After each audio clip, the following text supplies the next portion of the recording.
Chapter 9. Urbane, to comfort them, the Quaker librarian purred. And we have we not, those priceless pages of Wilhelm Meister? A great poet on a great brother poet. A hesitating soul taking arms against a sea of troubles, torn by conflicting doubts, as one sees in real life. He came a step a syncopace forward on neat leather creaking and a step backward a syncopace on the solemn floor.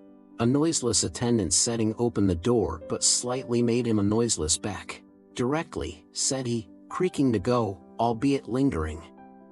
The beautiful ineffectual dreamer who comes to grief against hard facts.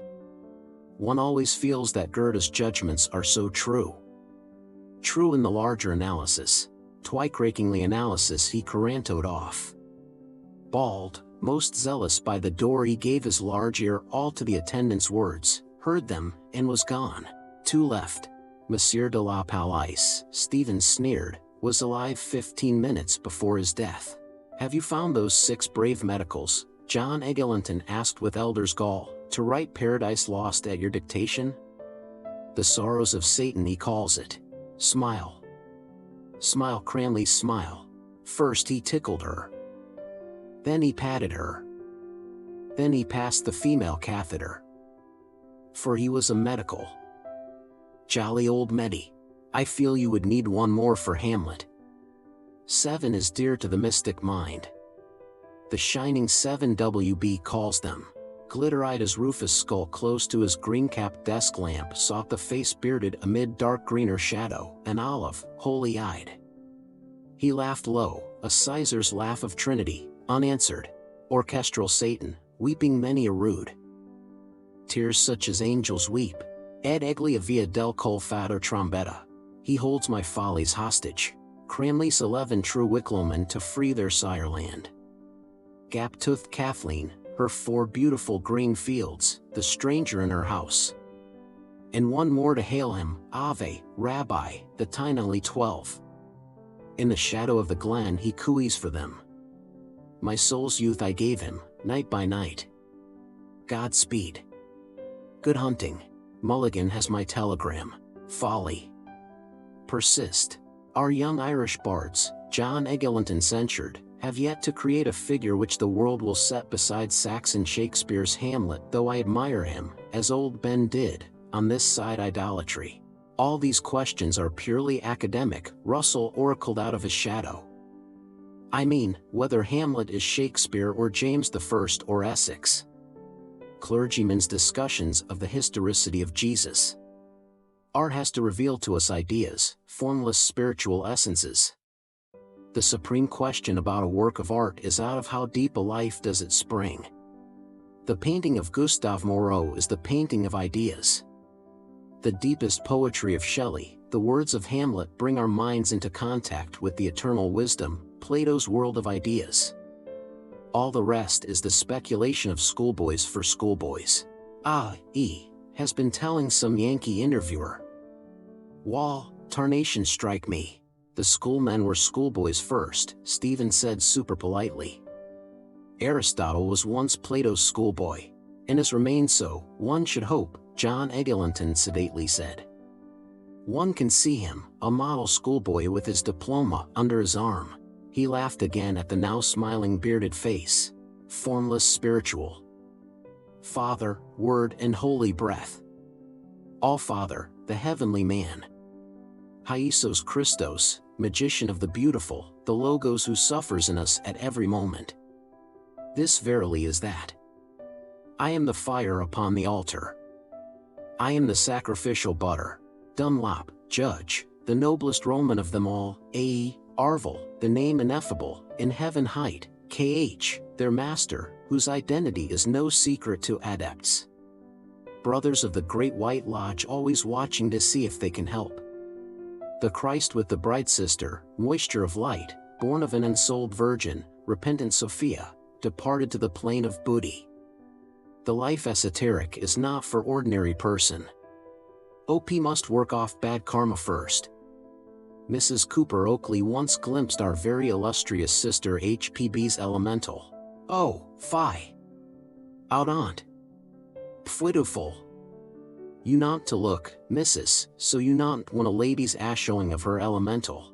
Mr. Best entered, tall, young, mild, light.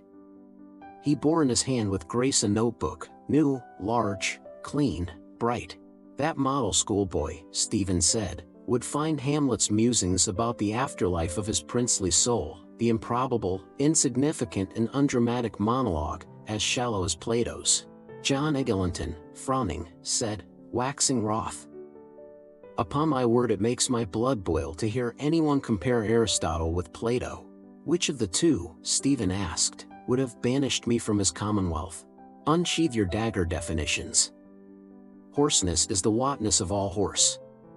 Streams of tendency and eons they worship. God, noise in the street, very peripatetic. Space, what you damn well have to see. Through spaces smaller than red globules of man's blood they creepy crawl after Blake's buttocks into eternity of which this vegetable world is but a shadow. Hold to the now, the here, through which all future plunges to the past. Mr. Best came forward, amiable, towards his colleague. Haynes is gone, he said. Is he? I was showing him Jubenville's book. He's quite enthusiastic, don't you know, about Hyde's love songs of Connaught.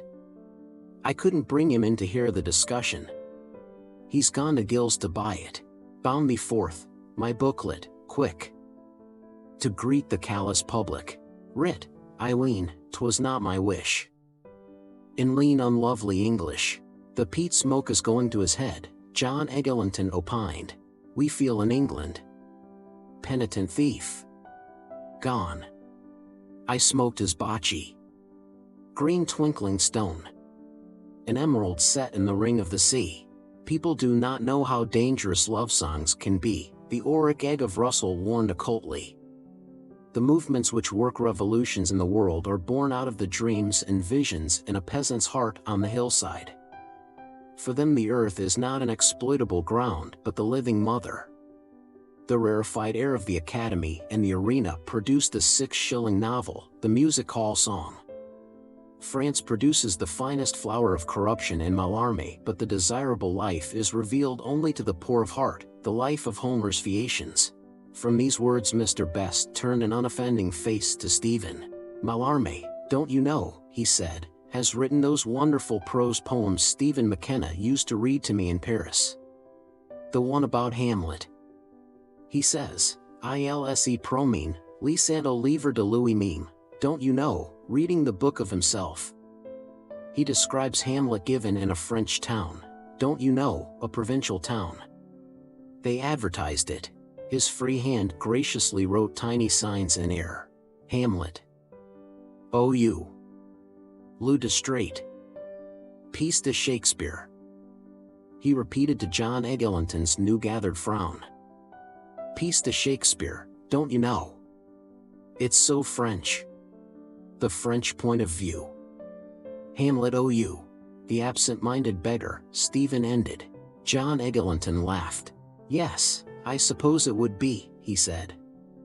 Excellent people, no doubt, but distressingly short-sighted in some matters. Sumptuous and stagnant exaggeration of murder. A death's man of the soul, Robert Greene called him, Stephen said. Not for nothing was he a butcher's son, wielding the sled poleaxe and spitting in his palms. 9 lives are taken off for his father's one. Our Father who art in purgatory. Khaki Hamlets don't hesitate to shoot.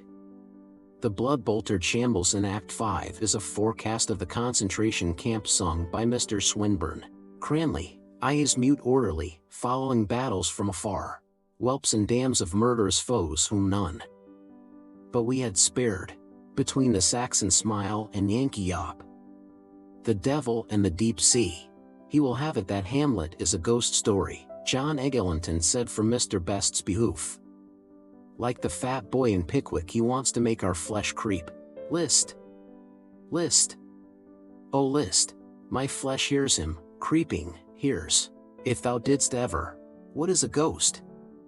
Stephen said with tingling energy. One who has faded into impalpability through death, through absence, through change of manners. Elizabethan London lay as far from Stratford as corrupt Paris lies from virgin Dublin. Who is the ghost from limbo patrum, returning to the world that has forgotten him? Who is King Hamlet? John Eglinton shifted his spare body, leaning back to judge. Lifted. It is this hour of a day in mid-June, Stephen said, begging with a swift glance their hearing. The flag is up on the playhouse by the bankside. The bear Sackerson growls in the pit near it, Paris Garden. Canvas climbers who sailed with Drake chew their sausages among the groundlings. Local color. Work in all you know. Make them accomplices. Shakespeare has left the Huguenot's house in Silver Street and walks by the Swanmoes along the riverbank.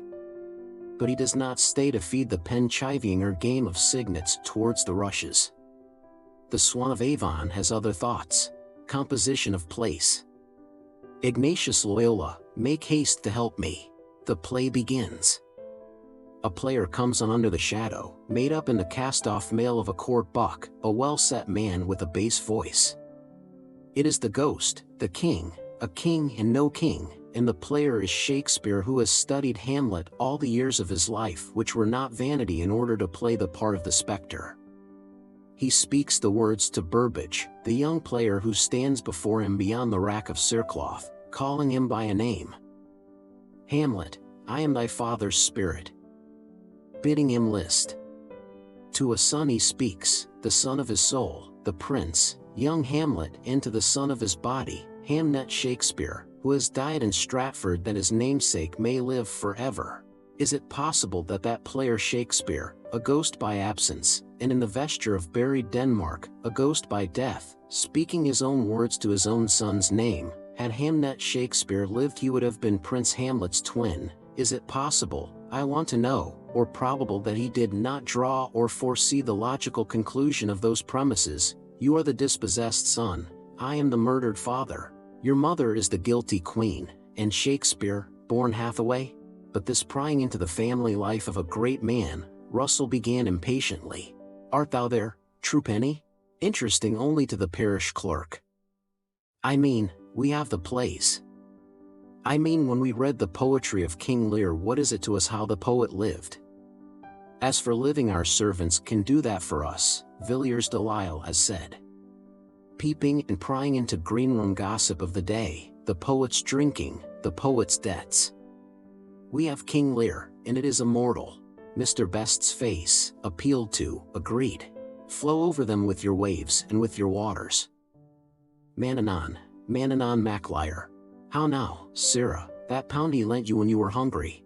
Mary, I wanted it. Take thou this noble. Go to. You spent most of it in Georgina Johnson's bed, clergyman's daughter. Age and bite of in wit. Do you intend to pay it back? Oh, yes. When? Now? Well?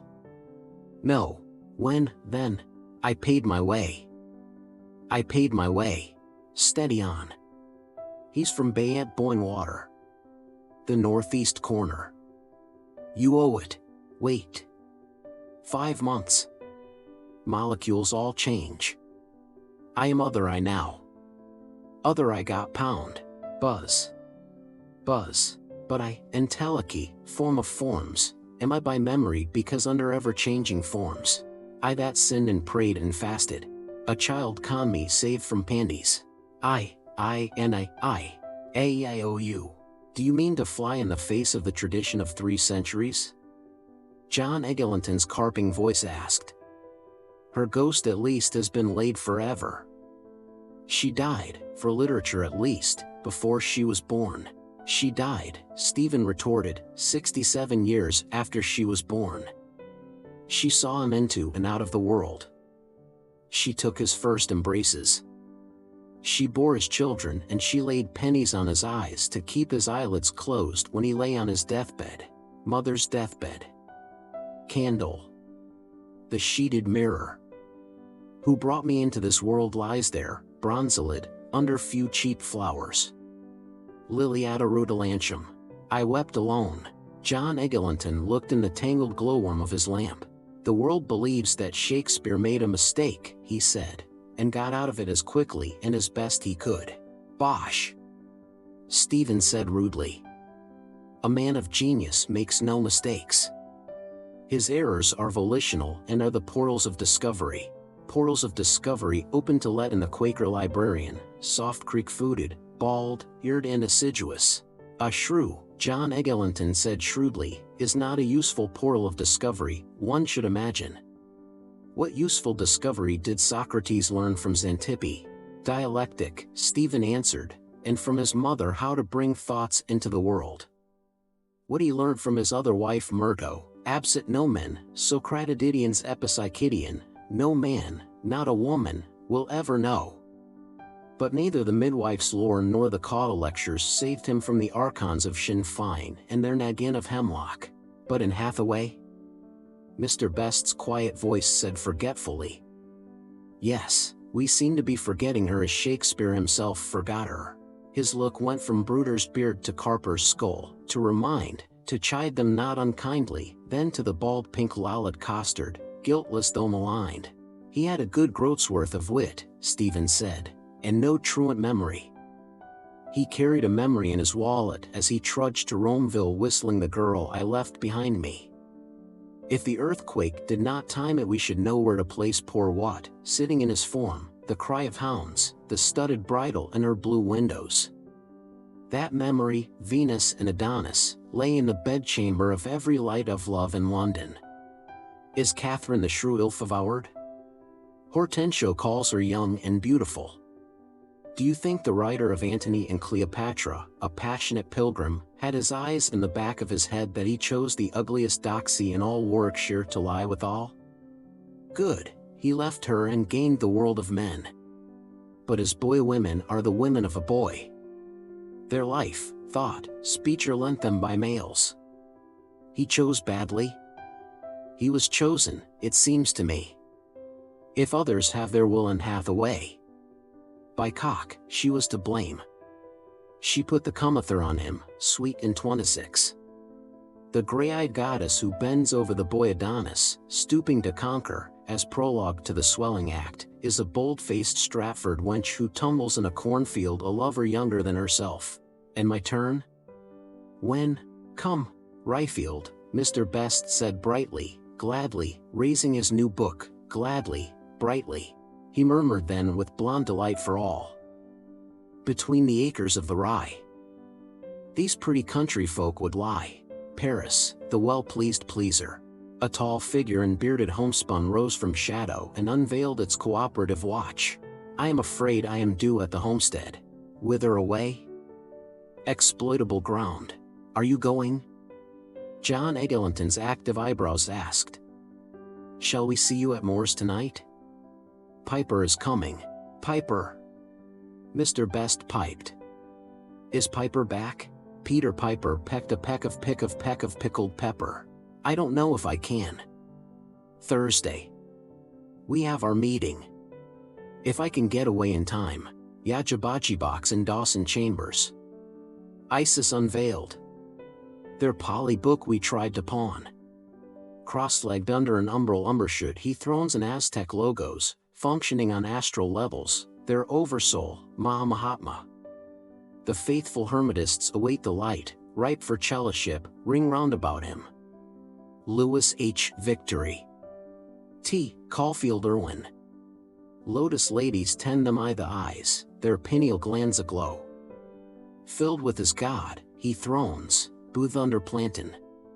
Gulfer of souls, engulfer. He souls, she souls, shoals of souls. Engulfed with wailing creakeries, world, whirling, they bewail. In quintessential triviality. For years in this flesh case a she-soul dwelt. They say we are to have a literary surprise, the Quaker librarian said, friendly and earnest. Mr. Russell, rumor has it, is gathering together a sheaf of our younger poets' verses. We are all looking forward anxiously. Anxiously he glanced in the cone of lamplight where three faces, lighted, shone. See this. Remember. Stephen looked down on a wide headless caubeen, hung on his ash planthandle over his knee. My cask and sword. Touch lightly with 2 index fingers.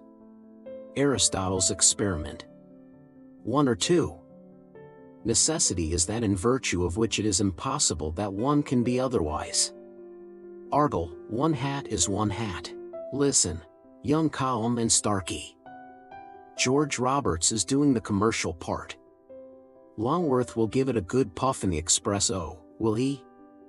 I liked Callum's drover. Yes, I think he has that queer thing genius. Do you think he is genius really? Yeats admired his line, as in Wild Earth a Grecian vase. Did he? I hope you'll be able to come tonight. Malachi Mulligan is coming too. Moore asked him to bring Haynes. Did you hear Miss Mitchell's joke about Moore and Martin? That Moore is Martin's Wild Oats? Awfully clever, isn't it? They remind one of Don Quixote and Sancho Panza. Our national epic has yet to be written, Dr. Sigerson says. Moore is the man for it. A knight of the rueful countenance here in Dublin. With a saffron kilt? O'Neill Russell? Oh, yes, he must speak the grand old tongue. And his Dulcinea? James Stephens is doing some clever sketches. We are becoming important, it seems. Cordelia. Cordolio. Liar's loneliest daughter. Nukeshotten. Now your best French polish. Thank you very much, Mr. Russell, Stephen said, rising. If you will be so kind as to give the letter to Mr. Norman. Oh, yes. If he considers it important it will go in. We have so much correspondence. I understand, Stephen said. Thanks, God help you. The Pig's Paper. Bullet befriending. Singh has promised me an article for Dana too. Are we going to be read? I feel we are. The Gaelic League wants something in Irish. I hope you will come round tonight. Bring Starkey. Stephen sat down. The Quaker librarian came from the leave-takers. Blushing, his mask said, Mr. Dedalus, your views are most illuminating. He creaked to and fro, tiptoeing up nearer heaven by the altitude of a chopine, and, covered by the noise of outgoing, said low. Is it your view, then, that she was not faithful to the poet? Alarmed face asks me. Why did he come? Courtesy or an inward light? Where there is a reconciliation, Stephen said, there must have been first a sundering. Yes, Christ fox and leather trews, hiding, a runaway in blighted tree forks, from hue and cry. Knowing no vixen, walking lonely in the chase. Women he won to him, tender people, a whore of Babylon, ladies of justices, bully tapsters' wives. Fox and geese. In a new place a slack dishonored body that once was comely, once as sweet, as fresh as cinnamon, now her leaves falling, all, bare, fright of the narrow grave and unforgiven. Yes. So you think. The door closed behind the outgoer. Rest suddenly possessed the discreet vaulted cell, rest of warm and brooding air. A vestal's lamp. Here he ponders things that were not, what Caesar would have lived to do had he believed the soothsayer, what might have been, possibilities of the possible as possible, things not known, what name Achilles bore when he lived among women. Coffin thoughts around me, in mummy cases, embalmed in spice of words. Thoth, god of libraries, a bird god, Muni-crowned. And I heard the voice of that Egyptian high priest. In painted chambers loaded with tile books, they are still. Once quick in the brains of men. Still, but an itch of death is in them, to tell me in my ear a maudlin tale, urge me to wreak their will. Certainly, John Eglinton mused, of all great men he is the most enigmatic. We know nothing but that he lived and suffered. Not even so much. Others abide our question. A shadow hangs over all the rest. But Hamlet is so personal, isn't it? Mr. Best pleaded. I mean, a kind of private paper, don't you know, of his private life. I mean, I don't care a button, don't you know, who is killed or who is guilty. He rested an innocent book on the edge of the desk, smiling his defiance. His private papers in the original. Ta and Bad Arentir. Tame and Imo Shagart. Put Burla on it, Little John. quoth little John Eglinton. I was prepared for paradoxes from what Malachi Mulligan told us, but I may as well warn you that if you want to shake my belief that Shakespeare is Hamlet, you have a stern task before you. Bear with me. Stephen withstood the bane of miscreant eyes glinting stern under wrinkled brows. A basilisk. E quando vide l'uomo alla tasca. Messer Brunetto, I thank thee for the word. As we, or Mother Dana, weave and unweave our bodies, Stephen said, from day to day, their molecules shuttled to and fro, so does the artist weave and unweave his image. And as the mole on my right breast is where it was when I was born, though all my body has been woven of new stuff time after time, so through the ghost of the unquiet father the image of the unliving son looks forth. In the intense instant of imagination, when the mind, Shelley says, is a fading coal, that which I was is that which I am, and that which in possibility I may come to be. So in the future, the sister of the past, I may see myself as I sit here now, but by reflection from that which then I shall be. Drummond of Hawthornden helped you with that style. Yes, Mr. Best said youngly. I feel Hamlet quite young. The bitterness might be from the father, but the passages with Ophelia are surely from the son. As the wrong sow by the lug. He is in my father. I am in his son.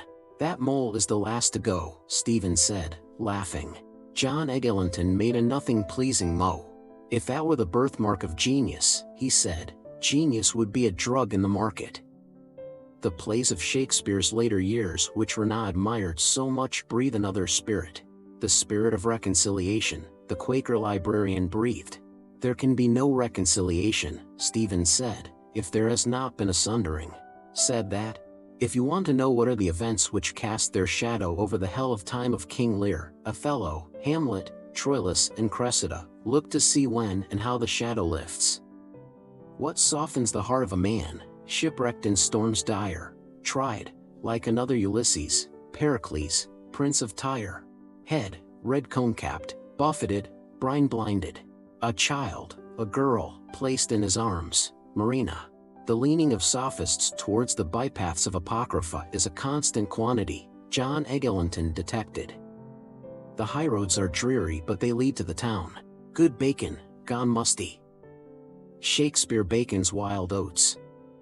Cipher jugglers going the highroads. Seekers on the great quest. What town, good masters? Momden names, A. E. Ian, McGee, John Eglinton.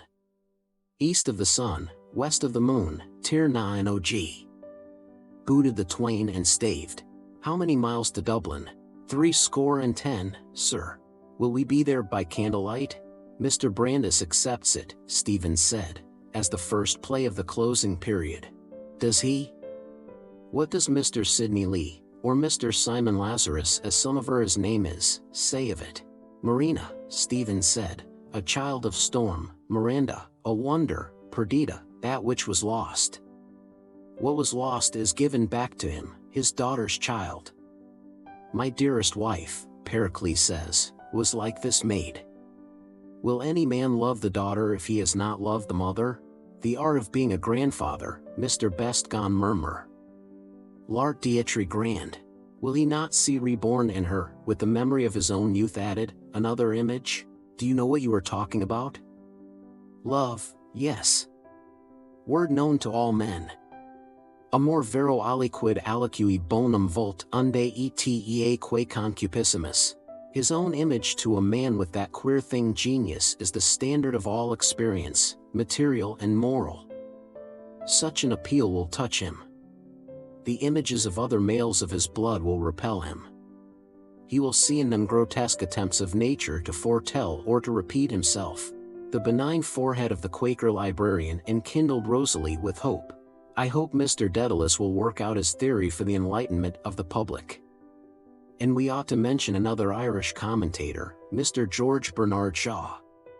Nor should we forget Mr. Frank Harris. His articles on Shakespeare in the Saturday Review were surely brilliant. Oddly enough, he too draws for us an unhappy relation with the dark lady of the sonnets. The favored rival is William Herbert, Earl of Pembroke.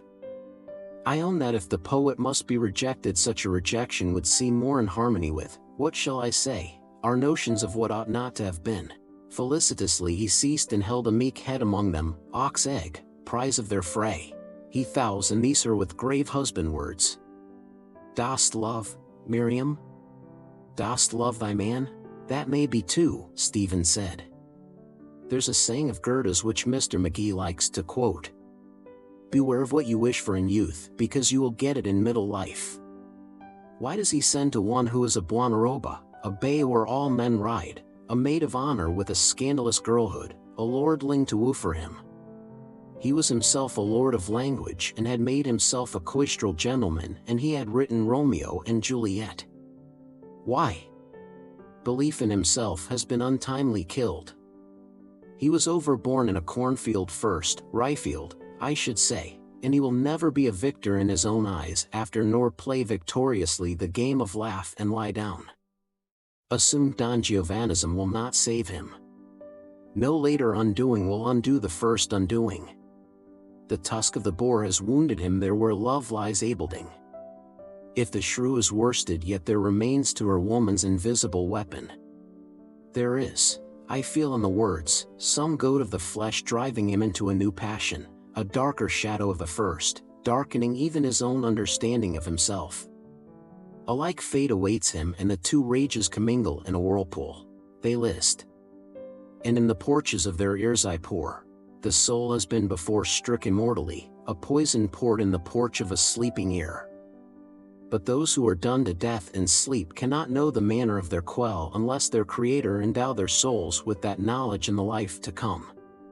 The poisoning in the beast with two backs that urged at King Hamlet's ghost could not know of were he not endowed with knowledge by his Creator.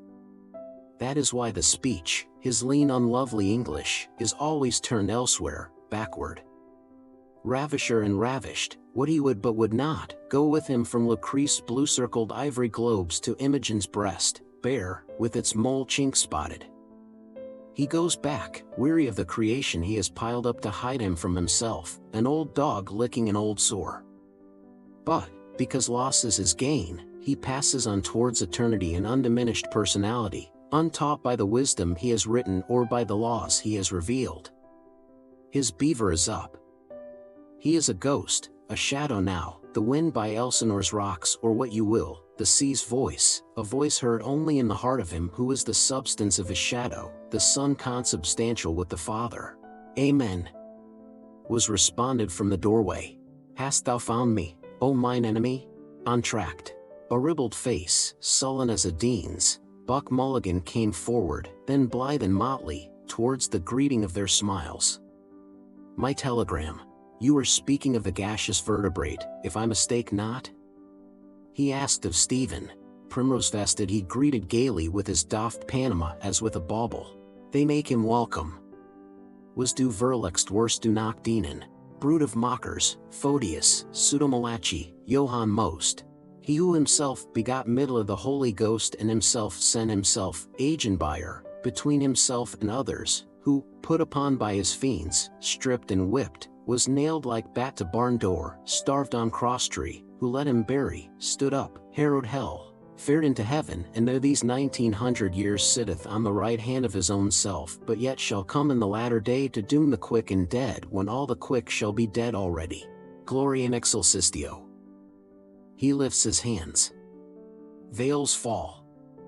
Oh, flowers. Bells with bells acquiring. Yes, indeed, the Quaker librarian said. A most instructive discussion. Mr. Mulligan, I'll be bound, has his theory too of the play and of Shakespeare. All sides of life should be represented. He smiled on all sides equally.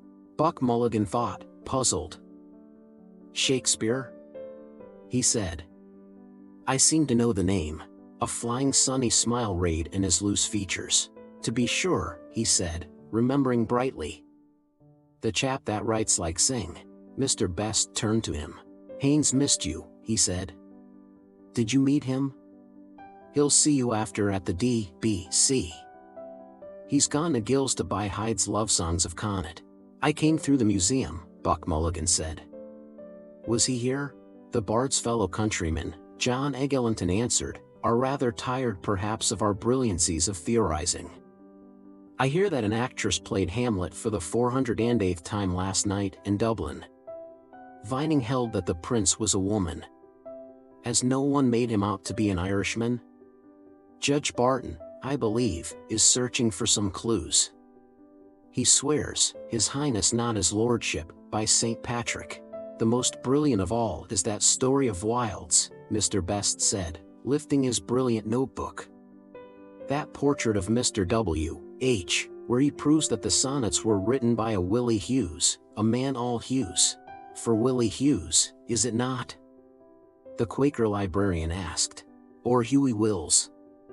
Mr. William himself. W.H., who am I? I mean, for Willie Hughes, Mr. Best said, amending his gloss easily.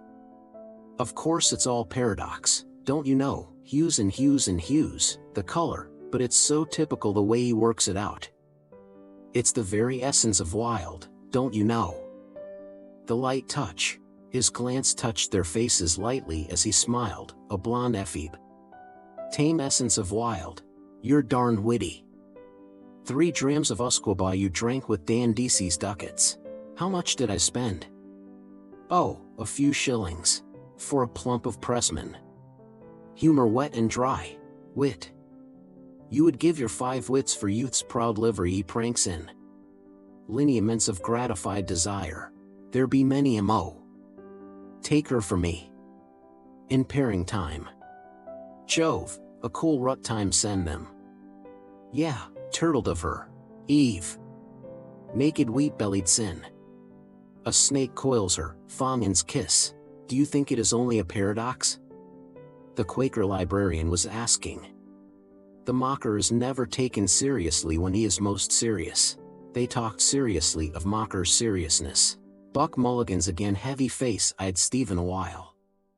Then, his head wagging, he came near, drew a folded telegram from his pocket. His mobile lips read, smiling with new delight. Telegram. He said.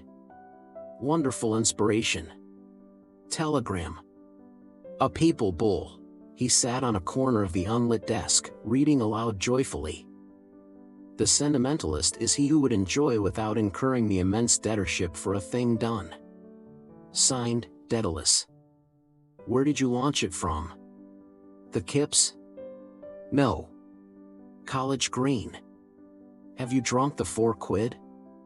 The aunt is going to call on your unsubstantial father. Telegram. Malachi Mulligan, The Ship, Lower Abbey Street. Oh, you peerless mummer. Oh, you priestified kinchite.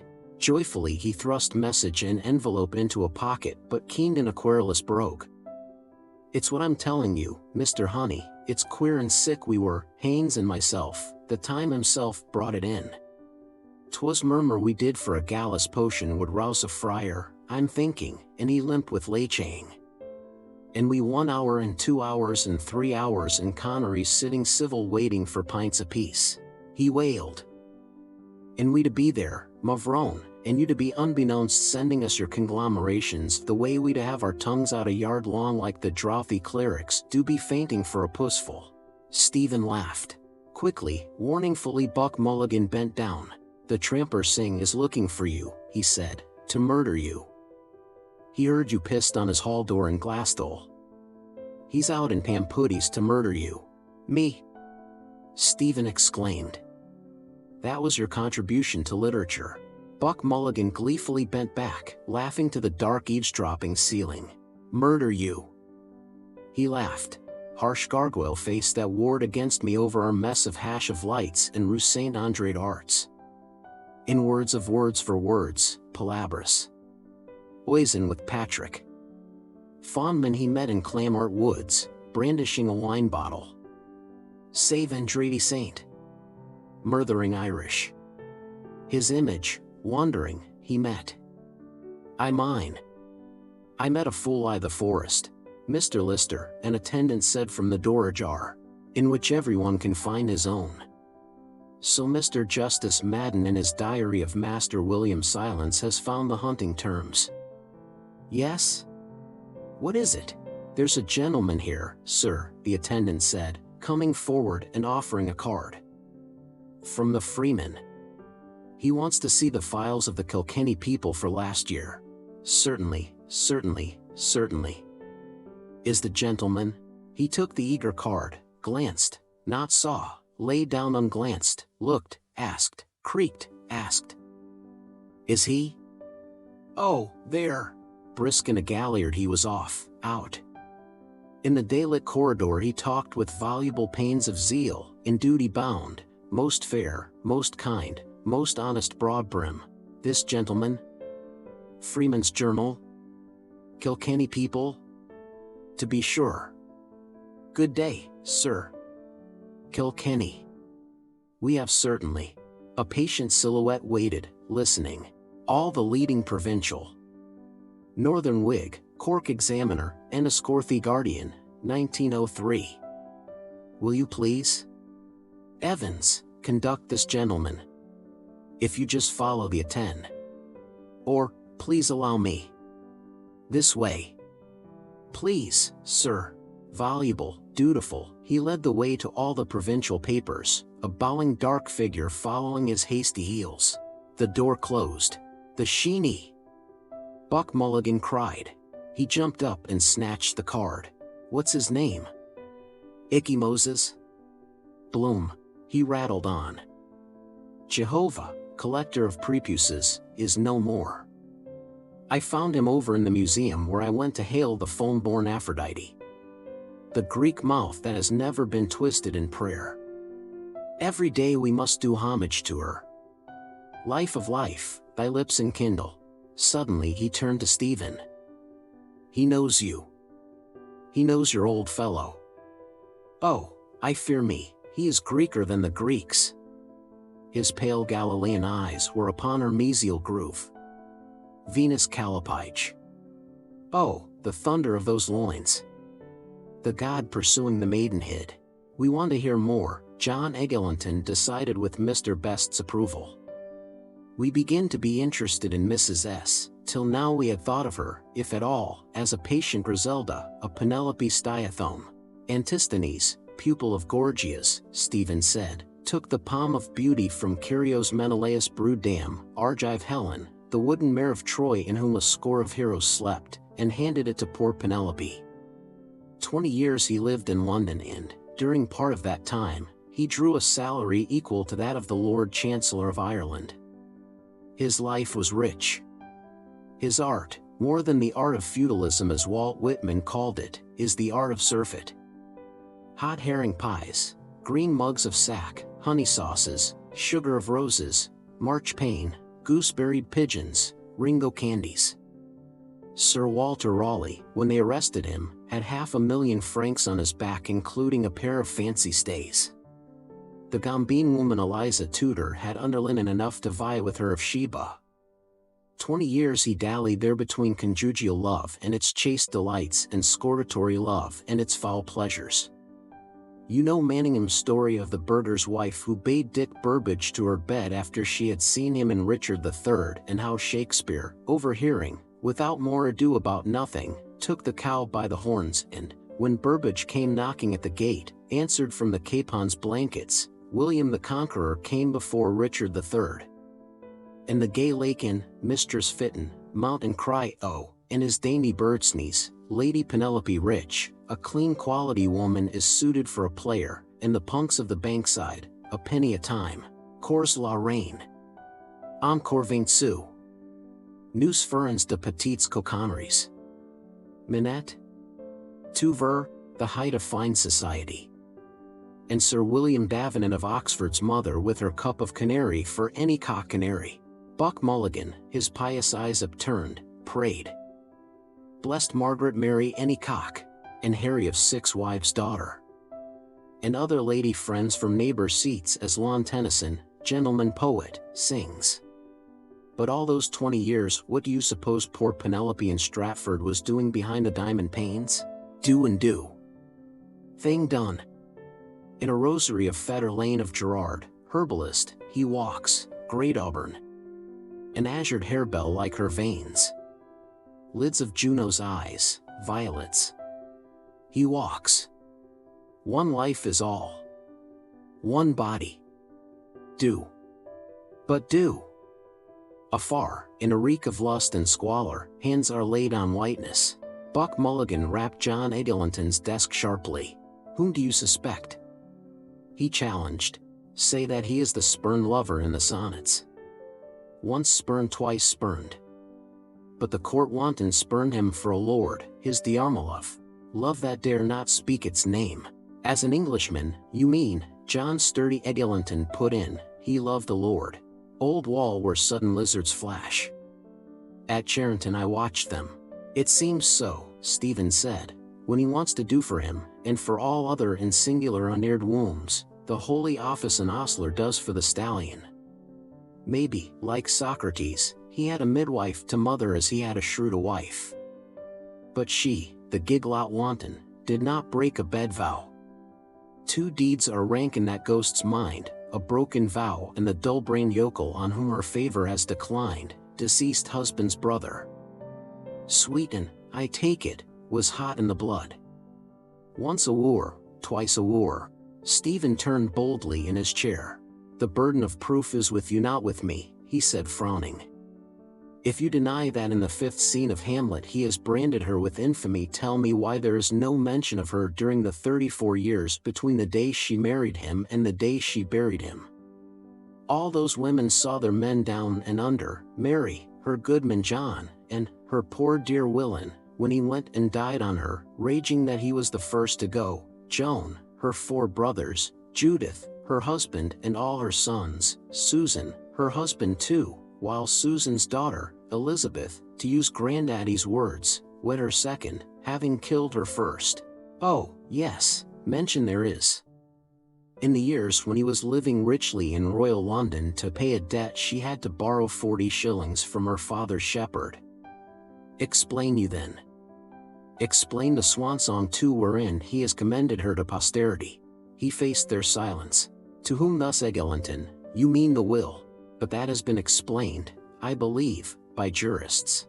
She was entitled to her widow's dower. At common law. His legal knowledge was great.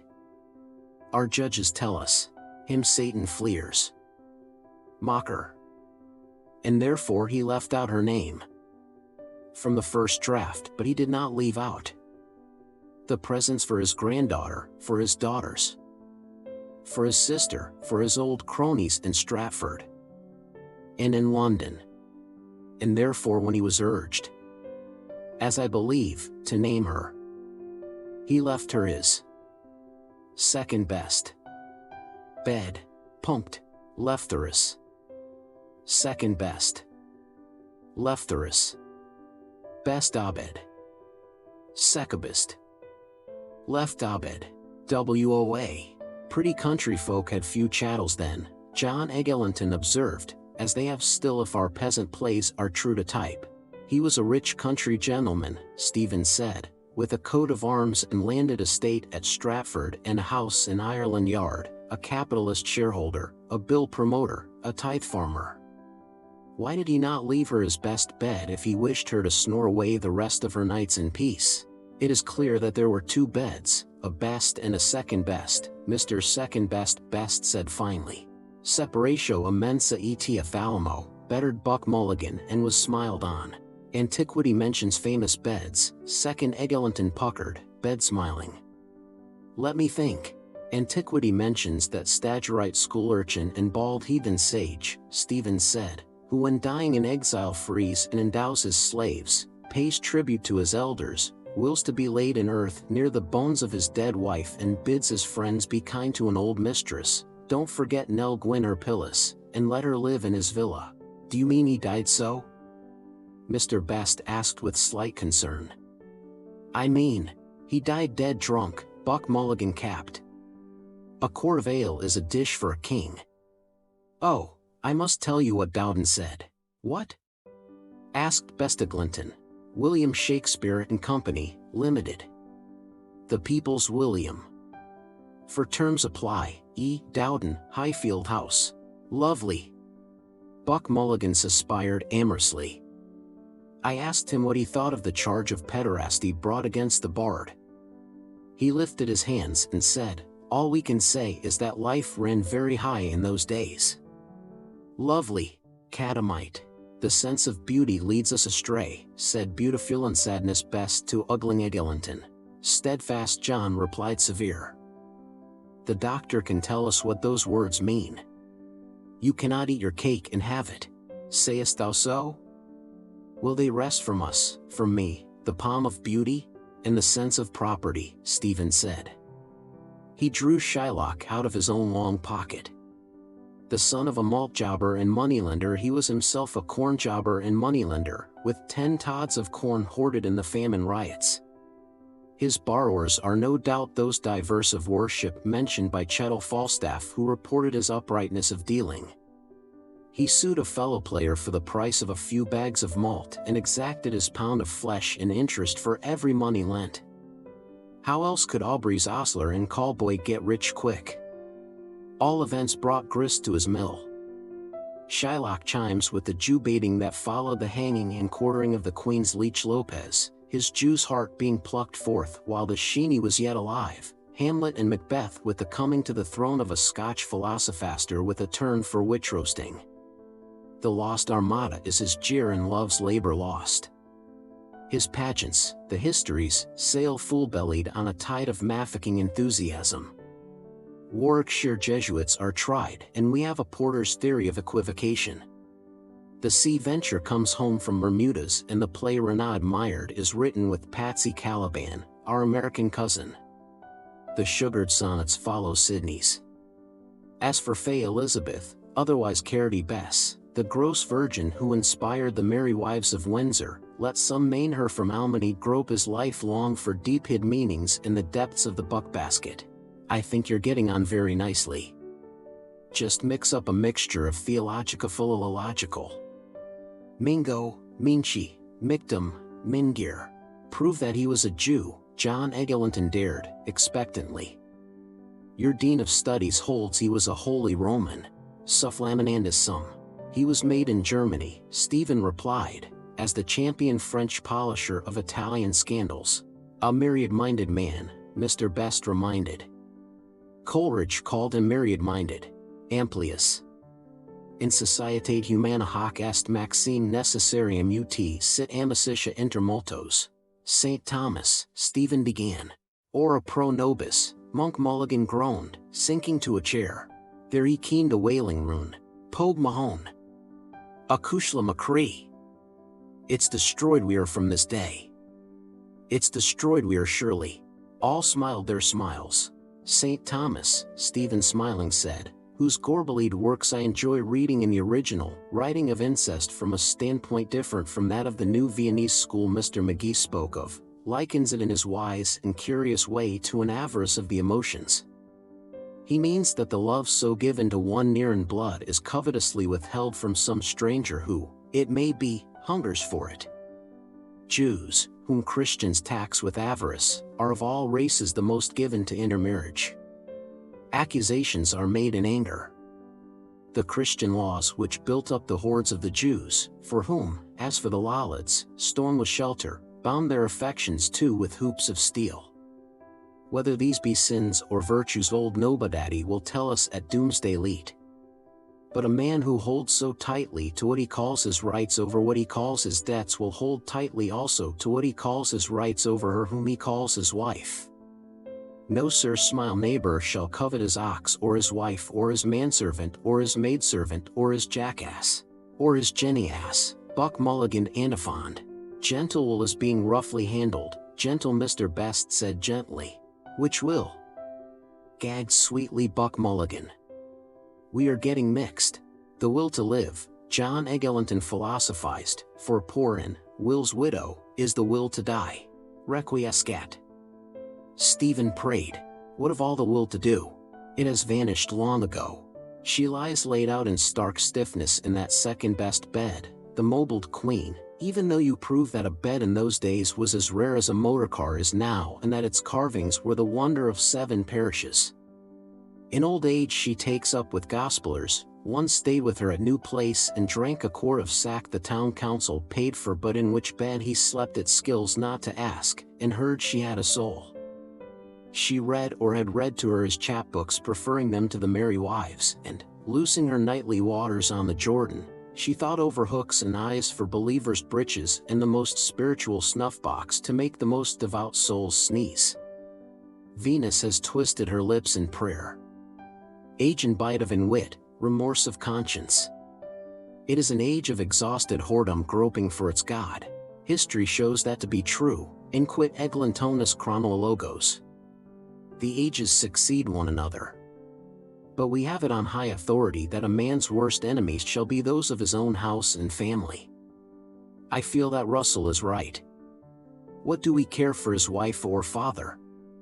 I should say that only family poets have family lives. Falstaff was not a family man. I feel that the fat knight is his supreme creation. Lean, he lay back. Shy, deny thy kindred, the unco guid. Shy, supping with the godless, he sneaks the cup. A sire in Eltonian Antrim baited him. Visits him here on quarter days. Mr. McGee, sir, there's a gentleman to see you.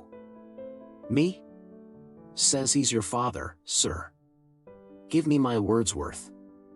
Enter McGee Moore Matthew, a rugged rough rug-headed kern, in Strossers with a button codpiece, his nether stocks bemired with clobber of 10 forests, a wand of Wilding in his hand. Your own? He knows your old fellow. The widower. Hurrying to her squalid death lair from gay Paris on the quayside, I touched his hand. The voice, new warmth, speaking. Dr. Bob Kenny is attending her. The eyes that wish me well, but do not know me. A father, Stephen said, battling against hopelessness, is a necessary evil. He wrote the play in the months that followed his father's death. If you hold that he, a graying man with 2 marriageable daughters, with 35 years of life, nel mezzo del cammin di nostra vita, with 50 of experience, is the beardless undergraduate from Wittenberg, then you must hold that his 70-year-old mother is the lustful queen. No. The corpse of John Shakespeare does not walk the night. From hour to hour it rots and rots. He rests, disarmed of fatherhood, having devised that mystical estate upon his son. Boccaccio's Calandrino was the first and last man who felt himself with child. Fatherhood, in the sense of conscious begetting, is unknown to man. It is a mystical estate, an apostolic succession, from only begetter to only begotten. On that mystery and not on the Madonna which the cunning Italian intellect flung to the mob of Europe, the Church is founded, and founded irremovably because founded, like the world, macro and microcosm, upon the void. Upon incertitude, upon unlikelihood. Amor matris, subjective and objective genitive, may be the only true thing in life. Paternity may be a legal fiction. Who is the father of any son that any son should love him or he any son? What the hell are you driving at? I know. Shut up. Blast you. I have reasons. Amplius. Ad hoc. Iterum. Postea. Are you condemned to do this? They are sundered by a bodily shame so steadfast that the criminal annals of the world, stained with all other incests and bestialities, hardly record its breach. Sons with mothers, sires with daughters, lesbic sisters, loves that dare not speak their name, nephews with grandmothers, jailbirds with keyholes, queens with prize bulls. The son unborn mars beauty, born, he brings pain, divides affection, increases care. He is a new male, his growth is his father's decline, his youth his father's envy, his friend his father's enemy. In Rue Monsieur le Prince I thought it. What links them in nature? An instant of blind rut. Am I a father? If I were, shrunk in uncertain hand. Sibelius, the African, subtlest heresiarch of all the beasts of the field, held that the father was himself his own son. The bulldog of Aquin, with whom no word shall be impossible, refutes him. Well, if the father who has not a son be not a father, can the son who has not a father be a son? When Rutlandbeck in Southampton Shakespeare or another poet of the same name in the Comedy of Errors wrote Hamlet, he was not the father of his own son merely, but, being no more a son, he was and felt himself the father of all his race, the father of his own grandfather, the father of his unborn grandson who, by the same token, never was born, for nature, as Mr. Magee understands her, abhors perfection. Eglinton's, quick with pleasure, looked up shy brightly. Gladly glancing, a merry Puritan, through the twisted eglantine. Flatter. Rarely. But flatter. Himself his own father, son Mulligan told himself. Wait. I am big with child. I have an unborn child in my brain. Pallas Athena. A play. The play's the thing. Let me parturiate. He clasped his paunch brow with both birth-aiding hands. As for his family, Stephen said, his mother's name lives in the forest of Arden. Her death brought from him the scene with Philomela in Coriolanus. His boyson's death is the death scene of young Arthur in King John. Hamlet, the Black Prince, is Hamnet Shakespeare. Who the girls in The Tempest, in Pericles, in Winter's Tale are we know. Who Cleopatra, fleshpot of Egypt, and Cressid and Venus are we may guess. But there is another member of his family who is recorded. The plot thickens, John Eglinton said. The Quaker librarian, quaking, tiptoed in, quake, his mask, quake, with haste, quake, quack. Door closed. Cell. Day. They list. 3. They. IUE they. Come, mess. Stephen, he had 3 brothers, Gilbert, Edmund, Richard.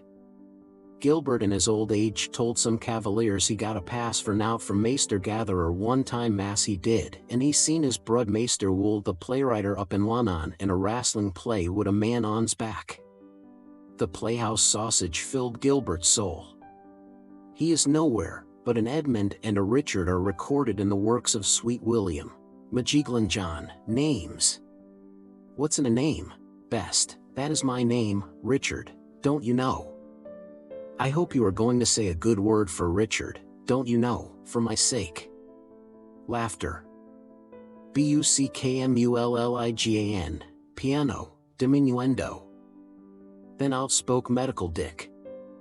To his comrade Medical Davy. Stephen, in his trinity of black wills, the villain Shakebags, Iago, Richard Crookback, Edmund and King Lear, 2 bear the wicked uncle's names. Nay, that last play was written or being written while his brother Edmund lay dying in Southwark. Best, I hope Edmund is going to catch it. I don't want Richard, my name. Laughter. Quakerlister, a tempo, but he that filches from me my good name. Stephen, stringendo, he has hidden his own name, a fair name, William, in the plays, a super here, a clown there, as a painter of old Italy set his face in a dark corner of his canvas. He has revealed it in the sonnets where there is will and overplus. Like John O'Gon his name is dear to him, as dear as the coat and crest he toadied for, on a bend sable a spear or steeled argent, honorific abilitudinitatibius, dearer than his glory of greatest shake scene in the country. What's in a name? That is what we ask ourselves in childhood when we write the name that we are told is ours. A star, a day star, a fire drake, rose at his birth. It shone by day in the heavens alone, brighter than Venus in the night, and by night it shone over Delta and Cassiopeia, the recumbent constellation which is the signature of his initial among the stars. His eyes watched it, lolling on the horizon, eastward of the Bear, as he walked by the slumberous summer fields at midnight returning from Shottery and from her arms, both satisfied. I too. Don't tell them he was 9 years old when it was quenched, and from her arms, wait to be wooed and won. I, mea cock. Who will woo you? Read the skies. Autantomeromenos. Booze Stephanoumenos. Where's your configuration? Stephen, cut the bread even. S.D. S.U.A. Donna. Chia, D. Louis. Gelindo resolve D. non amore S.D. What is that? Mr. Dedalus?" The Quaker librarian asked. "Was it a celestial phenomenon?" "A star by night," Stephen said. "A pillar of the cloud by day. What more's to speak?" Stephen looked on his hat, his stick, his boots. "Stephanos, my crown. My sword. His boots are spoiling the shape of my feet. Buy a pair. Holes in my socks. Handkerchief too. You make good use of the name," John Eglinton allowed. "Your own name is strange enough. I suppose it explains your fantastical humor. Me, McGee and Mulligan, fabulous artificer. The hawk-like man. You flew. Where to?" "New Haven, Dieppe, steerage passenger. Paris and back. Lapwing. Icarus. Pater, 8. Seed dabbled, fallen, weltering. Lapwing you are. Lapwing B." Mr. Bastide quietly lifted his book to say. "That's very interesting because that brother motive, don't you know, we find also in the old Irish myths." "Just what you say. The three brothers Shakespeare. In Grimm too, don't you know, the fairy tales. The third brother that always marries the sleeping beauty and wins the best prize. Best of best brothers. Good, better, best." The Quaker librarian spring halted near. "I should like to know," he said, "which brother you. I understand you to suggest there was misconduct with one of the brothers. But perhaps I am anticipating?" He caught himself in the act, looked at all, refrained. An attendant from the doorway called. "Mr. Lister. Father Deneen wants." "Oh, Father Deneen." Directly. Swiftly rectly, he was rectly gone. John Eglinton touched the foil. "Come," he said. "Let us hear what you have to say of Richard and Edmund. You kept them for the last, didn't you? In asking you to remember those two noble kinsmen, Nuncle Richie and Nuncle Edmund," Stephen answered, "I feel I am asking too much perhaps. A brother is as easily forgotten as an umbrella. Lapwing, where's your brother?" "Apothecary's Hall. My whetstone." "Him, then Cranley, Mulligan, now these." "Speech, speech. But act. Act speech. They mock to try you. Act. Be acted on, Lapwing. I am tired of my voice, the voice of Esau. My kingdom for a drink. On. You will say those names were already in the chronicles from which he took the stuff of his plays. Why did he take them rather than others? Richard, a horse on crookback, misbegotten, makes love to a widowed and, what's in a name, woos and wins her, a horse on merry widow. Richard the Conqueror, third brother, came after William the Conquered. The other 4 acts of that play hang limply from that first. Of all his kings, Richard is the only king unshielded by Shakespeare's reverence, the angel of the world. Why is the underplot of King Lear, in which Edmund figures, lifted out of Sidney's Arcadia and spatchcocked onto a Celtic legend older than history? That was Will's way, John Eglinton defended. We should not now combine a Norse saga with an excerpt from a novel by George Meredith. Que voulez-vous? More would say. He puts Bohemia on the seacoast and makes Ulysses quote Aristotle. Why? Stephen answered himself. Because the theme of the false or the usurping or the adulterous brother, or all 3 in one, is to Shakespeare what the poor are not, always with him. The note of banishment, banishment from the heart, banishment from home, sounds uninterruptedly from the 2 gentlemen of Verona onward till Prospero breaks his staff, buries it certain fathoms in the earth and drowns his book. It doubles itself in the middle of his life, reflects itself in another, repeats itself, protasis, epitasis, catastasis, catastrophe. It repeats itself again when he is near the grave, when his married daughter Susan, chip of the old block, is accused of adultery. But it was the original sin that darkened his understanding, weakened his will, and left in him a strong inclination to evil. The words are those of my lords bishops of Maynooth. An original sin, and, like original sin, committed by another in whose sin he too has sinned. It is between the lines of his last written words, it is petrified on his tombstone under which her 4 bones are not to be laid. Age has not withered it.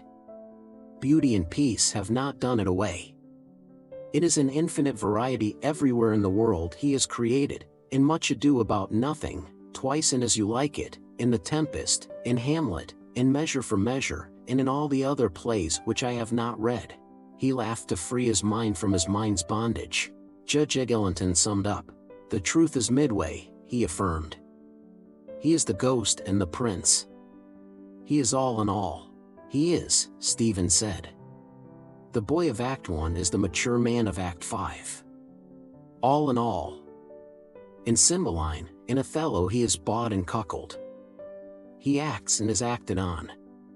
Lover of an ideal or a perversion, like Jose he kills the real Carmen. His unremitting intellect is the horn-mad Iago ceaselessly willing that the more in him shall suffer. Cuckoo! Cuckoo! Cuck Mulligan clucked lewdly. Oh, word of fear! Dark dome received, reverbed. And what a character is Iago! Undaunted John Eglinton exclaimed. When all is said Dumas fills, or is it Dumas père, is right. After God Shakespeare has created most, man delights him not nor woman neither, Stephen said. He returns after a life of absence to that spot of earth where he was born, where he has always been, man and boy, a silent witness, and there, his journey of life ended, he plants his mulberry tree in the earth. Then dies. The motion is ended. Gravediggers bury Hamlet père and Hamlet fills. A king and a prince at last in death, with incidental music. And, what though murdered and betrayed, bewept by all frail tender hearts for, Dane or Dubliner, sorrow for the dead is the only husband from whom they refuse to be divorced. If you like the epilogue, look long on it. Prosperous Prospero, the good man rewarded, Lizzie, Grandpa's lump of love, and Nuncle Richie, the bad man taken off by poetic justice to the place where the bad niggers go. Strong curtain. He found in the world without as actual what was in his world within as possible. Maeterlinck says, if Socrates leave his house today he will find the sage seated on his doorstep. If Judas go forth tonight it is to Judas's steps will tend. Every life is many days, day after day. We walk through ourselves, meeting robbers, ghosts, giants, old men, young men, wives, widows, brothers in love, but always meeting ourselves. The playwright who wrote the folio of this world and wrote it badly, he gave us light first and the sun 2 days later, the Lord of things as they are, whom the most Roman of Catholics called Dio Boia, hangman God, is doubtless all in all of us, ostler and butcher, and would be bought and cuckolded too, but that in the economy of heaven, foretold by Hamlet, there are no more marriages, glorified man, an androgynous angel, being a wife unto himself. Eureka! Buck Mulligan cried. Eureka! Suddenly happy he jumped up and reached in astride John Eglinton's desk. May I? He said. The Lord has spoken to Malachi. He began to scribble on a slip of paper. Take some slips from the counter going out. Those who are married, Mr. Best, Douse Herald, said, all save one, shall live. The rest shall keep as they are. He laughed, unmarried, at Eglinton Johannes, of arts a bachelor. Unwed, unfancied, whereof whiles, they finger ponder nightly each his variorum edition of the Taming of the Shrew. You are a delusion, said roundly John Eglinton to Stephen. You have brought us all this way to show us a French triangle. Do you believe your own theory? No, Stephen said promptly. Are you going to write it? Mr. Best asked. You ought to make it a dialogue, don't you know, like the Platonic dialogues Wilde wrote. John Eclecticon doubly smiled. Well, in that case, he said, I don't see why you should expect payment for it since you don't believe it yourself. Dowden believes there is some mystery in Hamlet, but will say no more. Herb Leibtreu, the man Piper met in Berlin, who is working up that Rutland theory, believes that the secret is hidden in the Stratford Monument. He is going to visit the present Duke, Piper says, and prove to him that his ancestor wrote the plays. It will come as a surprise to his grace. But he believes his theory. I believe, O Lord, help my unbelief. That is, help me to believe or help me to unbelieve? Who helps to believe? Eaglemen. Who to unbelieve? Other chap. You are the only contributor to Dana who asks for pieces of silver. Then I don't know about the next number. Fred Ryan wants space for an article on economics. Fradron. 2 pieces of silver he lent me. Tide you over. Economics. For a guinea, Stephen said, you can publish this interview. Buck Mulligan stood up from his scribbling, and then gravely said, honeying malice. I called upon the Bard Kinch at his summer residence in Upper Mecklenburg Street and found him deep in the study of the Summa Contra Gentiles in the company of 2 gonorrheal ladies, Fresh Nellie and Rosalie, the Colquay whore. He broke away. Come, Kinch. Come, wandering Angus of the birds. Come, Kinch. You have eaten all we left. I will serve you your orts and offals. Stephen rose. Life is many days. This will end. We shall see you tonight, John Eglinton said. Notre Ami Moore says Malachi Mulligan must be there. Buck Mulligan flaunted his slip and Panama. Monsieur Moore, he said, lecturer on French letters to the youth of Ireland. I'll be there. Come, Kinch, the bards must drink. Can you walk straight? Laughing, he, swill till 11. Irish Night's Entertainment. Lubber. Stephen followed a lubber. One day in the National Library we had a discussion. Shakes. After. His lube back, I followed. I gall his kibe. Stephen, greeting, then all amort, followed a lubber jester, a well-kempt head, new barbered, out of the vaulted cell into a shattering daylight of no thought. What have I learned? Of them? Of me? Walk like Haynes now. The constant reader's room. In the reader's book Cashel Boyle O'Connor Fitzmaurice Tisdall Farrell paraphs his polysyllables. Item, was Hamlet mad? The Quakers pate godlily with a priestine in book talk. Oh please do, sir. I shall be most pleased. Amused Buck Mulligan mused in pleasant murmur with himself, self-nodding. A pleased bottom. The turnstile. Is that? Blue ribbon hat. Idly writing. What? Looked, the curving balustrade, smooth sliding Mencius. Puck Mulligan, Panama helmeted, went step by step, iambing, trolling. John Eglinton, my Joe, John. Why won't you wed a wife? He spluttered to the air. Oh, the chinless Chinaman. Chin Chan for example Linton. We went over to their playbox, Haynes and I, the Plumbers' Hall. Our players are creating a new art for Europe like the Greeks or Maeterlinck. Abbey Theatre. I smell the pubic sweat of monks. He spat blank. Forgot, any more than he forgot the whipping lousy Lucy gave him. And left the femme de trot ans. And why no other children born? And his first child a girl? Afterwit. Go back. The dour recluse still there, he has his cake, and the douse youngling, minion of pleasure, Fido's toyable fair hair. I just wanted. I forgot, he, Longworth and McCurdy Atkinson were there. Puck Mulligan footed featly, trilling. I hardly hear the purlieu cry. Or a Tommy talk as I pass one by. Before my thoughts begin to run. On F. McCurdy Atkinson. The same that had the wooden leg. And that filibustering filibeg. That never dared to slake his drouth. McGee that had the chinless mouth, being afraid to marry on earth. They masturbated for all they were worth. Jest on.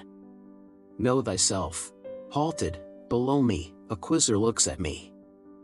I halt. Mournful mummer, Buck Mulligan moaned. Sing is left off wearing black to be like nature. Only crows, priests and English coal are black. A laugh tripped over his lips. "Longworth is awfully sick," he said, "after what you wrote about that old hake Gregory. Oh, you inquisitional drunken Jew-Jesuit. She gets you a job on the paper and then you go and slate her drivel to Jesus. Couldn't you do the eight's touch?" He went on and down, mopping, chanting with waving graceful arms.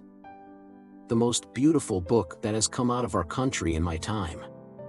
One thinks of Homer." He stopped at the stair-foot.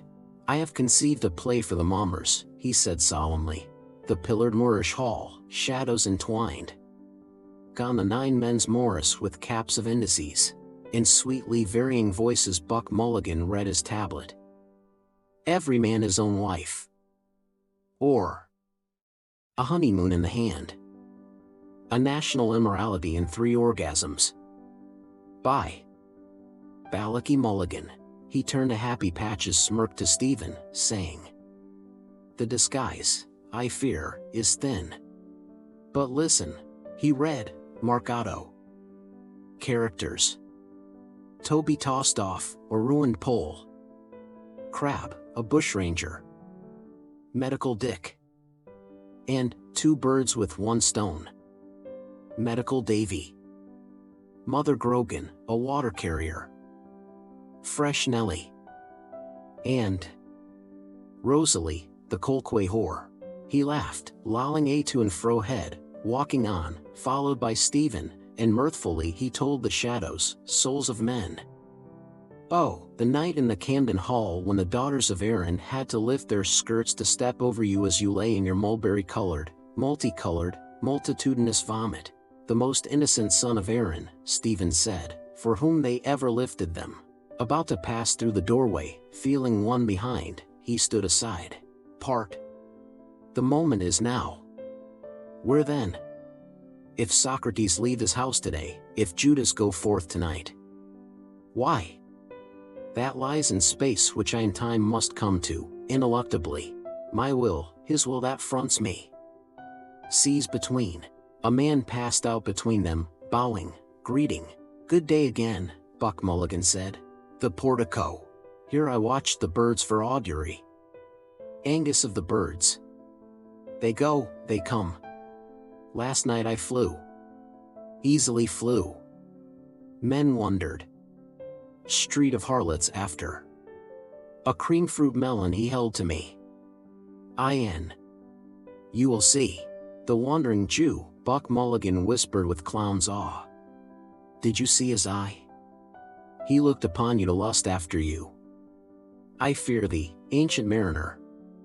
Oh, Kinch, thou art in peril. Get thee a breech pad. Manor of Oxenford. Day. Wheelbarrow sun over arch of bridge." A dark back went before them, step of apart, down, out by the gateway, under portcullis barbs. They followed. "Offend me still. Speak on. Kind air define the coins of houses in Kildare Street. No birds. Frail from the housetops 2 plumes of smoke ascended, pluming, and in a flaw of softness softly were blown. Cease to strive. Peace of the druid priests of Cymbeline, hierophantic, from wide earth an altar. Laud we the gods. And let our crooked smokes climb to their nostrils. From our blessed altars." Chapter 10. The Superior, the Very Reverend John Conmee S.J., reset his smooth watch in his interior pocket as he came down the presbytery steps. 5 to 3. Just nice time to walk to Artane. What was that boy's name again? Dignam. Yes. Vir Dignam et Iestam est Brother Swan was the person to see. Mr. Cunningham's letter. Yes. Oblige him, if possible. Good practical Catholic, useful at mission time. A one-legged sailor, swinging himself onward by lazy jerks of his crutches, growled some notes. He jerked short before the convent of the Sisters of Charity and held out a peaked cap for alms towards the Very Reverend John Conmee S.J. Father Conmee blessed him in the sun for his purse held, he knew, 1 silver crown. Father Conmee crossed to Mountjoy Square. He thought, but not for long, of soldiers and sailors, whose legs had been shot off by cannonballs, ending their days in some pauper ward, and of Cardinal Wolsey's words, "If I had served my God as I have served my king, he would not have abandoned me in my old days." He walked by the tree shade of sunny winking leaves, and towards him came the wife of Mr. David Sheehy MP. "Very well, indeed, father." "And you, father?" Father Conmee was wonderfully well indeed. He would go to Buxton probably for the waters. And her boys, were they getting on well at Belvedere? Was that so? Father Conmee was very glad indeed to hear that. And Mr. Sheehy himself? Still in London. The house was still sitting, to be sure it was. Beautiful weather it was, delightful indeed. Yes, it was very probable that Father Bernard Vaughan would come again to preach. Oh, yes, a very great success. A wonderful man really. Father Conmee was very glad to see the wife of Mr. David Sheehy MP looking so well, and he begged to be remembered to Mr. David Sheehy MP. Yes, he would certainly call. "Good afternoon, Mrs. Sheehy." Father Conmee doffed his silk hat and smiled, as he took leave, at the jet beads of her mantilla ink shining in the sun. And smiled yet again, in going. He had cleaned his teeth, he knew, with arecanut paste. Father Conmee walked and, walking, smiled, for he thought on Father Bernard Vaughan's droll eyes and cockney voice. "Pilot. Why don't you hold back that Allen mob?" A zealous man, however. Really he was. And really did great good in his way. Beyond a doubt. He loved Ireland, he said, and he loved the Irish. Of good family too, would one think it. Welsh, were they not? Oh, lest he forget. That letter to Father Provincial. Father Conmee stopped 3 little schoolboys at the corner of Mountjoy Square. Yes, they were from Belvedere. The little house. Aha. And were they good boys at school? Oh, that was very good now. And what was his name? Jack Sohan. And his name? G.R. Gallagher. And the other little man? His name was Brunny Lynam. Oh, that was a very nice name to have. Father Conmee gave a letter from his breast to Master Brunny Lynam and pointed to the red pillar box at the corner of Fitzgibbon Street. "But mind you don't post yourself into the box, little man," he said. The boys sick-sighed Father Conmee and laughed. "Oh, sir. Well, let me see if you can post a letter," Father Conmee said. Master Brunny Lynam ran across the road and put Father Conmee's letter to Father Provincial into the mouth of the bright red letterbox. Father Conmee smiled and nodded and smiled and walked along Mountjoy Square East. Mr. Dennis J. Maginny, professor of dancing in C, in silk hat, slate frock coat with silk facings, white kerchief tie, tight lavender trousers, canary gloves and pointed patent boots, walking with grave deportment, most respectfully took the curbstone as he passed Lady Maxwell at the corner of Dignam's Court. Was that not Mrs. McGinnis? Mrs. McGinnis, stately, silver-haired, bowed to Father Conmee from the farther footpath along which she sailed. And Father Conmee smiled and saluted. How did she do? A fine carriage she had. Like Mary, Queen of Scots, something. And to think that she was a pawnbroker. Well, now. What should he say? Such a queenly mien. Father Conmee walked down Great Charles Street and glanced at the shut-up Free Church on his left. The Reverend T. R. Green B.A. will, D.V., speak. The incumbent they called him. He felt it incumbent on him to say a few words. But one should be charitable. Invincible ignorance. They acted according to their lights. Father Conmee turned the corner and walked along the North Circular Road. It was a wonder that there was not a tram line in such an important thoroughfare. Surely, there ought to be. A band of satcheled schoolboys crossed from Richmond Street. All raised untidy caps. Father Conmee greeted them more than once benignly. Christian brother boys. Father Conmee smelt incense on his right hand as he walked. St. Joseph's Church, Portland Row. For aged and virtuous females. Father Conmee raised his hat to the Blessed Sacrament. Virtuous, but occasionally they were also bad-tempered. Near Aldborough House Father Conmee thought of that spendthrift nobleman. And now it was an office or something. Father Conmee began to walk along the North Strand Road and was saluted by Mr. William Gallagher, who stood in the doorway of his shop. Father Conmee saluted Mr. William Gallagher and perceived the odors that came from bacon flitches and ample cools of butter. He passed Grogan's the tobacconist, against which newsboards leaned and told of a dreadful catastrophe in New York. In America those things were continually happening. Unfortunate people to die like that, unprepared. Still, an act of perfect contrition. Father Conmee went by Daniel Bergen's public house, against the window of which two unlaboring men lounged. They saluted him and were saluted. Father Conmee passed H.J. O'Neill's funeral establishment, where Corny Kelleher taught figures in the daybook while he chewed a blade of hay. A constable on his beat saluted Father Conmee, and Father Conmee saluted the constable. In Euchstetter's, the pork butcher's, Father Conmee observed pigs' puddings, white and black and red, lie neatly curled in tubes. Moored under the trees of Charleville Mall, Father Conmee saw a turf barge, a tow horse with pendant head, a bargeman with a hat of dirty straw seated amidships, smoking and staring at a branch of poplar above him. It was idyllic, and Father Conmee reflected on the providence of the Creator, who had made turf to be in bogs whence men might dig it out and bring it to town and hamlet to make fires in the houses of poor people. On Newcomen Bridge, the Very Reverend John Conmee S.J. of St. Francis Xavier's Church, Upper Gardiner Street, stepped onto an outward-bound tram. Off an inward-bound tram stepped the Reverend Nicholas Dudley C.C. of St. Agatha's Church, North William Street, onto Newcomen Bridge. At Newcomen Bridge, Father Conmee stepped into an outward-bound tram, for he disliked to traverse on foot the dingy way past Mud Island.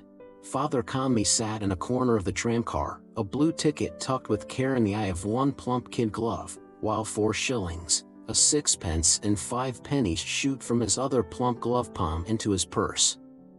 Passing the Ivy Church, he reflected that the ticket inspector usually made his visit when one had carelessly thrown away the ticket.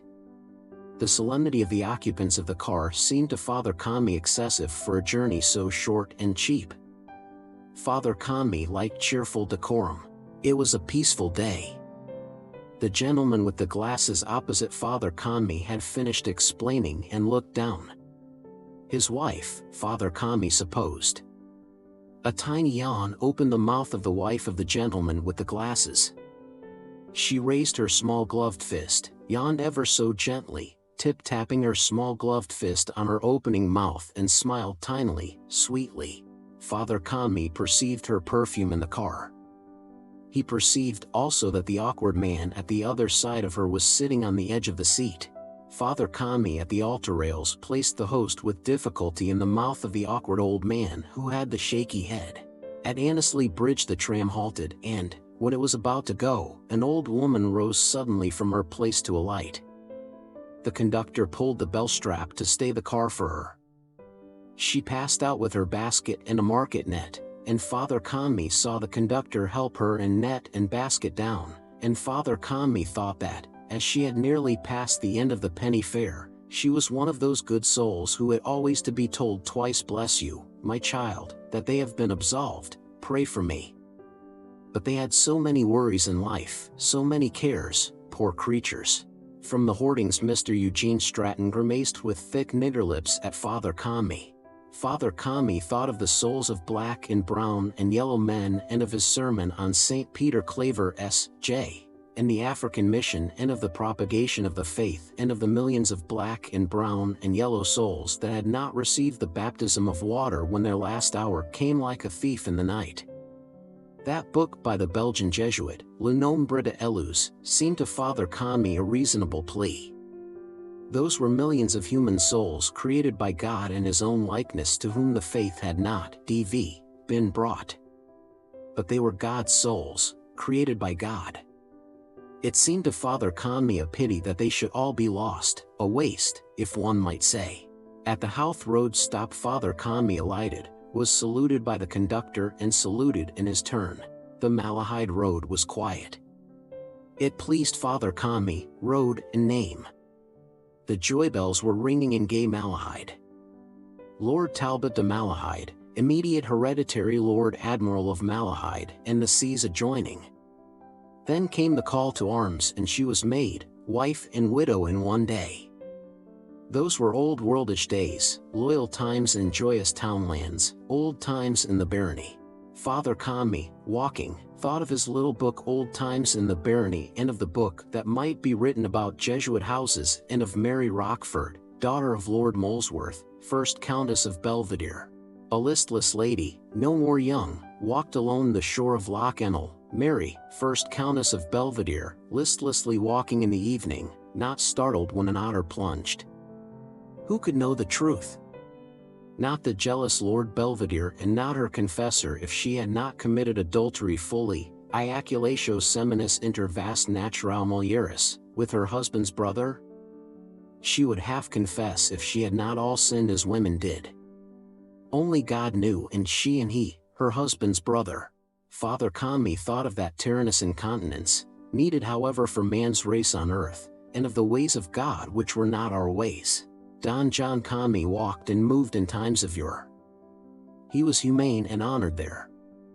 He bore in mind secrets confessed, and he smiled at smiling noble faces in a beeswax drawing-room, sealed with full fruit clusters. And the hands of a bride and of a bridegroom, noble to noble, were impalmed by Don John Conmee. It was a charming day. The lich gate of a field showed Father Conmee breadths of cabbages, curtsying to him with ample underleaves. The sky showed him a flock of small white clouds going slowly down the wind.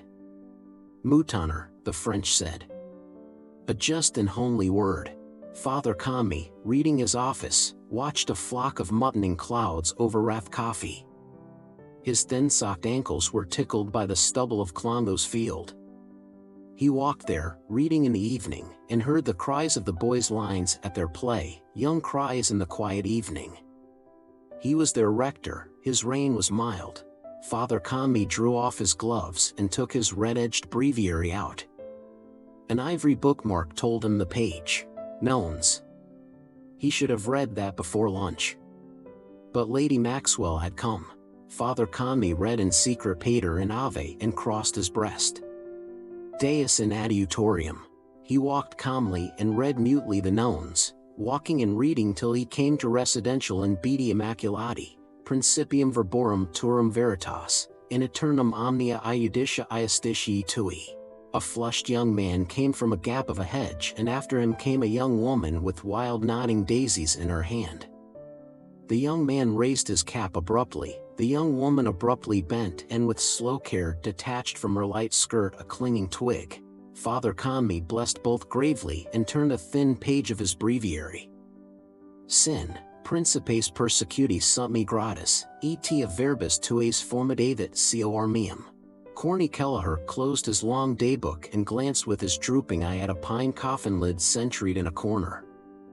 He pulled himself erect, went to it and, spinning it on its axle, viewed its shape and brass furnishings. Chewing his blade of hay, he laid the coffin lid by and came to the doorway. There he tilted his hat brim to give shade to his eyes and leaned against the door case, looking idly out. Father John Conmee stepped into the Dollymount tram on Newcomen Bridge. Corny Kelleher locked his large-footed boots and gazed, his hat down tilted, chewing his blade of hay. Constable 57C, on his beat, stood to pass the time of day.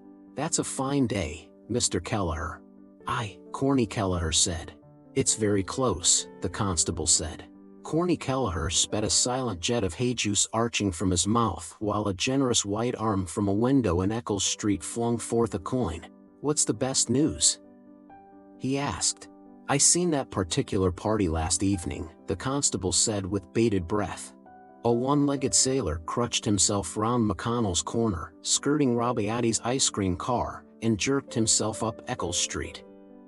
Towards Larry O'Rourke, in shirt sleeves in his doorway, he growled unamiably. For England. He swung himself violently forward past Katy and Booty Dedalus, halted and growled. Home and Beauty. J. O'Malley's white careworn face was told that Mr. Lambert was in the warehouse with a visitor. A stout lady stopped, took a copper coin from her purse and dropped it into the cap held out to her. The sailor grumbled thanks, glanced sourly at the unheating windows, sank his head and swung himself forward 4 strides. He halted and growled angrily. For England. 2 barefoot urchins, sucking long licorice laces, halted near him, gaping at his stump with their yellow slobbered mouths. He swung himself forward in vigorous jerks, halted, lifted his head towards a window and bayed deeply. Home and Beauty. The gay sweet chirping whistling within when on a bar or two ceased. The blind of the window was drawn aside. A card Unfurnished Apartments slipped from the sash and fell. A plump bare generous arm shone, was seen, held forth from a white petticoat bodice and taut shift straps. A woman's hand flung forth a coin over the area railings. It fell on the path. One of the urchins ran to it, picked it up and dropped it into the minstrel's cap, saying, There, sir. Katy and Booty Dedalus shoved in the door of the closed steaming kitchen. Did you put in the books? Booty asked. Maggie at the range rammed down a grayish mass beneath bubbling suds twice with her potstick and wiped her brow. They wouldn't give anything on them, she said. Father Conmee walked through Clongo's fields, his thin-socked ankles tickled by stubble. Where did you try? Booty asked. Guinness. Booty stamped her foot and threw her satchel on the table. Bad cess to her big face. She cried. Katy went to the range and peered with squinting eyes. What's in the pot? She asked. Shirts, Maggie said. Booty cried angrily. Cricky, is there nothing for us to eat? Katy, lifting the kettle lid and a pad of her stained skirt, asked. And what's in this? A heavy fume gushed in answer. Pea soup, Maggie said. Where did you get it? Katy asked. Sister Mary Patrick, Maggie said. The lackey rang his bell. Bar on. Booty sat down at the table and said hungrily. Give us it here. Maggie poured yellow thick soup from the kettle into a bowl. Katy, sitting opposite Booty, said quietly, as her fingertip lifted to her mouth random crumbs. A good job we have that much. Where's Dilly? Gone to meet father, Maggie said. Booty, breaking big chunks of bread into the yellow soup, added. Our Father who art not in heaven, Maggie, pouring yellow soup in Katy's bowl, exclaimed. Booty! For shame.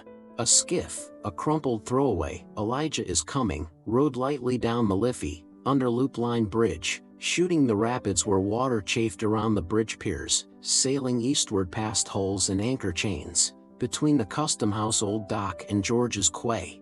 The blonde girl in Thornton's bedded the wicker basket with rustling fiber. Blazes Boylan handed her the bottle swathed in pink tissue paper and a small jar. Put these in first, will you? He said. Yes, sir, the blonde girl said. And the fruit on top. That'll do, game ball, Blazes Boylan said. She bestowed fat pears neatly, head by tail, and among them ripe shamefaced peaches.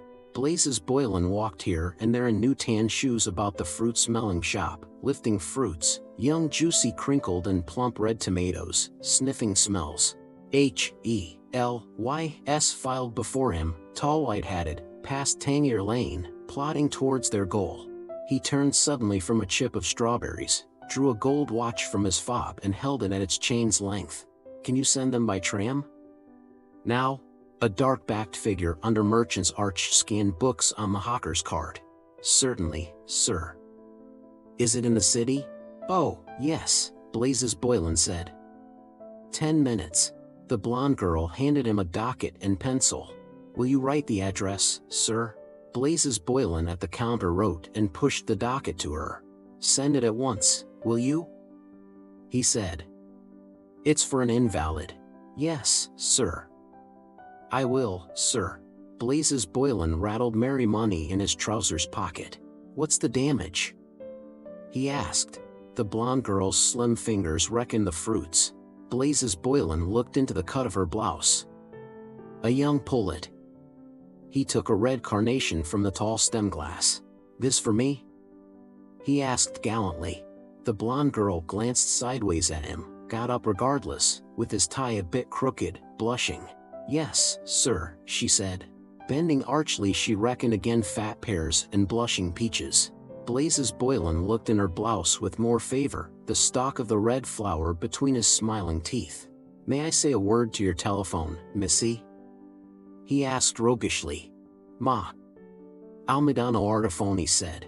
He gazed over Stephen's shoulder at Goldsmith's knobby pole. 2 carfuls of tourists passed slowly, their women sitting 4, gripping the handrests.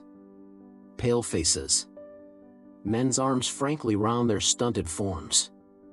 They looked from Trinity to the blind columned porch of the Bank of Ireland where pigeons cuckooed. Enchio ho avuto di questi day, Almidano Artifoni said, quando ero giovane come lei. E poi mi sono convinto che il mondo è una bestia. A peccato. Perci la sua voce sarebbe un cespit di rendita, vian vis, lei si sacrifica. Sacrificio incruento, Stephen said smiling, swaying his ashplant in slow swing swung from its midpoint, lightly. Speriamo, the round mustachioed face said pleasantly. Ma, diaretta me. Si rifletta. By the stern stone hand of Grattan, bidding halt, an Inchicore tram unloaded straggling Highland soldiers of a band. Si riflettero, Stephen said, glancing down the solid trouser leg. Ma, sol serios, eh? Almidano Artifoni said. His heavy hand took Stephen's firmly. Human eyes. They gazed curiously an instant and turned quickly towards a Dalkey tram. Eccolo, Almidano Artifoni said in friendly haste. Venga a trovarmi e pensi. Addio, caro. Arrivederla, maestro, Stephen said, raising his hat when his hand was freed. E grazie. Dice? Almidano Artifoni said. Scusi, eh? Tant bel cose. Almidano Artifoni, holding up a baton of rolled music as a signal, trotted on stout trousers after the Dalkey tram. In vain he trotted, signaling in vain among the rout of bare-kneed gillies smuggling implements of music through Trinity gates. Miss Dunn hid the Capel Street Library copy of The Woman in White far back in her drawer and rolled a sheet of gaudy notepaper into her typewriter. Too much mystery business in it. Is he in love with that one, Marion? Change it and get another by Mary Cecil Hay. The disc shot down the groove, wobbled a while, ceased and ogled them. 6. Miss Dunn clicked on the keyboard. June 16, 1904. 5 tall white-hatted sandwich men between Manippeny's corner and the slab where Wolfe-Tone's statue was not, heeled themselves turning H-E-L-Y-S and plodded back as they had come. Then she stared at the large poster of Marie Kendall, charming soubrette, and, listlessly lolling, scribbled on the jotter 16ths and capital S's. Mustard hair and Dalby cheeks. She's not nice looking, is she? The way she's holding up her bit of a skirt. Wonder will that fellow be at the band tonight? If I could get that dressmaker to make a concertina skirt like Susie Nagel's. They kick out grand. Shannon and all the boat club swells never took his eyes off her. Hope to goodness he won't keep me here till 7. The telephone rang rudely by her ear. Hello. Yes, sir. No, sir. Yes, sir. I'll ring them up after 5. Only those 2, sir, for Belfast and Liverpool. All right, sir. Then I can go after 6 if you're not back. A quarter after. Yes, sir. 27 and 6. I'll tell him. Yes, 1, 7, 6. She scribbled 3 figures on an envelope. Mr. Boylan. Hello. That gentleman from Sport wasn't looking for you. Mr. Lenehan, yes. He said he'll be in the Ormond at 4. No, sir. Yes, sir. I'll ring them up after 5. Two pink faces turned in the flare of the tiny torch. "Who's that?" Ned Lambert asked. "Is that Crotty? Ring the Bella and Crosshaven," a voice replied, groping for foothold. "Hello, Jack, is that yourself?" Ned Lambert said, raising in salute his pliant laugh among the flickering arches. "Come on. Mind your steps there." The Vesta in the clergyman's uplifted hand consumed itself in a long soft flame and was let fall. At their feet its red speck died, and moldy air closed round them. "How interesting," a refined accent said in the gloom. "Yes, sir," Ned Lambert said heartily. "We are standing in the historic council chamber of St. Mary's Abbey, where Silken Thomas proclaimed himself a rebel in 1534. This is the most historic spot in all Dublin. O'Madden Burke is going to write something about it one of these days. The old Bank of Ireland was over the way till the time of the Union, and the original Jews' temple was here too before they built their synagogue over in Adelaide Road. You were never here before, Jack, were you?" "No, Ned. He rode down through Dane Walk," the refined accent said, "if my memory serves me. The mansion of the Kildares was in Thomas Court." "That's right," Ned Lambert said. "That's quite right, sir. If you will be so kind then," the clergyman said, "the next time to allow me perhaps." "Certainly," Ned Lambert said. "Bring the camera whenever you like. I'll get those bags cleared away from the windows. You can take it from here or from here." In the still faint light he moved about, tapping with his lath the piled seed bags and points of vantage on the floor. From a long face a beard and gaze hung on a chessboard. "I'm deeply obliged, Mr. Lambert," the clergyman said. "I won't trespass on your valuable time." "You're welcome, sir," Ned Lambert said. "Drop in whenever you like. Next week, say. Can you see?" "Yes, yes." "Good afternoon, Mr. Lambert. Very pleased to have met you." "Pleasure is mine, sir," Ned Lambert answered. He followed his guest to the outlet and then whirled his lath away among the pillars. With J. O'Malley he came forth slowly into Mary's Abbey, where draymen were loading floats with sacks of carob and palm-nut meal. "O'Connor, Wexford." He stood to read the card in his hand. "The Reverend Hugh C. Love, Rathcoffey. Prison address, St. Michael's, Sallins. Nice young chap he is. He's writing a book about the Fitzgeralds, he told me. He's well up in history, faith." The young woman with slow care detached from her light skirt a clinging twig. "I thought you were at a new gunpowder plot, J. O'Malley said. Ned Lambert cracked his fingers in the air. "God!" he cried. "I forgot to tell him that one about the Earl of Kildare after he set fire to Cashel Cathedral. You know that one? I'm bloody sorry I did it," says he, "but I declare to God I thought the Archbishop was inside. He mightn't like it, though." "What?" "God, I'll tell him anyhow. That was the great Earl, the Fitzgerald more hot members, they were all of them, the Geraldines." The horses he passed started nervously under their slack harness. He slapped a piebald haunch quivering near him and cried, "WOA, sonny." He turned to J. O'Malley and asked, "Well, Jack? What is it? What's the trouble? Wait a while. Hold hard." With gaping mouth and head far back he stood still and, after an instant, sneezed loudly. "Chow!" he said. "Blast you. The dust from those sacks," J. O'Malley said politely. "No," Ned Lambert gasped. "I caught a cold night before, blast your soul, night before last, and there was a hell of a lot of draft." He held his handkerchief ready for the coming. "I was Glasnevin this morning, poor little, what do you call him? Chow. Mother of Moses." Tom Rockford took the top disc from the pile he clasped against his claret waistcoat. "See?" he said. "Say it's turn 6. In here, see. Turn now on." He slid it into the left slot for them. It shot down the groove, wobbled a while, ceased, ogling them. 6.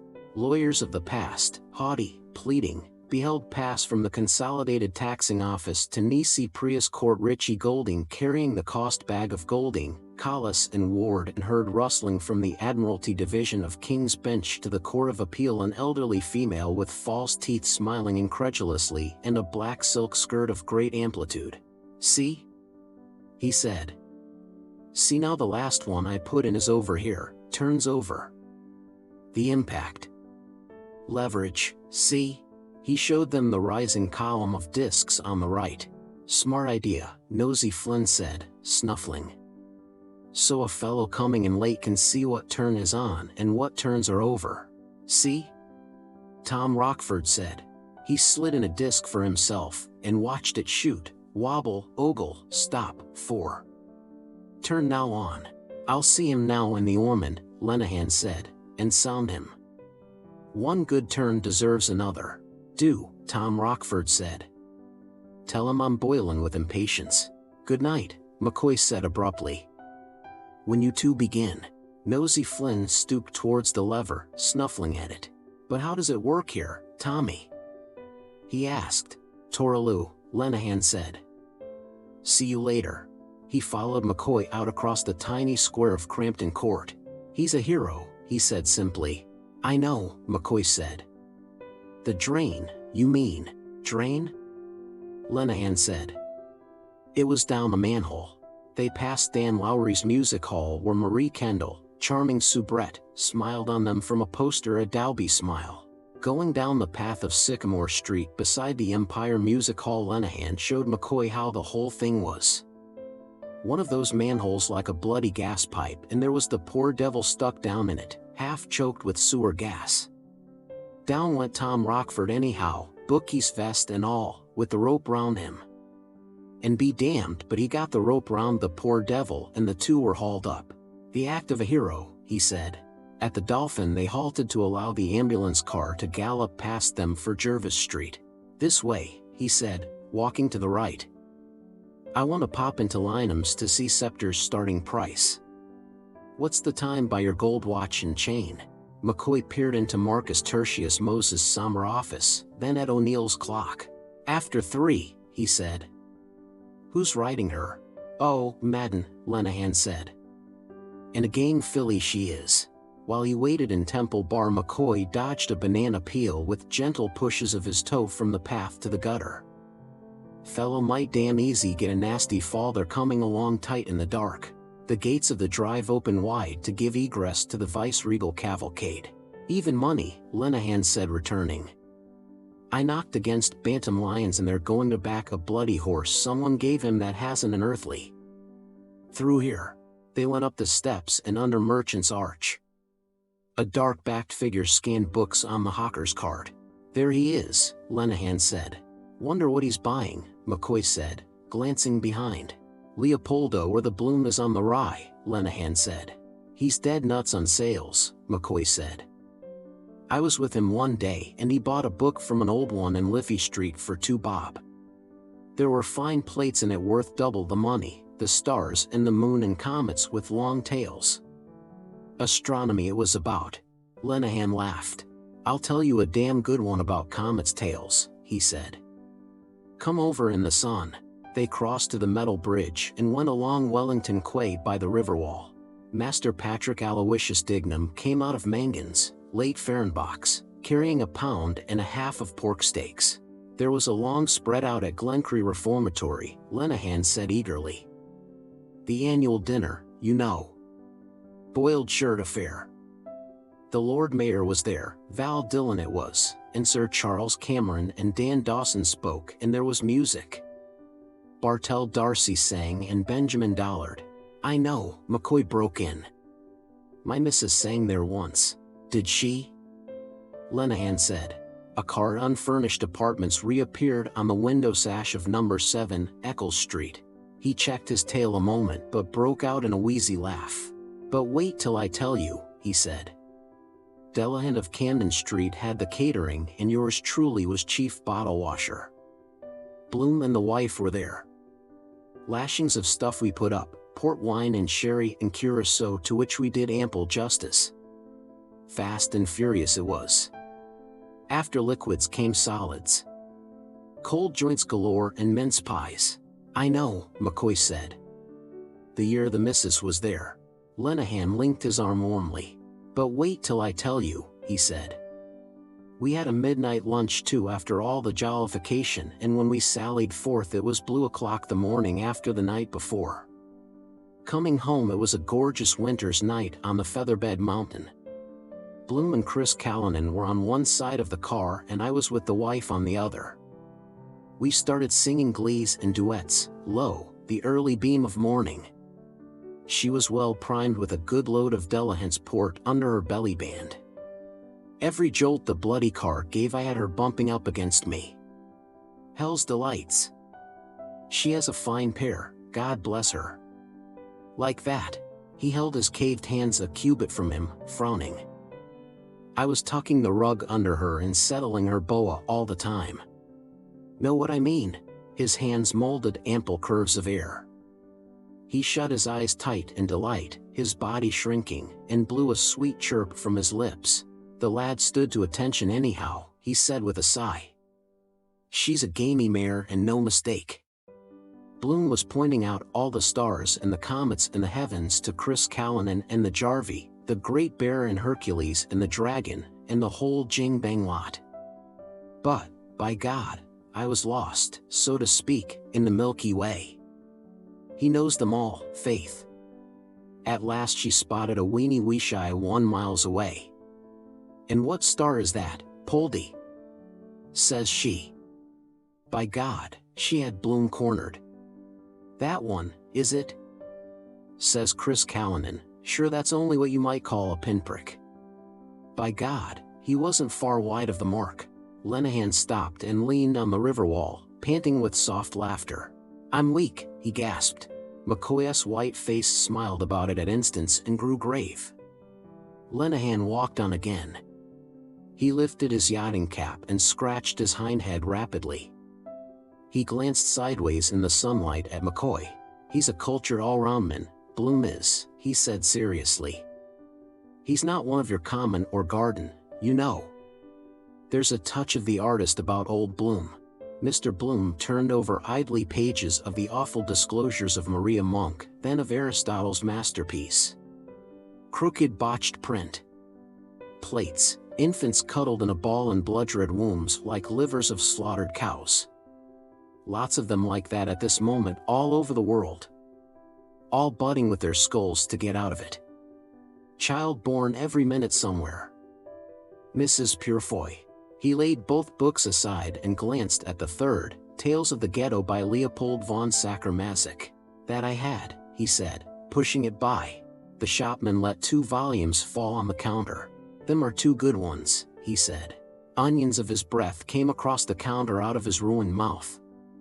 He bent to make a bundle of the other books, hugged them against his unbuttoned waistcoat and bore them off behind the dingy curtain.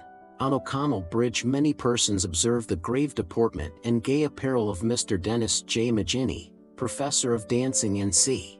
Mr. Bloom, alone, looked at the titles. Fair Tyrants by James Lovebirch. Know the kind that is. Had it? Yes. He opened it. Thought so. A woman's voice behind the dingy curtain. Listen, the man. No, she wouldn't like that much. Got her at once. He read the other title, Sweets of Sin. More in her line. Let us see. He read where his finger opened. All the dollar bills her husband gave her were spent in the stores on wondrous gowns and costliest frillies. For him. For Raoul. Yes. This. Here. Try. Her mouth glued on his in a luscious voluptuous kiss while his hands felt for the opulent curves inside her deshabille. Yes. Take this. The end. You are late, he spoke hoarsely, eyeing her with a suspicious glare. The beautiful woman threw off her sable-trimmed wrap, displaying her queenly shoulders and heaving embonpoint. An imperceptible smile played round her perfect lips as she turned to him calmly. Mr. Bloom read again, The beautiful woman. Warmth showered gently over him, cowling his flesh. flesh yielded amply amid rumpled clothes, whites of eyes swooning up. His nostrils arched themselves for prey.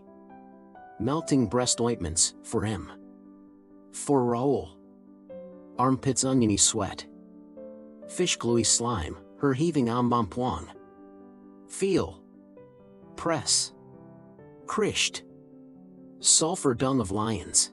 Young. Young.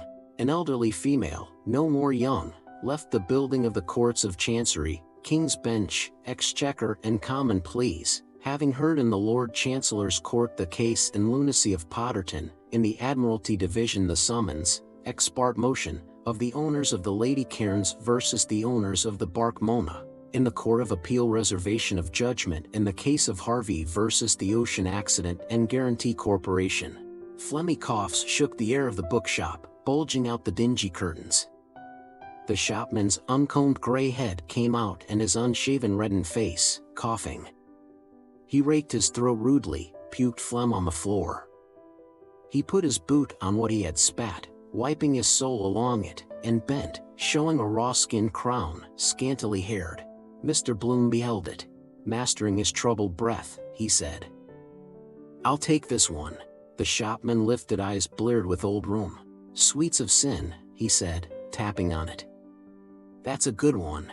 The lackey by the door of Dillon's auction rooms shook his handbell twice again and viewed himself in the chalked mirror of the cabinet.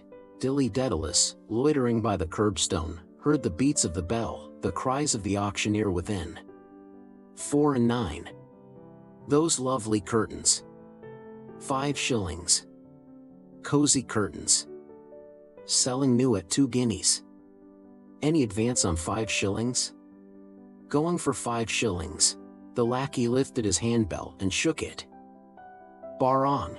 Bang of the last lap bell spurred the half-mile wheelmen to their sprint. J. Jackson, W. E. Wiley, A. Monroe and H. T. Gahan, their stretched necks wagging, negotiated the curve by the college library. Mr. Dedalus, tugging a long mustache, came round from Williams's row. He halted near his daughter. "It's time for you," she said. "Stand up straight for the love of the Lord Jesus," Mr. Dedalus said. "Are you trying to imitate your Uncle John, the cornet player, head upon shoulder?" "Melancholy God." Dilly shrugged her shoulders. Mr. Dedalus placed his hands on them and held them back. "Stand up straight, girl," he said. "You'll get curvature of the spine. Do you know what you look like?" He let his head sink suddenly down and forward, hunching his shoulders and dropping his underjaw. "Give it up, father," Dilly said. "All the people are looking at you." Mr. Dedalus drew himself upright and tugged again at his mustache. "Did you get any money?" Dilly asked. "Where would I get money?" Mr. Dedalus said. "There is no one in Dublin would lend me 4 pence. "You got some," Dilly said, looking in his eyes. "How do you know that?" Mr. Dedalus asked, his tongue in his cheek. Mr. Kernan, pleased with the order he had booked, walked boldly along James's Street. "I know you did," Dilly answered. "Were you in the Scotch house now?" "I was not, then," Mr. Dedalus said, smiling. "Was it the little nuns taught you to be so saucy?" "Here."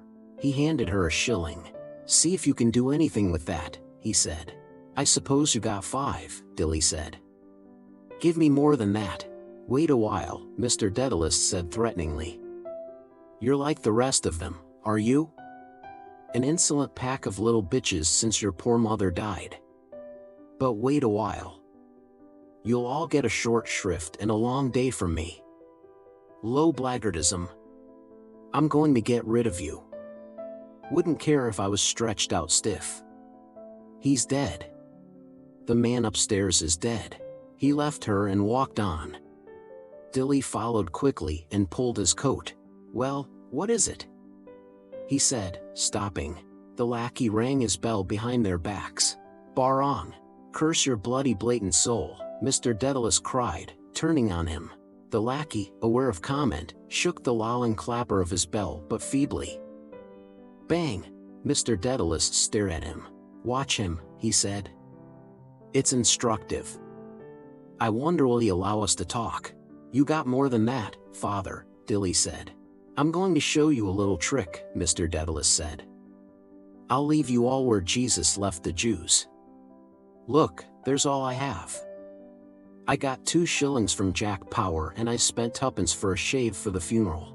He drew forth a handful of copper coins, nervously. Can't you look for some money somewhere? Dilly said. Mr. Dedalus thought and nodded. I will, he said gravely. I looked all along the gutter in O'Connell Street. I'll try this one now. You're very funny, Dilly said, grinning. Here, Mr. Dedalus said, handing her 2 pennies. Get a glass of milk for yourself and a bun or something. I'll be home shortly. He put the other coins in his pocket and started to walk on. The vice-regal cavalcade passed, greeted by obsequious policemen, out of Parkgate. I'm sure you have another shilling, Dilly said. The lackey banged loudly. Mr. Dedalus amid the din walked off, murmuring to himself with a pursing mincing mouth gently. The little nuns. Nice little things. Oh, sure they wouldn't do anything. Oh, sure they wouldn't really. Is it little Sister Monica? From the sundial towards James's Gate walked Mr. Kernan, pleased with the order he had booked for Polbrook Robertson, boldly along James's Street, past Shackleton's offices. Got round 'em all right. How do you do, Mr. Crimmins? First rate, sir. I was afraid you might be up in your other establishment in Pimlico. How are things going? Just keeping alive. Lovely weather we're having. Yes, indeed. Good for the country. Those farmers are always grumbling. I'll just take a thimbleful of your best gin, Mr. Crimmins. A small gin, sir. Yes, sir. Terrible affair, that General Slocum explosion. Terrible, terrible. 1,000 casualties. And heartrending scenes. Men trampling down women and children. Most brutal thing. What do they say was the cause? Spontaneous combustion. Most scandalous revelation. Not a single lifeboat would float and the fire hose all burst. What I can't understand is how the inspectors ever allowed a boat like that.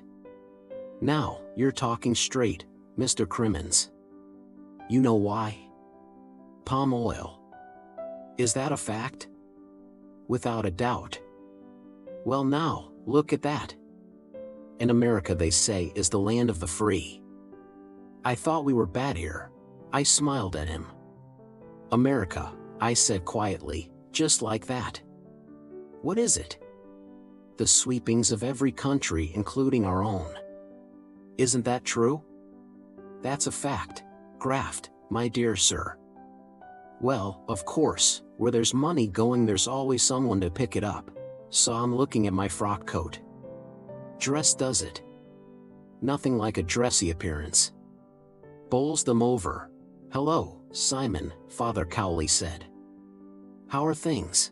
Hello, Bob, old man, Mr. Dedalus answered, stopping. Mr. Kernan halted and preened himself before the sloping mirror of Peter Kennedy, hairdresser.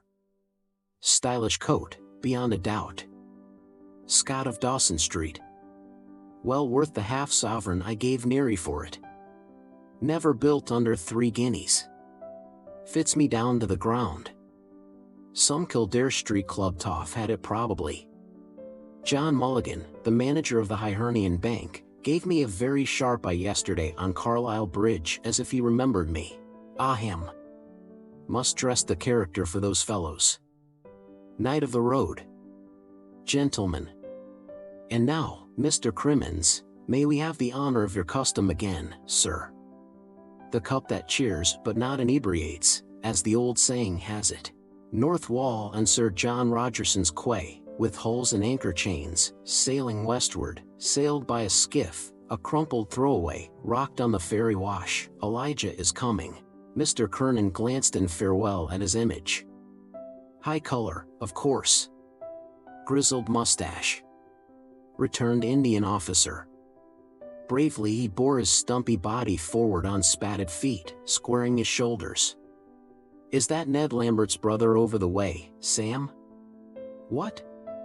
Yes. He's as like it as damn it. No. The windscreen of that motor car in the sun there. Just a flash like that. Damn like him. Ah him. Hot spirit of juniper juice warmed his vitals and his breath. Good drop of gin, that was. His frock tails winked in bright sunshine to his fat strut. Down there Emmett was hanged, drawn and quartered. Greasy black rope. Dogs licking the blood off the street when the Lord Lieutenant's wife drove by in her noddy. Bad times those were. Well, well. Over and done with. Great topers too. 4 bottle men. Let me see. Is he buried in St. Michan's? Or no, there was a midnight burial in Glasnevin. Corpse brought in through a secret door in the wall. Dignam is there now. Went out in a puff. Well, well. Better turn down here. Make a detour. Mr. Kernan turned and walked down the slope of Waddling Street by the corner of Guinness's visitors' waiting room. Outside the Dublin Distillers Company stores an outside car without fare where Jarvie stood, the reins knotted to the wheel. Damn dangerous thing. Some Tipperary Boston endangering the lives of the citizens. Runaway horse. Dennis Breen with his tomes, weary of having waited an hour in John Henry Menton's office, led his wife over O'Connell Bridge, bound for the office of Messrs. Collis and Ward. Mr. Kernan approached Island Street. Times of the troubles. Must ask Ned Lambert to lend me those reminiscences of Sir Jonah Barrington. When you look back on it all now in a kind of retrospective arrangement. Gaming at Daly's. No card sharping then. One of those fellows got his hand nailed to the table by a dagger. Somewhere here Lord Edward Fitzgerald escaped from Major Sir. Stables behind Moira House. Damn good gin that was. Fine dashing young nobleman. Good stock, of course. That ruffian, that sham squire, with his violet gloves gave him away. Course they were on the wrong side. They rose in dark and evil days. Fine poem that is, Ingram. They were gentlemen. Ben Dollar does sing that ballad touchingly. Masterly rendition. At the siege of Ross did my father fall. A cavalcade in easy trot along Pembroke Way past, outriders leaping in their saddles. Frock coats. Cream sunshades. Mr. Kernan hurried forward, blowing pursily. His Excellency. Too bad. Just missed that by a hair. Damn it. What a pity. Stephen Dedalus watched through the webbed window the lapidary's fingers prove a time-old chain. Dust webbed the window and the show trays. Dust darkened the toiling fingers with their vulture nails. Dust slept on dull coils of bronze and silver, lozenges of cinnabar, on rubies, leprous and wine-dark stones. Born all in the dark wormy earth, cold specks of fire, evil, lights shining in the darkness.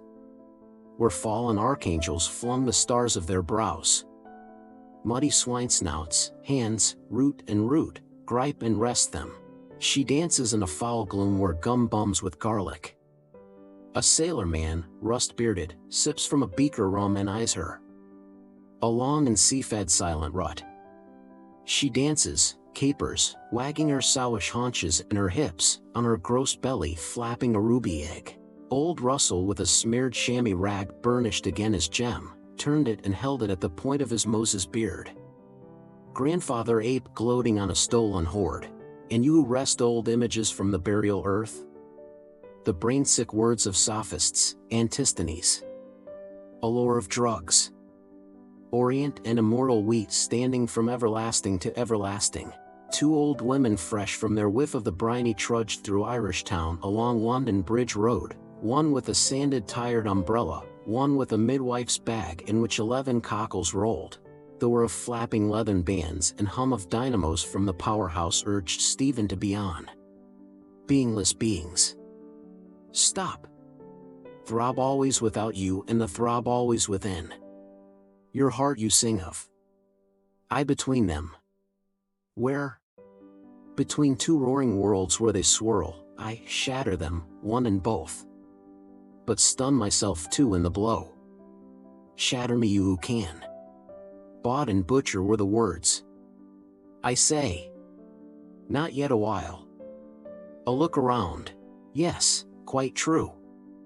Very large and wonderful and keeps famous time. You say right, sir. A Monday morning, 'twas so, indeed.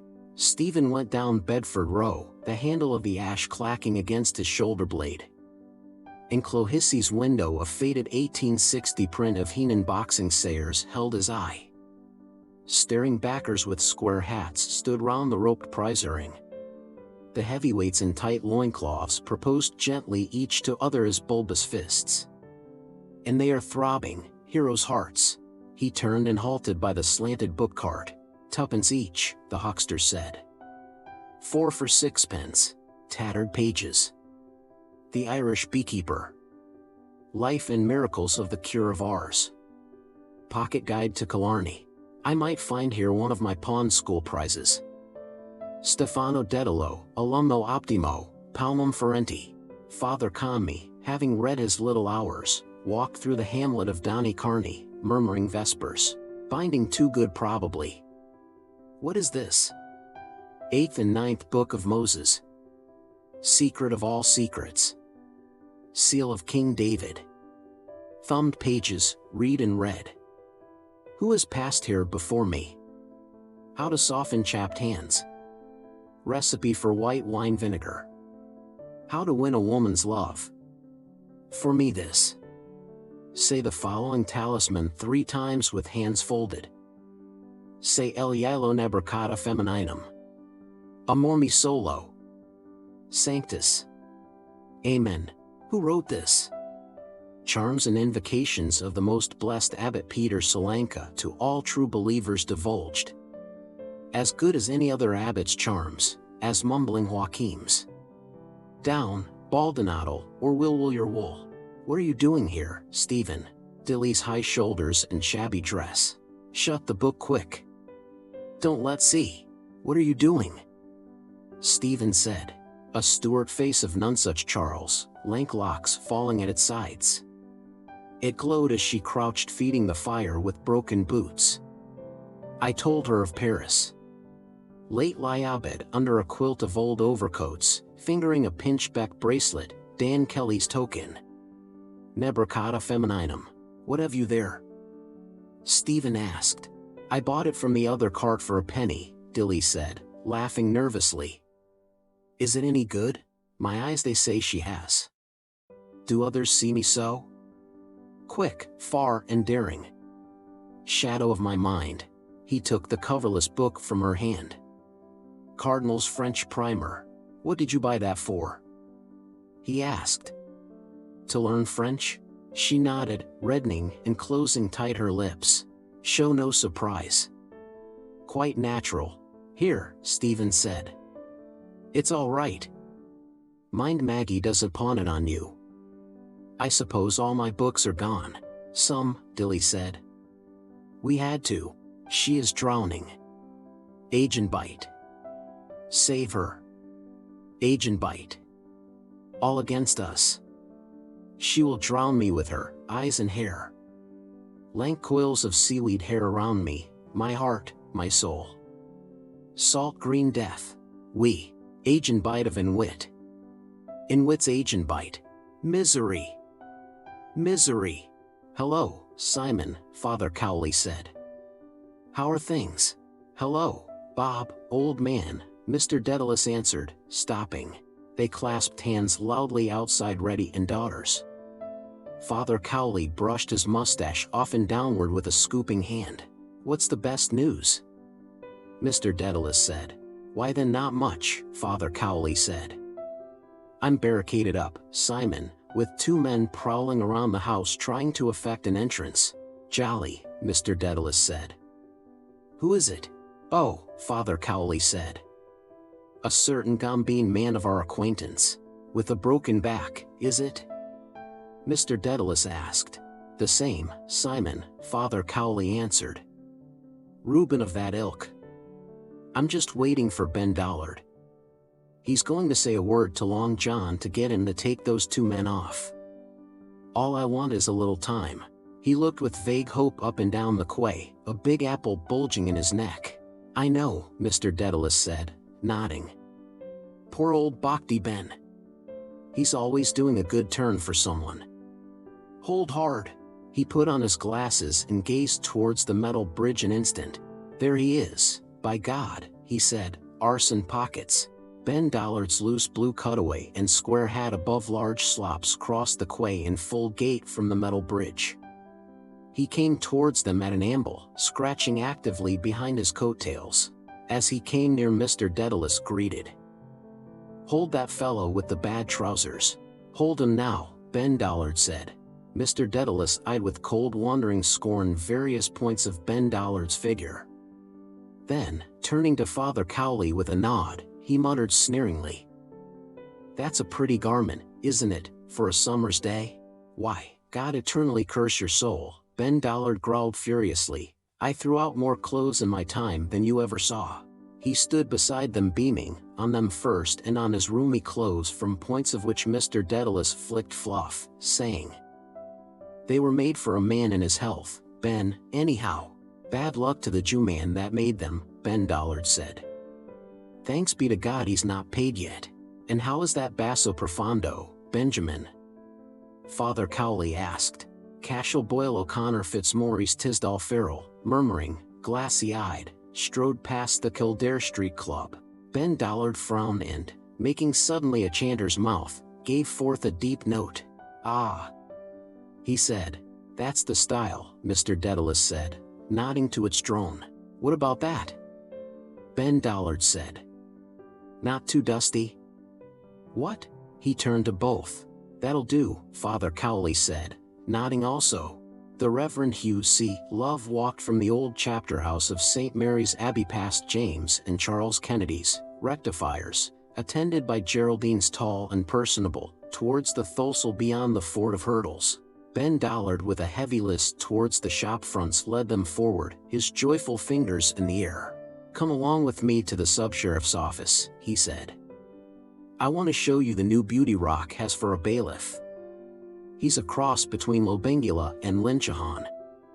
He's well worth seeing, mind you. Come along. I saw John Henry Menton casually in the bodega just now, and it will cost me a fall if I don't. Wait a while. We're on the right lay, Bob, believe you me. For a few days tell him," Father Cowley said anxiously. Ben Dollard halted and stared, his loud orifice open, a dangling button of his coat wagging bright-backed from its thread as he wiped away the heavy shrawms that clogged his eyes to hear aright. "What few days?" he boomed. "Hasn't your landlord distrained for rent?" "He has," Father Cowley said.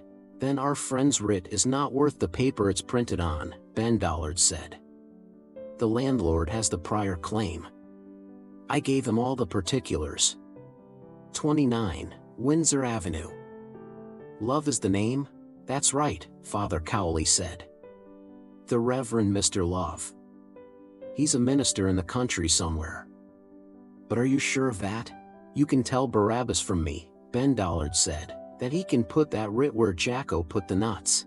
He led Father Cowley boldly forward, linked to his bulk. "Filberts I believe they were," Mr. Dedalus said, as he dropped his glasses on his coat front, following them. "The youngster will be all right," Martin Cunningham said, as they passed out of the castle yard gate. The policeman touched his forehead. "God bless you," Martin Cunningham said, cheerily. He signed to the waiting Jarvey, who chucked at the reins and set on towards Lord Edward Street. Bronze by gold, Miss Kennedy's head by Miss Dowse's head, appeared above the cross-blind of the Ormond Hotel.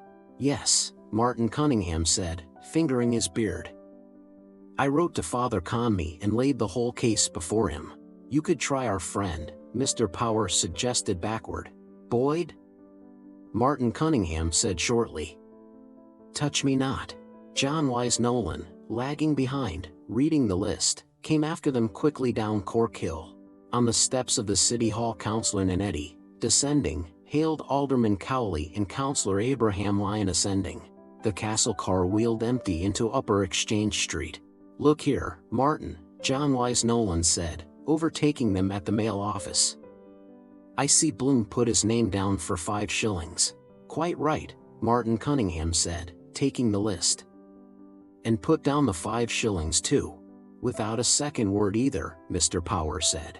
"Strange but true," Martin Cunningham added. John Wise Nolan opened wide eyes. "I'll say there's much kindness in the Jew," he quoted, elegantly. They went down Parliament Street. "There's Jimmy Henry," Mr. Power said, "just heading for Kavanagh's." "Righto," Martin Cunningham said. "Here goes." Outside La Maison Claire Blazes Boylan waylaid Jack Mooney's brother-in-law, Humpy, tight, making for the Liberties. John Wise Nolan fell back with Mr. Power, while Martin Cunningham took the elbow of a dapper little man in a shower of hail suit, who walked uncertainly, with hasty steps past Mickey Anderson's watches. "The assistant town clerk's corns are giving him some trouble," John Wise Nolan told Mr. Power. They followed round the corner towards James Kavanagh's wine rooms. The empty castle car fronted them at rest in Essex Gate. Martin Cunningham, speaking always, showed often the list at which Jimmy Henry did not glance. "And Long John Fanning is here too," John Wise Nolan said, "as large as life." The tall form of Long John Fanning filled the doorway where he stood. "Good day, Mr. Sub-Sheriff," Martin Cunningham said, as all halted and greeted. Long John Fanning made no way for them. He removed his large Henry Clay decisively, and his large fierce eyes scowled intelligently over all their faces. "Are the conscript fathers pursuing their peaceful deliberations?" he said with rich acrid utterance to the assistant town clerk. "Hell open to Christians they were having," Jimmy Henry said pettishly, "about their damned Irish language." Where was the marshal, he wanted to know, to keep order in the council chamber? And old Barlow the mace-bearer laid up with asthma, no mace on the table, nothing in order, no quorum even, and Hutchinson, the Lord Mayor, and Landudno and little Lorcan Sherlock doing locum tenens for him. Damned Irish language, language of our forefathers. Long John Fanning blew a plume of smoke from his lips. Martin Cunningham spoke by turns, twirling the peak of his beard, to the assistant town clerk and the sub-sheriff, while John Wise Nolan held his peace. "What dignum was that?" Long John Fanning asked. Jimmy Henry made a grimace and lifted his left foot. "Oh, my corns," he said plaintively. "Come upstairs for goodness sake till I sit down somewhere." "Off." Oh. Mind." Testily he made room for himself beside Long John Fanning's flank and passed in and up the stairs. "Come on up," Martin Cunningham said to the sub-sheriff. "I don't think you knew him, or perhaps you did, though." With John Wise Nolan, Mr. Power followed them in. "Decent little soul he was," Mr. Power said to the stalwart back of Long John Fanning, ascending towards Long John Fanning in the mirror. "Rather low-sized." "Dignum of Menton's office that was," Martin Cunningham said. Long John Fanning could not remember him. Clatter of horse hoofs sounded from the air. "What's that?" Martin Cunningham said. All turned where they stood. John Wise Nolan came down again. From the cool shadow of the doorway he saw the horses pass Parliament Street, harness and glossy pasterns and sunlight shimmering. Gaily they went past before his cool unfriendly eyes, not quickly. In saddles of the leaders, leaping leaders, rode outriders. "What was it?" Martin Cunningham asked, as they went on up the staircase. "The Lord Lieutenant General and General Governor of Ireland," John Wise Nolan answered from the stairfoot. As they trod across the thick carpet, Buck Mulligan whispered behind his Panama to Haynes. "Parnell's brother. There in the corner." They chose a small table near the window, opposite a long-faced man whose beard and gaze hung intently down on a chessboard. "Is that he?" Haynes asked, twisting round in his seat. "Yes," Mulligan said. "That's John Howard, his brother, our city marshal." John Howard Parnell translated a white bishop quietly, and his gray claw went up again to his forehead whereat it rested. An instant after, under its screen, his eyes looked quickly, ghost bright, at his foe and fell once more upon a working corner. "I'll take a mélange," Haynes said to the waitress. "2 mélanges," Buck Mulligan said. "And bring us some scones and butter and some cakes as well." When she had gone, he said, laughing, "We call it DBC because they have damn bad cakes." "Oh, but you missed Dedalus on Hamlet." Haynes opened his new bought book. "I'm sorry," he said. "Shakespeare is the happy hunting ground of all minds that have lost their balance." The one-legged sailor growled at the area of 14, Nelson Street. "England expects." Buck Mulligan's primrose waistcoat shook gaily to his laughter. "You should see him," he said, "when his body loses its balance. Wandering Angus, I call him. I am sure he has an idée fixe," Haynes said, pinching his chin thoughtfully with thumb and forefinger. "Now I am speculating what it would be likely to be." "Such persons always have." Buck Mulligan bent across the table gravely. "They drove his wits astray," he said, "by visions of hell. He will never capture the Attic note. The note of Swinburne, of all poets, the White Death and the Ruddy Birth.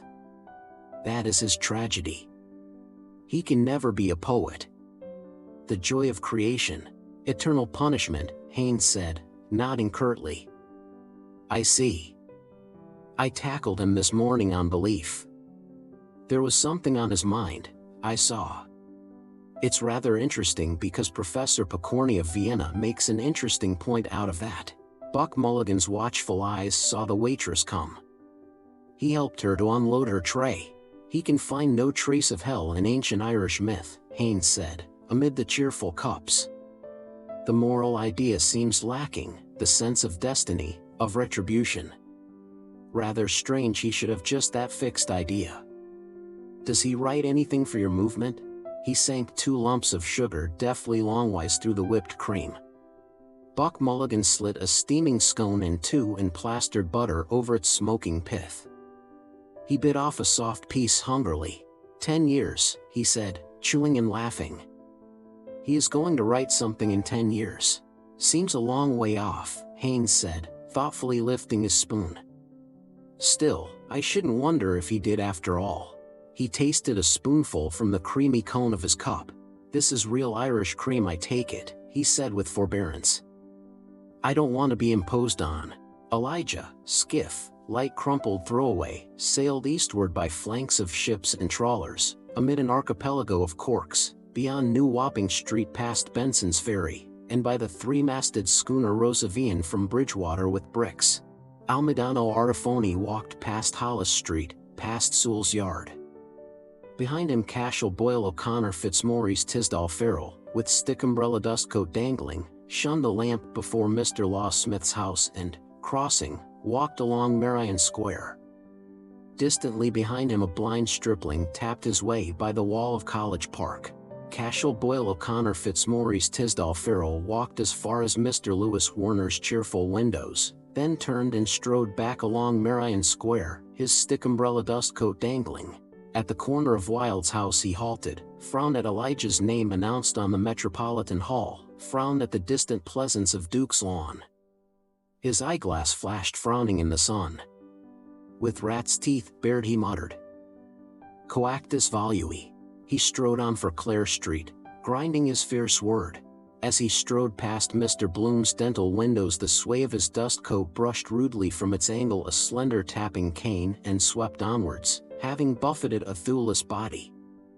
The blind stripling turned his sickly face after the striding form. "God's curse on you," he said sourly, "whoever you are. You're blinder nor I am, you bitch's bastard." Opposite Ruggie O'Donoghue's Master Patrick Aloysius Dignam, pawing the pound and a half of mangans, late Fehrenbach's, pork steaks he had been sent for, went along one Wicklow Street dawdling. It was 2 blooming dulls sitting in the parlor with Mrs. Storr and Mrs. Quigley and Mrs. McDowell and the blind down and they all at their sniffles and sipping sups of the superior tawny sherry Uncle Barney brought from Tunney's. And they eating crumbs of the cottage fruitcake, jawing the whole blooming time and sighing. After Wicklow Lane the window of Madame Doyle, court-dress milliner, stopped him. He stood looking in at the 2 puckers stripped to their pelts and putting up their props. From the side mirrors 2 mourning masters Dignam gaped silently. Myler Keogh, Dublin's pet lamb, will meet Sergeant Major Bennett, the Portobello bruiser, for a purse of 50 sovereigns. Gob, that'd be a good pucking match to see. Myler Keogh, that's the chap sparring out to him with the green sash. 2-bar entrance, soldiers half price. I could easy do a bunk on Ma. Master Dignam on his left turned as he turned. That's me in mourning. When is it? May the 22nd. Sure, the blooming thing is all over. He turned to the right, and on his right Master Dignam turned, his cap awry, his collar sticking up. Buttoning it down, his chin lifted, he saw the image of Marie Kendall, charming soubrette, beside the two puckers. One of them mows that do be in the packets of fag store smokes that his old fellow welted hell out of him for one time he found out. Master Dignam got his collar down and dawdled on. The best pucker going for strength was Fitzsimon's. One puck in the wind from that fellow would knock you into the middle of next week, man. But the best pucker for science was Jem Corbett before Fitzsimon's knocked the stuffings out of him, dodging and all. In Grafton Street Master Dignam saw a red flower in a toff's mouth and a swell pair of kicks on him, and he listening to what the drunk was telling him and grinning all the time. No Sandymount tram. Master Dignam walked along Nassau Street, shifted the pork steaks to his other hand. His collar sprang up again and he tugged it down. The blooming stud was too small for the buttonhole of the shirt, blooming into it. He met schoolboys with satchels. I'm not going tomorrow either, stay away till Monday. He met other schoolboys. Do they notice I'm in mourning? Uncle Barney said he'd get it into the paper tonight. Then they'll all see it in the paper and read my name printed and Pa's name. His face got all gray instead of being red like it was, and there was a fly walking over it up to his eye. The scrunch that was when they were screwing the screws into the coffin, and the bumps when they were bringing it downstairs. Pa was inside it and Ma crying in the parlor and Uncle Barney telling the men how to get it round the bend. A big coffin it was, and high and heavy looking. How was that? The last night Pa was boozed he was standing on the landing there bawling out for his boots to go out to Tunney's for to booze more, and he looked buddy and short in his shirt. Never see him again. Death, that is. Pa is dead. My father is dead. He told me to be a good son to Ma. I couldn't hear the other things he said, but I saw his tongue and his teeth trying to say it better. Poor Pa. That was Mr. Dignam, my father. I hope he's in purgatory now because he went to confession to Father Conroy on Saturday night. William Humble, Earl of Dudley, and Lady Dudley, accompanied by Lieutenant Colonel Heseltine, drove out after luncheon from the Viceregal Lodge. In the following carriage were the Honourable Mrs. Paget, Miss de Courcy and the Honourable Gerald Ward A.D.C. in attendance. The cavalcade passed out by the lower gate of Phoenix Park saluted by obsequious policemen and proceeded past Kingsbridge along the northern quays. The Viceroy was most cordially greeted on his way through the metropolis. At Bloody Bridge Mr. Thomas Kernan beyond the river greeted him vainly from afar. Between Queen's and Whitworth Bridges Lord Dudley's viceregal carriages passed and were unsaluted by Mr. Dudley White, B.L.M., who stood on Aaron Quay outside Mrs. M.E. White's, the pawnbroker's, at the corner of Aaron Street West, stroking his nose with his forefinger, undecided whether he should arrive at Phibsborough more quickly by a triple change of tram or by hailing a car or on foot through Smithfield, Constitution Hill and Broadstone Terminus. In the porch of Four Courts Richie Golding with the cost bag of Golding, Collis and Ward saw him with surprise. Past Richmond Bridge at the doorstep of the office of Reuben J. Dodd, solicitor, agent for the Patriotic Insurance Company, an elderly female about to enter changed her plan and retracing her steps by King's windows smiled credulously on the representative of His Majesty. From its sluice and wood quay wall under Tom Devon's office Pottle River hung out in fealty a tongue of liquid sewage. Above the cross blind of the Ormond Hotel, gold by bronze, Miss Kennedy's head by Miss Douce's head watched and admired. On Ormond Quay Mr. Simon Dedalus, steering his way from the greenhouse for the sub-sheriff's office, stood still in mid-street and brought his hat low. His Excellency graciously returned Mr. Dedalus' greeting.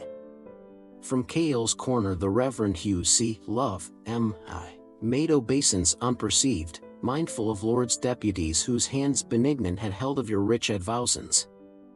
On Grattan Bridge Lenehan and McCoy, taking leave of each other, watched the carriages go by. Passing by Roger Green's office and Dollard's big red printing house Gertie McDowell, carrying the Catesby's cork lino letters for her father who was laid up, knew by the style it was the Lord and Lady Lieutenant, but she couldn't see what Her Excellency had on because the Tram and Springs big yellow furniture van had to stop in front of her on account of its being the Lord Lieutenant.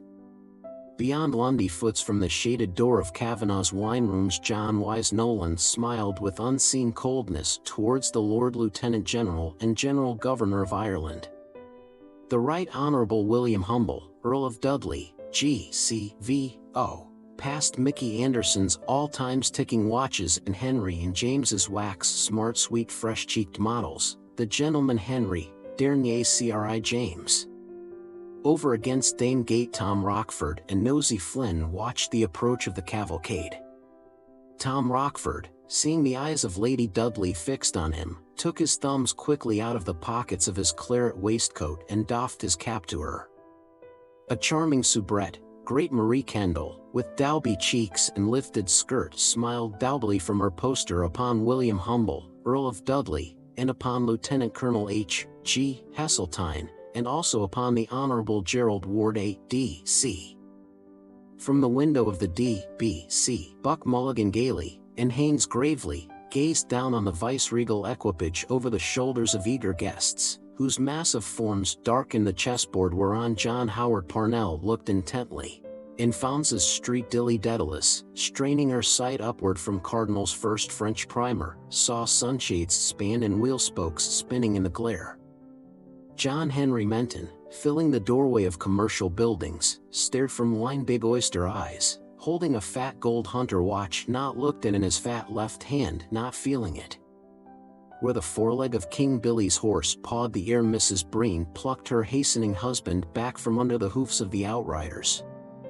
She shouted in his ear the tidings. Understanding, he shifted his tones to his left breast and saluted the second carriage. The Honourable Gerald Ward A.D.C., agreeably surprised, made haste to reply. At Ponsonby's corner a jaded white flagon H halted and 4 tall-hatted white flagons halted behind him, E.L.Y.S., while outriders pranced past in carriages. Opposite Pigot's music warerooms Mr. Dennis J. Maginny, professor of dancing in C, gaily apparelled, gravely walked, out passed by a viceroy and unobserved. By the provost's wall came jauntily Blazes Boylan, stepping in tan shoes and socks with sky-blue clocks to the refrain of My Girl's a Yorkshire Girl. Blazes Boylan presented to the leaders sky-blue frontlets and high action a sky-blue tie, a wide-brimmed straw hat at a rakish angle and a suit of indigo serge. His hands in his jacket pockets forgot to salute, but he offered to the 3 ladies the bold admiration of his eyes and the red flower between his lips. As they drove along Nassau Street His Excellency drew the attention of his bowing consort to the program of music which was being discoursed in College Park. Unseen brazen Highland laddies blared and drum-thumped after the cortege. But though she's a factory lass, and wears no fancy clothes, Baraabum, yet I've a sort of a Yorkshire relish for my little Yorkshire rose, Baraabum. Thither of the wall the Quartermill Flat Handicappers, M. C. Green, H. Shrift, T. M. Patey, C. Scaife, J. B. Jeffs, G. N. Morphy, F. Stevenson, C. Adderley and W. C. Huggard, started in pursuit. Striding past Finn's Hotel Cashel Boyle O'Connor Fitzmaurice Tisdall Farrell stared through a fierce eyeglass across the carriages at the head of Mr. M. E. Solomon's and the window of the Austro-Hungarian Vice-Consulate. Deep in Leinster Street by Trinity's postern a loyal king's man, Hornblower, touched his tally-ho cap. As the glossy horses pranced by Marion Square, Master Patrick Aloysius Dignam, waiting, saw salutes being given to the gent with the topper and raised also his new black cap with fingers greased by pork steak paper. His collar too sprang up. The Viceroy, on his way to inaugurate the Mirus Bazaar in aid of funds for Mercer's Hospital, drove with his following towards Lower Mount Street. He passed a blind stripling opposite Broadbent's. In Lower Mount Street, a pedestrian in a brown mackintosh, eating dry bread, passed swiftly and unscathed across the Viceroy's path. At the Royal Canal Bridge, from his hoarding, Mr. Eugene Stratton, his blub lips agrin, bade all comers welcome to Pembroke Township. At Haddington Road corner, two sanded women halted themselves, an umbrella and a bag in which 11 cockles rolled to view, with one of the Lord Mayor and Lady Mayoress without his golden chain. On Northumberland and Lansdowne roads His Excellency acknowledged punctually salutes from rare male walkers, the salute of two small schoolboys at the garden gate of the house said to have been admired by the late Queen when visiting the Irish capital with her husband, the Prince Consort, in 1849, and the salute of Almidano Artifoni's sturdy trousers swallowed by a closing door. Chapter 11. Bronze by gold heard the hoof irons, steely ringing. Impertinent thn. Chips, picking chips off rocky thumbnail, chips. Horrid. And gold flushed more. A husky fife note blue. Blue bloom is on the gold pinnacled hair. A jumping rose on satiny breast of satin, rose of Castile. Trilling, idlors. Peep. Who's in the peep off gold? Tink cried to bronze in pity. And a call, pure, long and throbbing. Long Indian call. Decoy.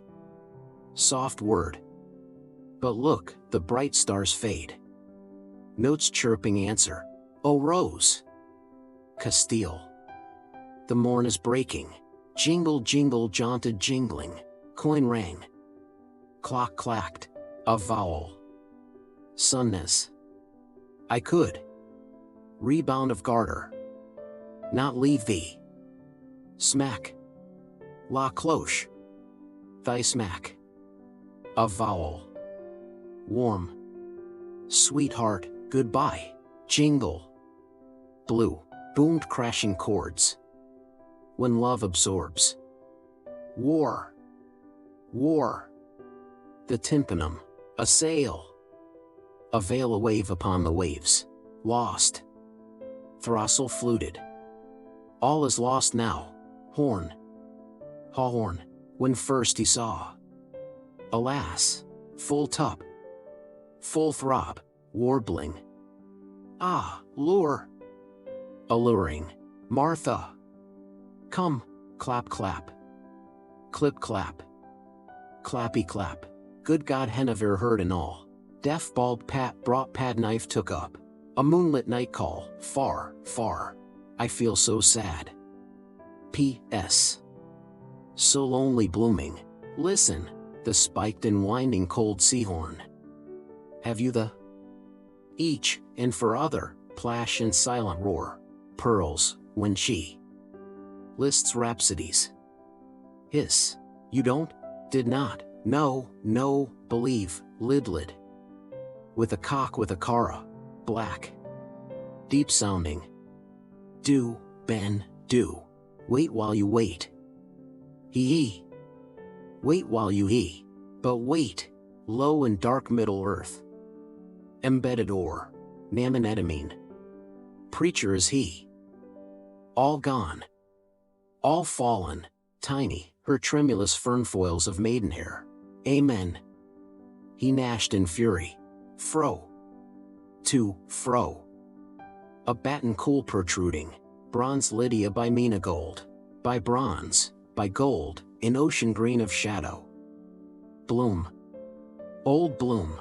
One wrapped, one tapped, with a cara, with a cock. Pray for him. Pray, good people. His gouty fingers knackering. Big Benaben. Big Benben.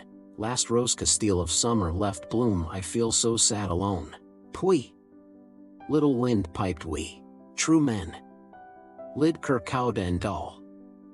I. Like you men. Will lift your chink with schunk. FFF. Ooh, we're bronze from anear. We're gold from afar. We're hoofs. RRPR, craw. Crondol. Then not till then. Maya pripftaf. Beep frit. Done. Begin. Bronze by gold, Miss Douse's head by Miss Kennedy's head. Over the cross-blind of the Ormond bar heard the vice-regal hoofs go by, ringing steel. Is that her? Asked Miss Kennedy. Miss Dowse said yes, sitting with his ex, Pearl Grey and O'Donnell. Exquisite contrast, Miss Kennedy said. When all agog Miss Dowse said eagerly. Look at the fellow in the tall silk. Who? Where? Gold asked more eagerly. In the second carriage, Miss Dowse's wet lips said, laughing in the sun. He's looking. Mine till I see. She darted, bronze, to the backmost corner, flattening her face against the pane in a halo of hurried breath. Her wet lips tittered. He's killed looking back. She laughed. Oh, wept. Aren't men frightful idiots? With sadness. Miss Kennedy sauntered sadly from bright light, twining a loose hair behind an ear. Sauntering sadly, gold no more, she twisted twined a hair.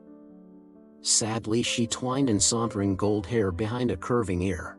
It's them as the fine times, sadly then she said. A man, Bluho went by Molon's pipes bearing in his breast the sweets of sin, by wine's antiques, in memory bearing sweet sinful words, by Carol's dusky battered plate, for roll. The boots to them in the bar, them barmaids came. For them unheeding him he banged on the counter his tray of chattering china. And there's your teas, he said. Miss Kennedy with manners transposed the tea tray down to an upturned lithia crate, safe from eyes. Lo, what is it? Loud Boots unmannerly asked. Find out, Miss Dowse retorted, leaving her spying point. Your beau, is it? A haughty bronze replied. I'll complain to Mrs. de Massey on you if I hear any more of your impertinent insolence. Impertinent THN. Boots' snout sniffed rudely, as he retreated as she threatened as he had come. Bloom, on her flower frowning Miss Dowse said. Most aggravating that young brat is. If he doesn't conduct himself I'll wring his ear for him a yard long. Ladylike in exquisite contrast. Take no notice, Miss Kennedy rejoined.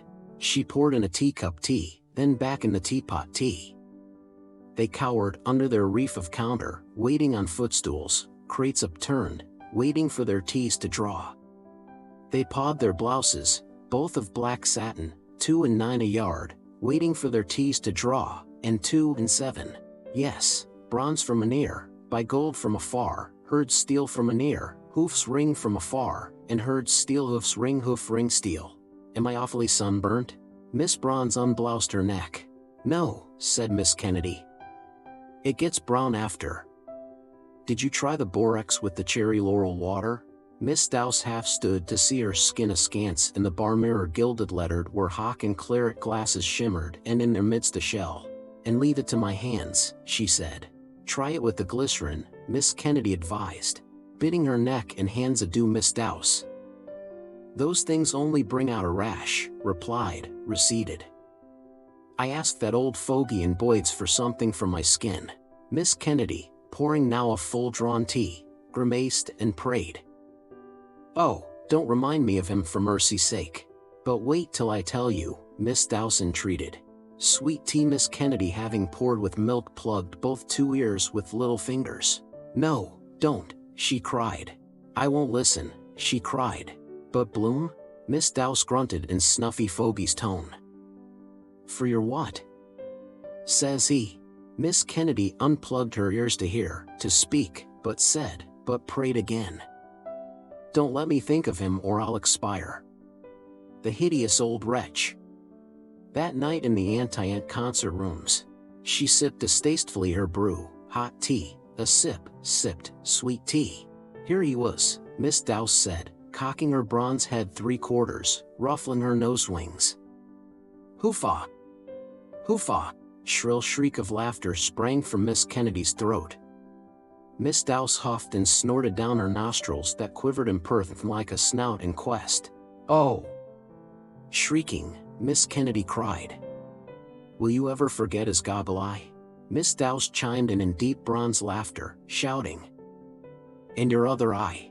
Blueho's dark eye read Aaron Figatner's name. "Why do I always think figather? Gathering figs, I think.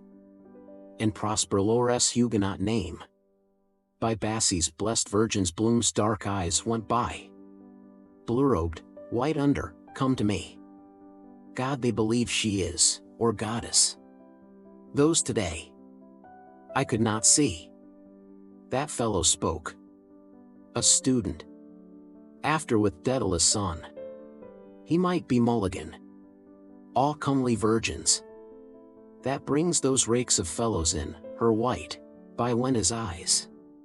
The sweets of sin. Sweet are the sweets of sin. In a giggling peal young gold bronze voices blended, Dowse with Kennedy your other eye.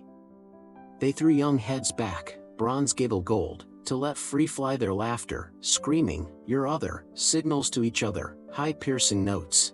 Ah, panting, sighing, ah, for done, their mirth died down. Miss Kennedy lipped her cup again, raised, drank a sip and giggled.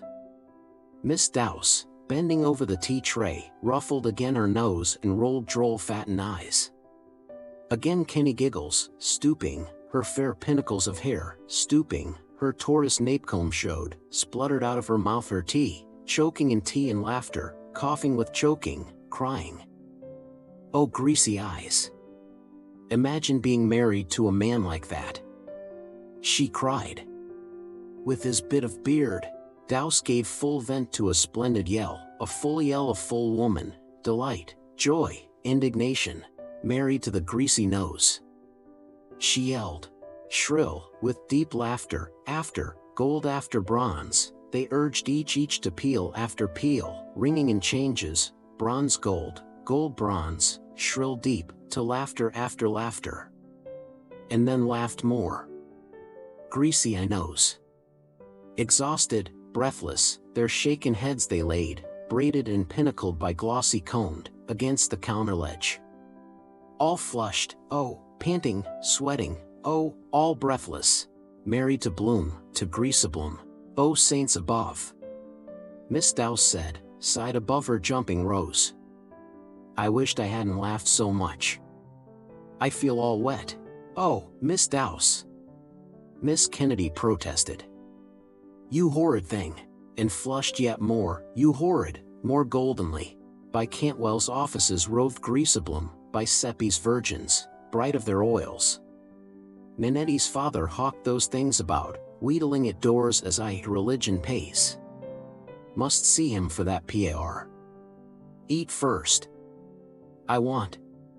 Not yet. At 4, she said. Time ever passing. Clock hands turning. On. Where eat? The Clarence, Dolphin. On.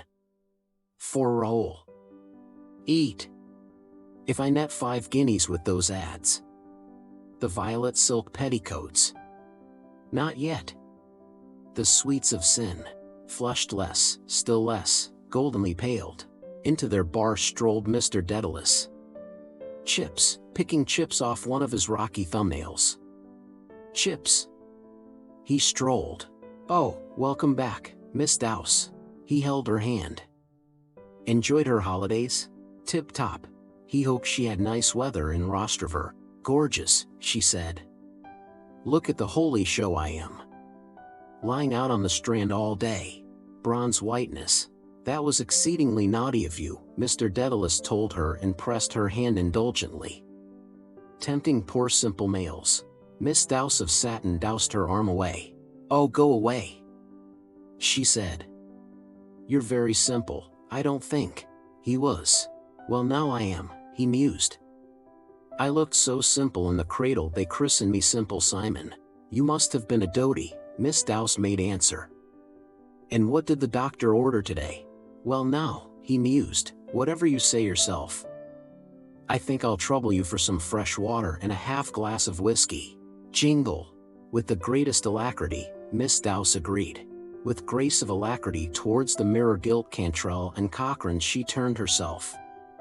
With grace she tapped a measure of gold whiskey from her crystal keg.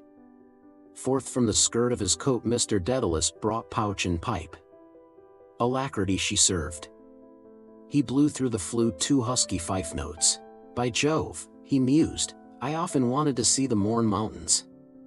Must be a great tonic in the air down there. But a long threatening comes at last, they say. Yes. Yes. Yes. He fingered shreds of hair, her maidenhair, her mermaid's, into the bowl. Chips. Shreds. Musing. Mute, none not said nothing. Yes. Gaily Miss Dowse polished a tumbler, trilling. Oh, Idlors, Queen of the Eastern Seas. Was Mr. Lidwell in today? In came Lenehan. Round him peered Lenehan. Mr. Bloom reached Essex Bridge. Yes, Mr. Bloom crossed Bridge of Essex.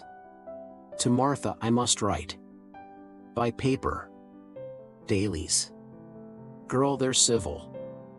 Bloom. Old Bloom. Blue Bloom is on the Rye. He was in at lunchtime, Miss Dowse said. Lenehan came forward. Was Mr. Boylan looking for me? He asked. She answered. Miss Kennedy, was Mr. Boylan in while I was upstairs? She asked. Miss Voice of Kennedy answered, a second teacup poised, her gaze upon a page. No. He was not. Miss Gaze of Kennedy, heard, not seen, read on. Lenehan round the sandwich bell wound his round body round. Peep. Who's in the corner? No glance of Kennedy rewarding him he yet made overtures. To mind her stops. To read only the black ones, round O and crooked S. Jingle jaunty jingle. Girl gold she read and did not glance. Take no notice. She took no notice while he read by rote a Solfa fable for her, plappering flatly. A fox met a stork. Said the fox to the stork, will you put your bill down in my troth and pull up a bone? He droned in vain. Miss Dowse turned to her tea aside. He sighed aside. Ah me! Oh my! He greeted Mr. Dedalus and got a nod. Greetings from the famous son of a famous father. Who may he be? Mr. Dedalus asked. Lenehan opened most genial arms. Who may he be? He asked. Can you ask? Stephen, the youthful bard. Dry. Mr. Dedalus, famous father, laid by his dry-filled pipe. I see, he said. I didn't recognize him for the moment. I hear he is keeping very select company. Have you seen him lately? He had. I quaffed the nectar bowl with him this very day, said Lenehan. In Mooney's Enville and in Mooney's sur Mer. He had received the rhino for the labor of his muse. He smiled at Bronze's tea-bathed lips, at listening lips and eyes. The elite of Erin hung upon his lips. The ponderous pundit, Hugh Machew, Dublin's most brilliant scribe and editor and that minstrel boy of the wild wet west who was known by the euphonious appellation of the O'Madden Burke. After an interval Mr. Dedalus raised his grog and, that must have been highly diverting, said he. I see. He drank. With faraway morning mountain eye. Sat down his glass. He looked towards the saloon door. I see you have moved the piano. The tuner was in today, Miss Dowse replied, tuning it for the smoking concert, and I never heard such an exquisite player. Is that a fact? Didn't he, Miss Kennedy? The real classical, you know. And blind too, poor fellow. Not 20 I'm sure he was. Is that a fact? Mr. Dedalus said. He drank and strayed away. So sad to look at his face, Miss Dowse condoled. God's curse on bitch's bastard. Tink to her pity cried a diner's bell. To the door of the bar and dining room came bald Pat, came bothered Pat, came Pat, waiter of Ormond. Lager for diner. Lager without alacrity she served. With patience Lenehan waited for Boylan with impatience, for jingle jaunty Blazes boy. Upholding the lid he, who, gazed in the coffin, at the oblique triple, piano, wires. He pressed, the same who pressed indulgently her hand, soft peddling, a triple of keys to see the thicknesses of felt advancing, to hear the muffled hammerfall in action. 2 sheets cream vellum paper, 1 reserve, 2 envelopes. When I was in wisdom Helly's wise Bloom and Daly's Henry Flower bought. Are you not happy in your home? Flower to console me, and a pin cuts low. Means something, language of flow. Was it a daisy? Innocence that is. Respectable girl meet after mass. Thanks awfully muchly. Wise Bloom eyed on the door a poster, a swaying mermaid smoking mid nice waves. Smoke mermaids, coolest whiff of all. Hair streaming, lovelorn. For some man. For Raoul. He eyed and saw far on Essex Bridge a gay hat riding on a jaunting car. It is. Again. 3rd time. Coincidence. Jingling on supple rubbers it jaunted from the bridge to Ormond Quay. Follow. Risk it. Go quick. At 4. Near now. Out, 2pence, sir, the shop girl dared to say. Aha. I was forgetting. Excuse. And 4. At 4 she. Winsomely she on Bloom smiled. Blue smeek ago. Turnoon. Think you're the only pebble on the beach? Does that to all. 4 men. In drowsy silence gold bent on her page. From the saloon a call came, long and dying. That was a tuning fork the tuner had that he forgot that he now struck. A call again. That he now poised that it now throbbed. You hear? It throbbed, pure, softly and softlier, its buzzing prongs. Longer and dying call.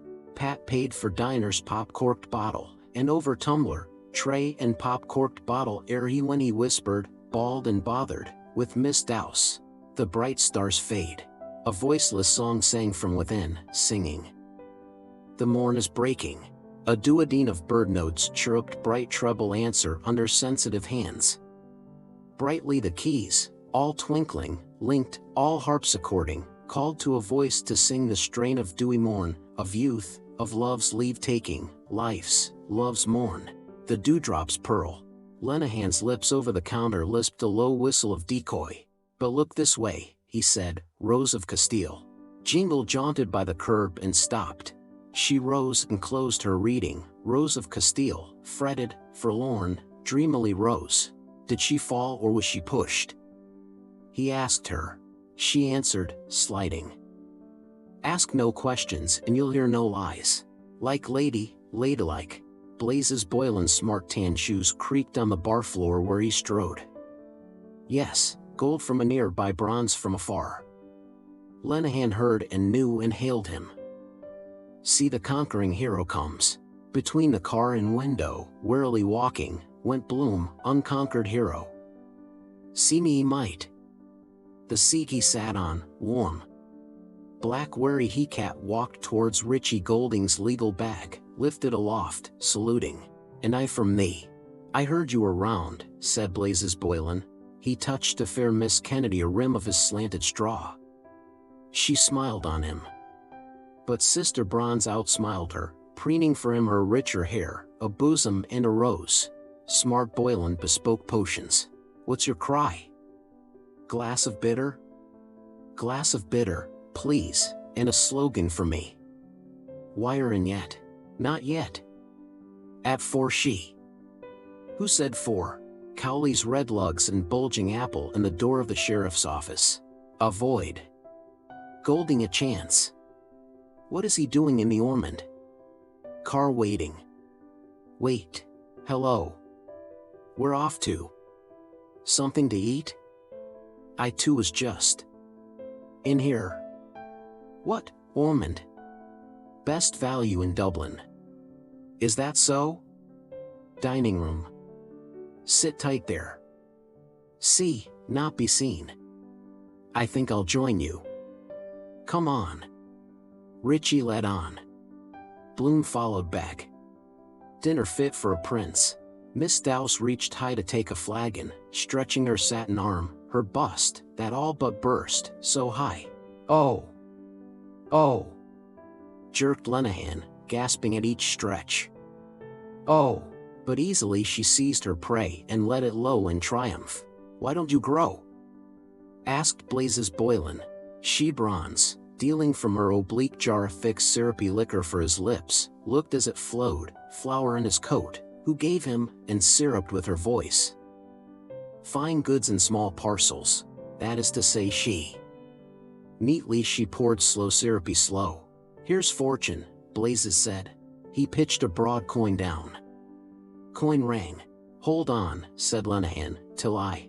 Fortune, he wished, lifting his bubbled ale. Scepter will win in a canter, he said. I plunged a bit, said Boylan, winking and drinking. Not on my own, you know. Fancy of a friend of mine. Lenehan still drank and grinned at his tilted ale and at Miss Dowse's lips that all but hummed, not shut, the ocean song her lips had trilled. Idlers. The Eastern Seas. Clock word. Miss Kennedy passed their way, flower, wonder who gave, bearing away tea tray. Clock clacked. Miss Dowse took Boylan's coin, struck boldly the cash register. It clanged. Clock clacked. Fair one of Egypt teased and sorted in the till and hummed and handed coins and change. Look to the west. A clack. For me. What time is that? Asked Blazes Boylan. 4 o'clock. Lenehan, small eyes a hunger on her humming, bust a humming, tugged Blazes Boylan's elbow sleeve. Let's hear the time, he said. The bag of golding, Collis, ward led Bloom by rye-bloom flower tables. Aimless he chose with agitated aim, bald Pat attending, a table near the door. Be near. At 4. Has he forgotten? Perhaps a trick. Not come, whet appetite. I couldn't do. Wait, wait. Pat, waiter, waited. Sparkling bronze azure-eyed Blazer's sky-blue bow and eyes. Go on, pressed Lenehan. There's no one. He never heard. To Flora's lips did high. High, a high note pealed in the treble clear. Bronze Dowse communing with her rose that sank and rose sought Blazes Boylan's flower and eyes. Please, please. He pleaded over returning phrases of avowal. I could not leave thee. Afterwards, Miss Dowse promised coyly. No, now, urged Lenehan. Son n'est la cloche. Oh do. There's no one. She looked. Quick. Miss Ken out of earshot. Sudden bent. Two kindling faces watched her bend. Quavering the chord strayed from the air, found it again, lost chord, and lost it and found it, faltering. Go on. Do. Sonnes. Bending, she nipped a peak of skirt above her knee. Delayed. Taunted them still, bending, suspending, with willful eyes. Sonnes. Smack. She set free sudden and rebound her nipped elastic garter smack warm against her smackable a woman's warm-hosed thigh. La cloche. Cried gleeful Lenehan. Trained by owner. No sawdust there. She smile-smirked supercilious, wept. Aren't men, but, light ward gliding, mild she smiled on Boylan. You're the essence of vulgarity, she in gliding said. Boylan, eyed. Tossed a fat lips his chalice, drank off his chalice tiny, sucking the last fat violet syrupy drops. His spellbound eyes went after her gliding head as it went down the barb by mirrors, gilded arch for ginger ale, hock and claret glasses shimmering, a spiky shell, where it concerted, mirrored, bronze with sunnier bronze. Yes, bronze from an Irby. Sweetheart, goodbye. I'm off, said Boylan with impatience. He slid his chalice brisk away, grasped his change. Wait a shake, begged Lenehan, drinking quickly. I wanted to tell you. Tom Rockford. Come on to Blazes, said Blazes Boylan, going. Lenehan gulped to go. Got the horn or what? He said. Wait. I'm coming. He followed the hasty creaking shoes but stood nimbly by the threshold, saluting forms, a bulky with a slender. How do you do, Mr. Dollard? Eh? How do? How do? Ben Dollard's vague bass answered, turning an instant from Father Cowley's woe. He won't give you any trouble, Bob. Alf Bergen will speak to the long fellow. We'll put a barley straw in that Judas Iscariot's ear this time. Sighing, Mr. Dedalus came through the saloon, a finger soothing an eyelid. Ho ho, we will, Ben Dollard yodeled jollily. Come on, Simon. Give us a ditty. We heard the piano. Bald Pat, bothered waiter, waited for drink orders. Power for Richie. And Bloom? Let me see. Not make him walk twice. His corns. For now. How warm this black is. Coarse nerves a bit. Refracts, is it, heat? Let me see. Cider. Yes, bottle of cider. What's that? Mr. Dedalus said. I was only vamping, man. Come on, Ben Dollard called. Begone dull care. Come, Bob. He ambled Dollard, bulky slops, before them. Hold that fellow with the, hold him now, into the saloon. He plumped him Dollard on the stool. His gouty paws plumped chords. Plumped, stopped abrupt. Bald Pat in the doorway met Tila's gold returning. Bothered, he wanted power and cider. Bronze by the window, watched, bronze from afar. Jingle a tinkle jaunted. Bloom heard a jing, a little sound. He's off. Light sob of breath. Bloom sighed on the silent blue-hued flowers. Jingling. He's gone.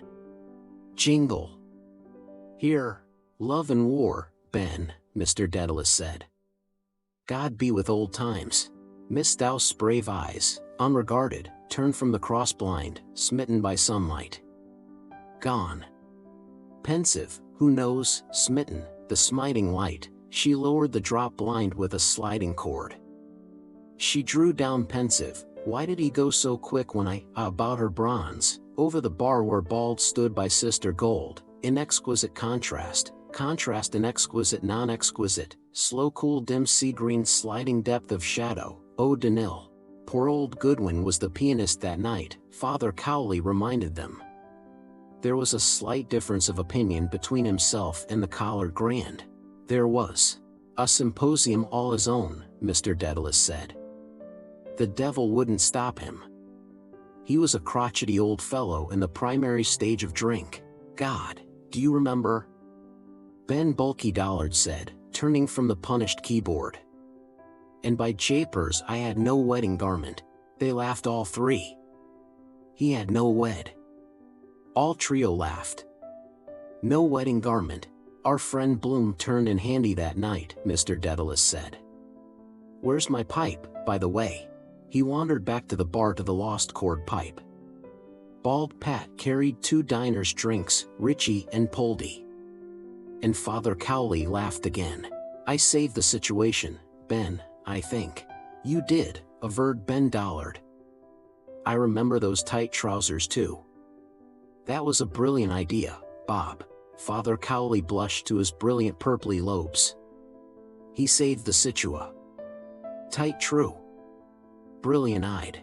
I knew he was on the rocks, he said. The wife was playing the piano in the Coffee Palace on Saturdays for a very trifling consideration, and who was it gave me the wheeze she was doing the other business? Do you remember? We had to search all Hollis Street to find them till the chap in Keogh's gave us the number. Remember? Ben remembered, his broad visage wondering. By God, she had some luxurious opera cloaks and things there. Mr. Dedalus wandered back, pipe in hand. Merrion Square style. Ball dresses, by God, and court dresses. He wouldn't take any money either. What? Any god's quantity of cocked hats and boleros and trunk hose. What? Aye, Mr. Dedalus nodded. Mrs. Marion Bloom has left off clothes of all descriptions. Jingle jaunted down the quays. Blazes sprawled on bounding tires. Liver and bacon. Steak and kidney pie. Right, sir. Right, Pat. Mrs. Marion. Men in pike hoses. Smell of burn. Of Paul de Kock. Nice name What's this her name was? A buxom lassie. Marion, Tweedy. Yes. Is she alive? And kicking? She was a daughter of the regiment. Yes, begad. I remember the old drum major. Mr. Dedalus struck, whizzed, lit, puffed savory puff after. Irish? I don't know, faith. Is she, Simon? Puff after stiff, a puff, strong, savory, crackling. Buccinator muscle is. What? Bit rusty. Oh, she is. My Irish Molly, oh. He puffed a pungent plumy blast. From the Rock of Gibraltar, all the way. They pined in depth of ocean shadow, gold by the beer pole, bronze by maraschino, thoughtful all too. Mina Kennedy, 4, Lismore Terrace, Drumcondro with idlers, a queen, Dolores, silent. Pat served, uncovered dishes. Leopold cut liver slices. As said before, he ate with relish the inner organs, nutty gizzards, fried cod's rose, while Richie Golding, Collis, Ward ate steak and kidney, steak then kidney, bite by bite of pie he ate. Bloom ate they ate. Bloom with Golding, married in silence, ate. Dinners fit for princes. By bachelors walk jog jaunty jingled blazes boilin', bachelor, in sun and heat, mare's glossy rump a trot, with flick of whip, on bounding tires, sprawled, warm-seated, boilin' impatience, ardent bold. Horn. Have you the? Horn. Have you the? Ha ha horn. Over their voices dollard bassoon attack, booming over bombarding chords. When love absorbs my ardent soul. Roll of Ben Solben jammin' rolled to the quivery love shivery roof panes. War! War! Cried Father Cowley. You're the warrior. So I am, Ben Warrior laughed. I was thinking of your landlord. Love or money? He stopped. He wagged huge beard, huge face over his blunder huge. Sure, you'd burst the tympanum of her ear, man, Mr. Dedalus said through smoke aroma, with an organ like yours. In bearded abundant laughter Dollard shook upon the keyboard. He would. Not to mention another membrane, Father Cowley added. Half-time, Ben.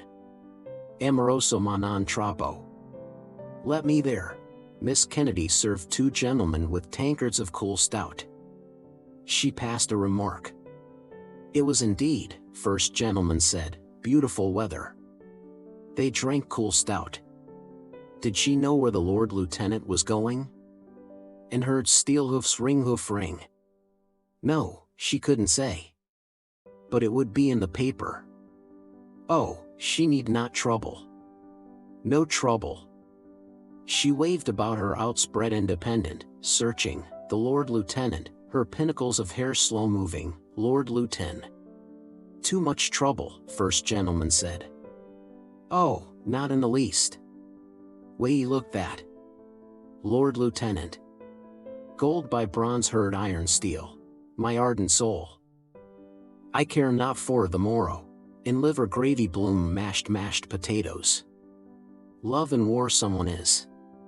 Ben Dollard's famous. Night he ran round to us to borrow a dress suit for that concert. Trousers tight as a drum on him. Musical porkers. Molly did laugh when he went out.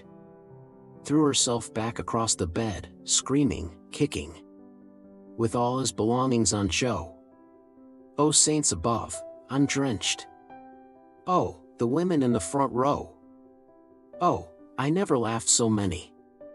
Well, of course that's what gives him the bass barrel tone. For instance eunuchs. Wonder who's playing. Nice touch. Must be Cowley.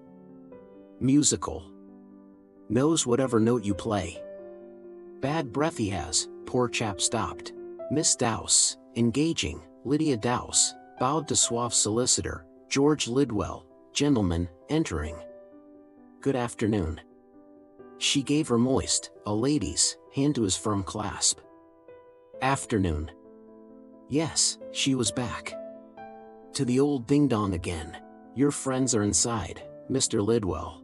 George Lidwell, suave, solicited, held a Lydia hand. Bloom ain't live as said before. Clean here at least. That chap in the Burton, gummy with gristle. No one here, Golding and I, clean tables, flowers, miters of napkins. Pat to and fro. Bald Pat. Nothing to do. Best value in Dub, piano again. Cowley it is. We sits into it, like one together, mutual understanding. Tiresome shapers scraping fiddles, I on the bow end, sawing the cello, remind you of toothache. Her high long snore. Night we were in the box. Trombone under blowing like a grampus, between the acts, other brass chap unscrewing, emptying spittle. Conductor's legs too, bags trousers, jigdy. Do right to hide them. Jigdy jingle jaunty, only the harp. Lovely. Gold glowering light. Girl touched it. Poop of a lovely. Gravy's rather good fit for a golden ship. Aaron. The harp that once or twice. Cool hands. Ben Houth, the rhododendrons. We are their harps. He. Old. Young. I couldn't, man, Mr. Dedalus said, shy, listless. Strongly.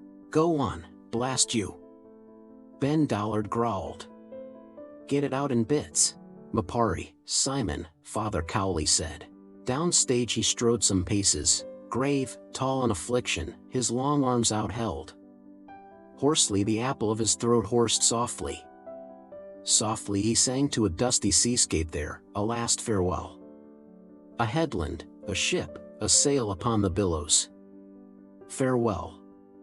A lovely girl, her veil a wave upon the headland, wind around her. Cowley sang. Mapari Tuttamore. Il mio scardo l'encontre. She waved, unhearing Cowley, her veil, to one departing, dear one, to wind, love, speeding sail, return. Go on, Simon. Sure, my dancing days are done, Ben.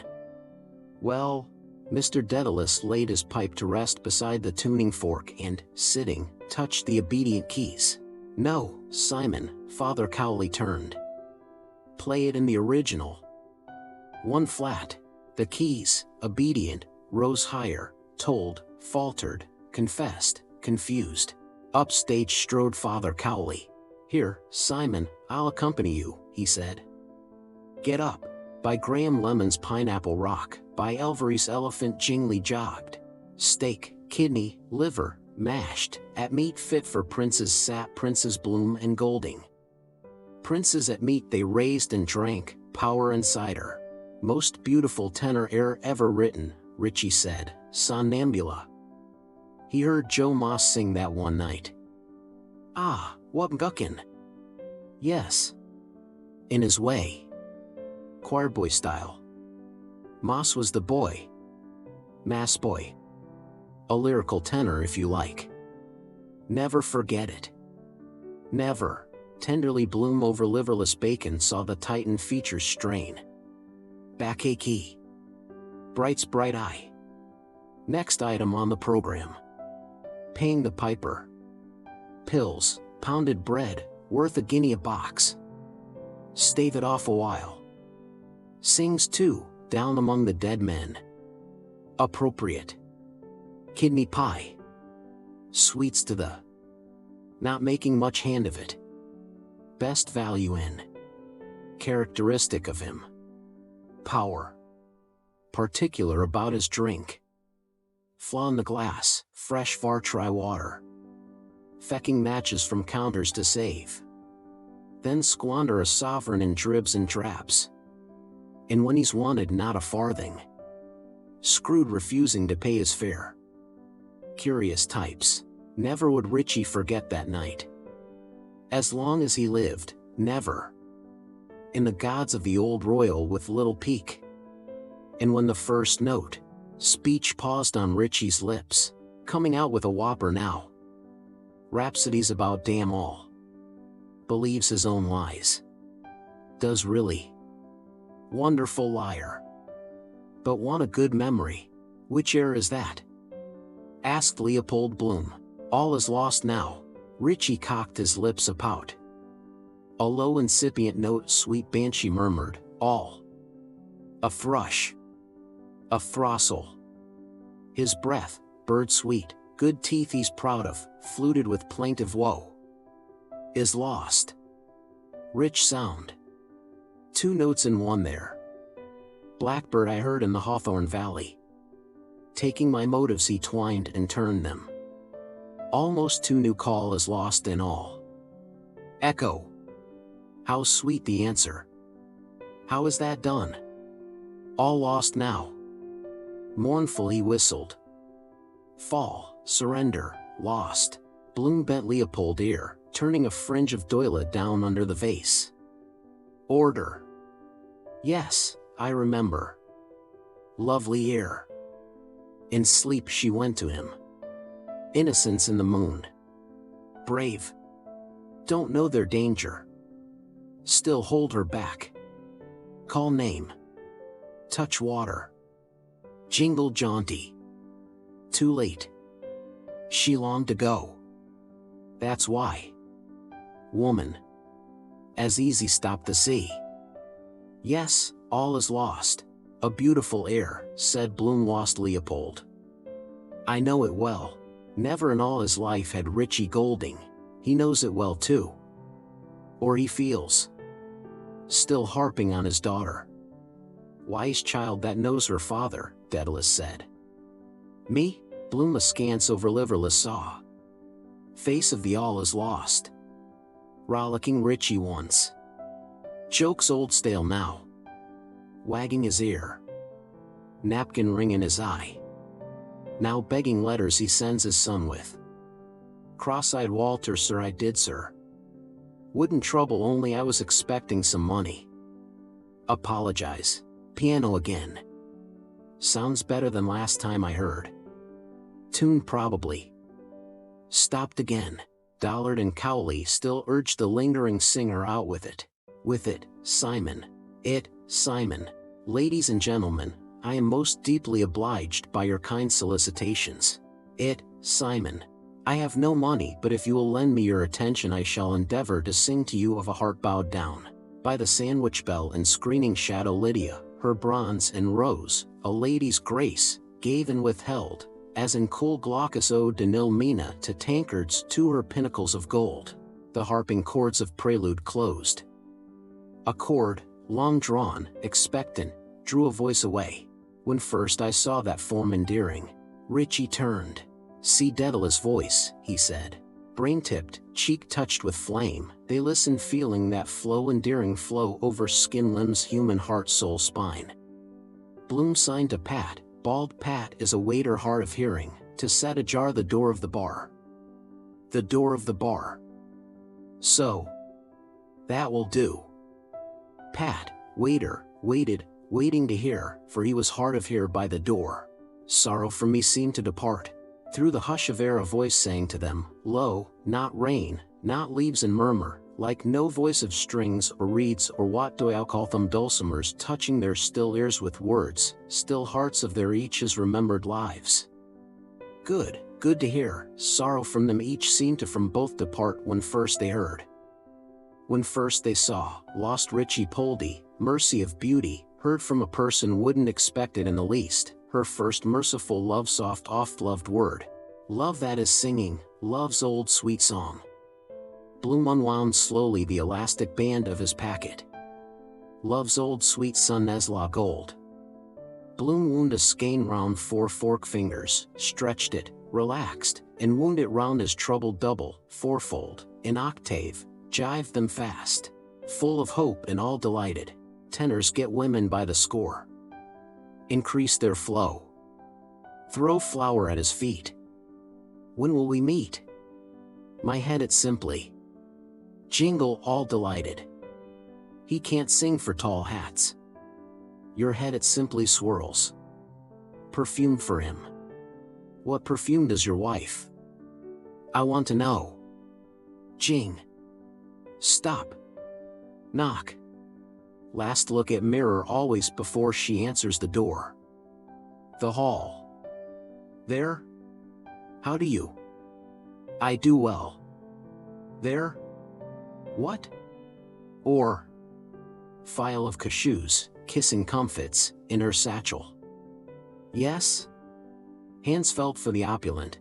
Alas, the voice rose, sighing, changed, loud, full, shining, proud. But alas, 'twas idle dreaming, glorious tone he is still. Cork air softer also there broke. Silly man. Could have made oceans of money. Singing wrong words. Wore out his wife, now sings. But hard to tell. Only the two themselves. If he doesn't break down. Keep a trot for the avenue. His hands and feet sing too. Drink. Nerves overstrong. Must be abstemious to sing. Jenny Lynn soup, stock, sage, raw eggs, half pint of cream. For creamy dreamy, tenderness it welled, slow, swelling, full it throbbed. That's the chat. Ha, give. Take. Throb, a pulsing proud erect. Words? Music? No, it's what's behind. Bloom looped, unlooped, noted, disnoted. Bloom. Flood of warm jam lickatup secretness flowed to flow and music out, in desire, dark to lick flow invading. Tipping her, tapping her, tapping her, topping her. Top. Pores to dilate, dilating. Top. The joy, the feel, the warm, the. Top. To pour o'er sluices pouring gushes. Flood, gush, flow, joy gush, top throb. Now. Language of love, ray of hope is, beaming. Lydia for Lidwell squeak scarcely here so late alike the muse unsqueaked a ray of hopk. Martha it is. Coincidence. Just going to write. Lionel's song. Lovely name you have. Can't write. Except my little president play on her heartstrings purse strings too. She's a. I called you naughty boy. Still the name, Martha. How strange. Today, the voice of Lionel returned, weaker but unwearied. It sang again to Richie Poldy. Lydia Lidwell also sang to Pat open mouth ear waiting to wait. How first he saw that form endearing, how sorrow seemed to part, how look, form, word charmed him. Gould Lidwell, won Pat Bloom's heart. Wish I could see his face, though. Explain better. Why the barber and Dragos always looked my face when I spoke his face in the glass. Still hear it better here than in the bar though farther. Each graceful look. First night when first I saw her at Matt Dillon's in Terranure. Yellow, black lace she wore. Musical chairs. We two the last. Fate. After her. Fate. Round and round slow. Quick round. We two. All looked. Halt. Down she sat. All ousted looked. Lips laughing.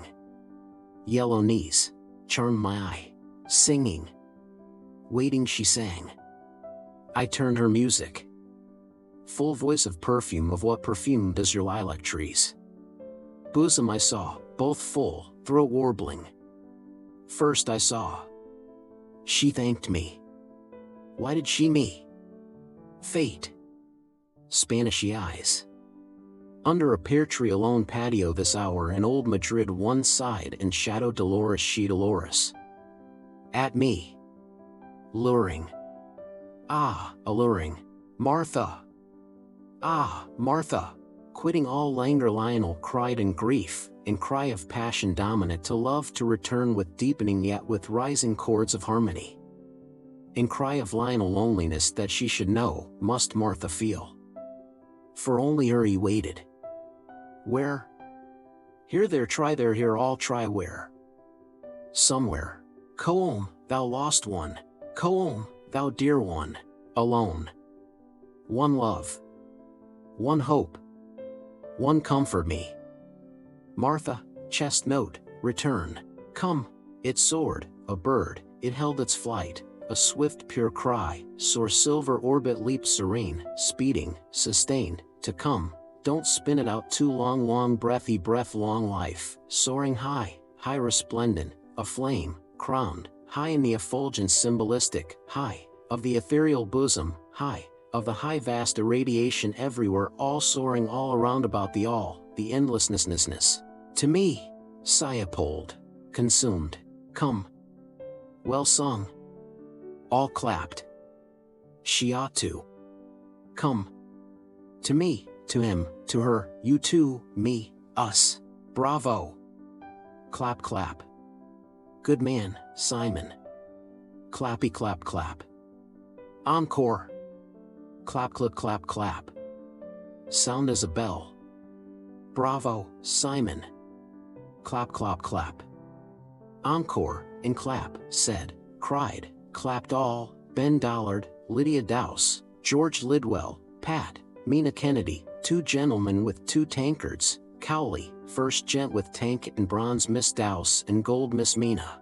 Blazes Boylan's smart tan shoes creaked on the bar floor, said before. Jingled by monuments of Sir John Gray, Horatio one-handled Nelson, Reverend Father Theobald Matthew, jaunted, as said before just now.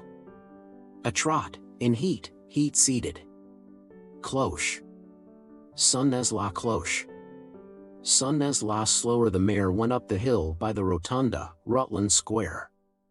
Too slow for Boylan, Blazes Boylan, Impatience Boylan, joggled the mare. And after clang of Cowley's chords closed, died on the air made richer. And Richie Golding drank his power and Leopold Bloom his cider drank, Lidwell his Guinness. Second gentleman said they would partake of 2 more tankards if she did not mind. Miss Kennedy smirked, disserving, coral lips, at first, at second. She did not mind. 7 days in jail, Ben Dollard said, on bread and water. Then you'd sing, Simon, like a garden thrush. Lionel Simon, singer, laughed. Father Bob Cowley played. Mina Kennedy served. Second gentleman paid. Tom Kernan strutted in. Lydia, admired. But Bloom sang dumb, admiring. Richie, admiring, descanted on that man's glorious voice. He remembered one night long ago. Never forget that night.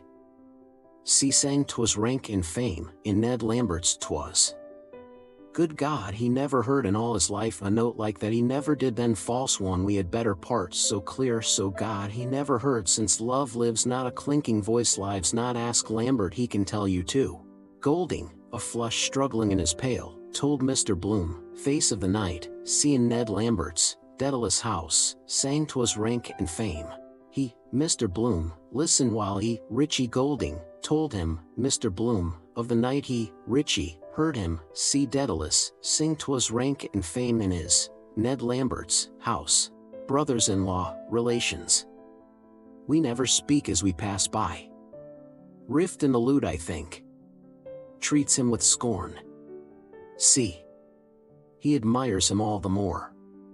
The night sang. The human voice, 2 tiny silky chords, wonderful, more than all others. That voice was a lamentation. Calmer now. It's in the silence after you feel you hear. Vibrations. Now silent air. Bloom ungived his crisscrossed hands and with slack fingers plucked the slender catgut thong. He drew and plucked. It buzzed, it twanged. While Golding talked of Barraclough's voice production, while Tom Kernan, harking back in a retrospective sort of arrangement, talked to listening Father Cowley, who played a voluntary, who nodded as he played. While Big Ben Dollard talked with Simon Dedalus, lighting, who nodded as he smoked, who smoked. Thou lost one. All songs on that theme. Yet more Bloom stretched his string. Cruel it seems. Let people get fond of each other, lure them on. Then tear asunder. Death explodes. Knock on the head. Autoelotoph that. Human life. Dignum.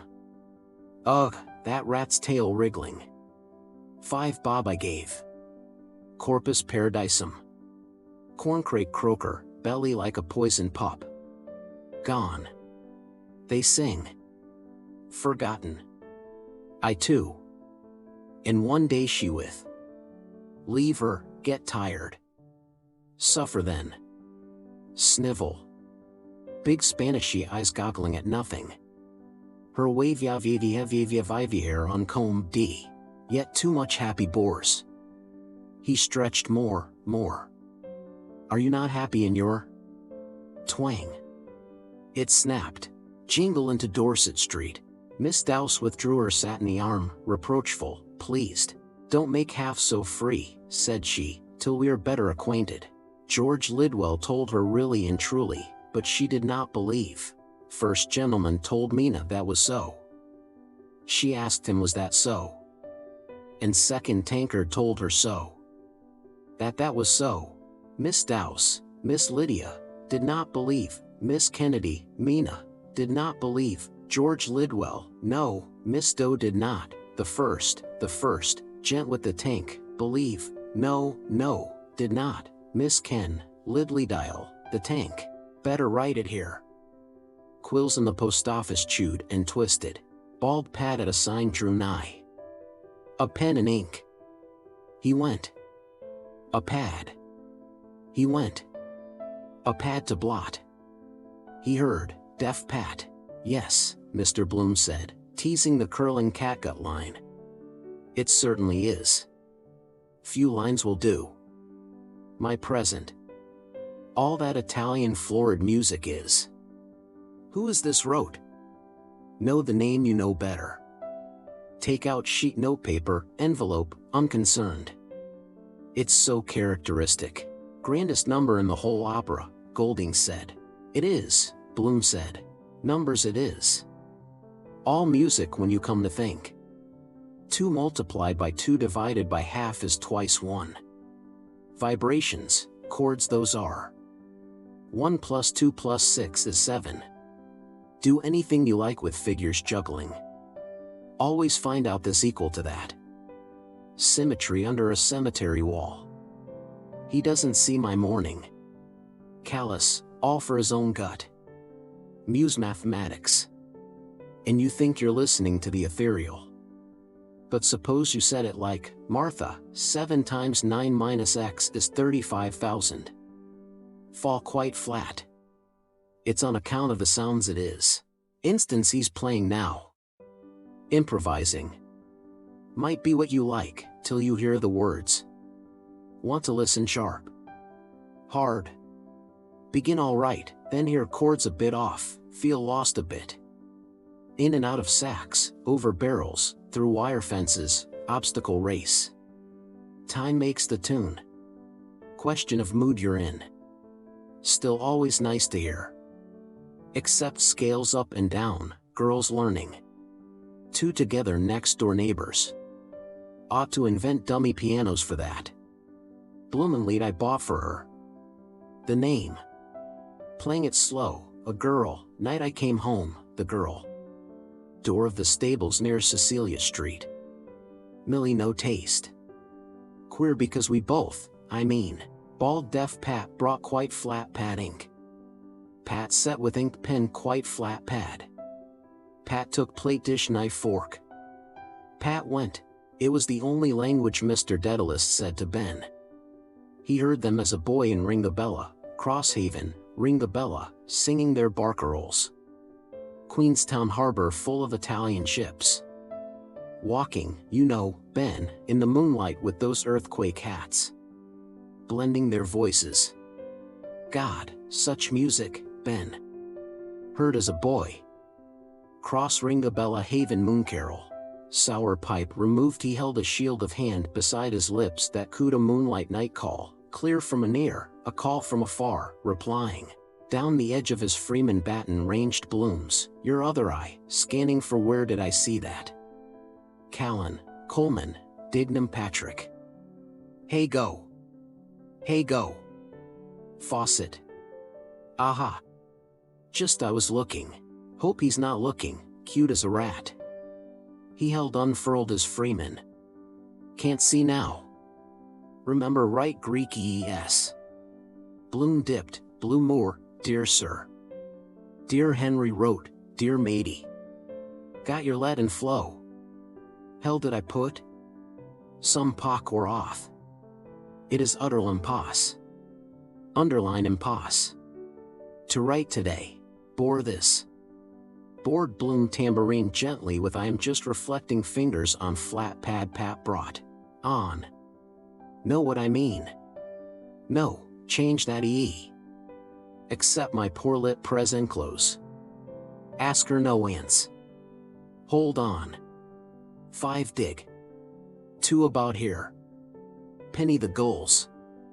Elijah is calm 7 Davy Burns. Is 8 about. Say half a crown. My poor little pres, P.O. 2 and 6. Write me along. Do you despise? Jingle, have you the? So excited. Why do you call me not? You naughty too? Oh, Mary lost the string of her. Bye for today. Yes, yes, we'll tell you. Want to keep it up. Call me that other world she wrote. My patience are exhaust. To keep it up. You must believe. Believe. The tank. It is. True. Folly am I writing? Husbands don't. That's marriage does, their wives. Because I'm away from. Suppose. But how? She must. Keep young. If she found out. Card in my high grade ha. No, not tell all. Useless pain. If they don't see. Woman. Sauce for the gander. A hackney car, number 324, driver Barton James of number 1 Harmony Avenue, Donnybrook, on which sat a a young gentleman, stylishly dressed in an indigo blue serge suit made by George Robert Messias, tailor and cutter, of number 5 Eden Quay, and wearing a straw hat very dressy, bought of John Plasto of number 1 Great Brunswick Street, Hatter. This is the jingle that joggled and jingled. By Dlugak's pork shop bright tubes of Agendath trotted a gallant buttock mare. Answering an ad? Keen Richie's eyes asked Bloom. Yes, Mr. Bloom said. Town traveler. Nothing doing, I expect. Bloom more, best references. But Henry wrote, it will excite me. You know how. In haste. Henry. Greek E. Better add postscript. What is he playing now? Improvising. Intermezzo. P.S. The rum-tum-tum. How will you pun? You punish me? Crooked skirt swinging, whack by. Tell me I want to. No. Oh, course if I didn't I wouldn't ask. La la la ree. Trails off their sad and minor. Why minor sad? Sign H. They like sad tail at end. P.S. La la la ree. I feel so sad today. La ree. So lonely. D. He blotted quick on pad of Pat. Envol. Address. Just copy out of paper. Murmured, Messrs. Callan, Coleman and Co., Limited. Henry wrote. Miss Martha Clifford. Care of P.O. Dolphin's Barn Lane. Dublin. Blot over the other so he can't read. There. Right. Idea prize titbit. Something detective read off blotting pad. payment at the rate of guinea per Colonel Matcham often thinks the laughing witch. Poor Mrs. Purefoy. U.P. up. Too poetical that about the sad. Music did that. Music hath charms.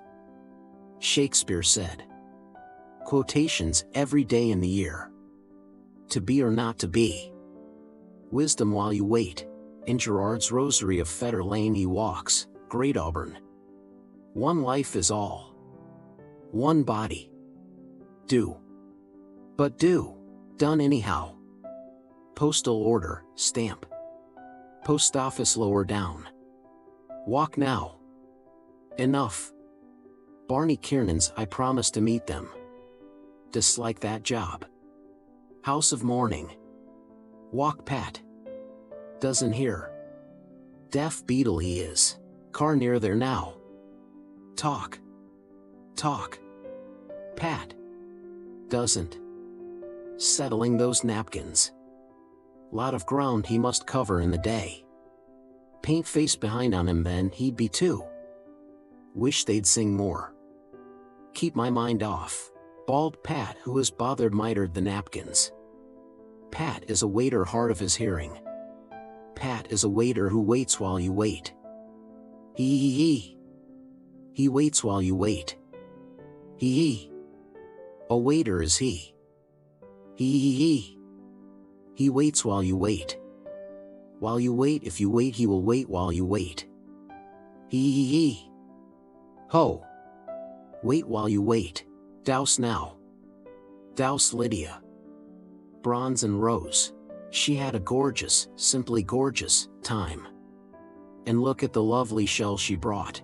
To the end of the bar to him she bore lightly the spiked and winding seahorn that he, George Lidwell, solicitor, might hear. Listen. She bade him. Under Tom Kernan's gin-hot words the accompanist wove music slow. Authentic fact. How Walter Bapty lost his voice. Well, sir, the husband took him by the throat. Scoundrel, said he, you'll sing no more love songs. He did, faith, Sir Tom. Bob Cowley wove. Tenors get WOM. Cowley lay back. Ah, now he heard, she holding it to his ear. Here. He heard. Wonderful. She held it to her own. And through the sifted light pale golden contrast glided. To hear. Tap. Bloom through the bar door saw shell held at their ears. He heard more faintly that they heard, each for herself alone, then each for other, hearing the plash of waves, loudly, a silent roar. Bronze by a weary gold, anear, afar, they listened. Her ear too is a shell, the peeping lobe there. Been to the seaside. Lovely seaside girls. Skin tan raw. Should have put on cold cream first, make it brown. Buttered toast. Oh, and that lotion mustn't forget. Fever near her mouth. Your head it simply. Hair braided over, shell with seaweed. Why do they hide their ears with seaweed hair? And Turks the mouth, why? Her eyes over the sheet. Yashmak. Find the way in. A cave. No admittance except on business. The sea they think they hear. Singing. A roar. The blood it is. Souse in the air sometimes. Well, it's a sea. Corpuscle Islands. Wonderful really. So distinct. Again. George Lidwell held its murmur, hearing, then laid it by, gently. What are the wild waves saying? He asked her, smiled. Charming, see smiling and unanswering Lydia. Lidwell smiled. Tap. By Larry O'Rourke's, by Larry, bold Larry O. Boylan swayed and Boylan turned. From the forsaken shell Miss Mina glided to her tankards waiting. No, she was not so lonely. Archly Miss Douse had let Mr. Lidwell know. Walks in the moonlight by the sea. No, not alone. With whom? She nobly answered, with a gentleman friend. Bob Cowley's twinkling fingers and the treble played again. The landlord has the prior. A little time. Long John. Big Ben. Lightly he played a light bright tinkling measure for tripping ladies, arch and smiling, and for their gallants, gentlemen friends. 1, 1, 1, 1, 1, 1, 2, 1, 3, 4. Sea, wind, leaves, thunder, waters, cows lowing, the cattle market, cocks, hens don't crow, snakes hiss. There's music everywhere. Rutledge store, creaking. No, that's noise. Minuet of Don Giovanni he's playing now. Court dresses of all descriptions and castle chambers dancing. Misery. Peasants outside. Green starving faces eating dock leaves. Nice that is. Look, look, look, look, look, look, you look at us. That's joyful I can feel. Never have written it. Why? My joy is other joy. But both are joys. Yes, joy it must be. Mere fact of music shows you are. Often thought she was in the dumps till she began to lilt. Then no, McCoy valise. My wife and your wife. Squealing cat. Like tearing silk. Tongue when she talks like the clapper of a bellows. They can't manage men's intervals. Gap in their voices too. Fill me. I'm warm, dark, open. Molly and cause est homo, mercadante. My ear against the wall to hear. Want a woman who can deliver the goods. Jog jig jog stopped. Dandy tan shoe of Dandy Boylan socks sky blue clocks came light to earth. Oh, look we are so. Chamber music. Could make a kind of pun on that. It is a kind of music I often thought when she. Acoustics that is. Tinkling. Empty vessels make most noise.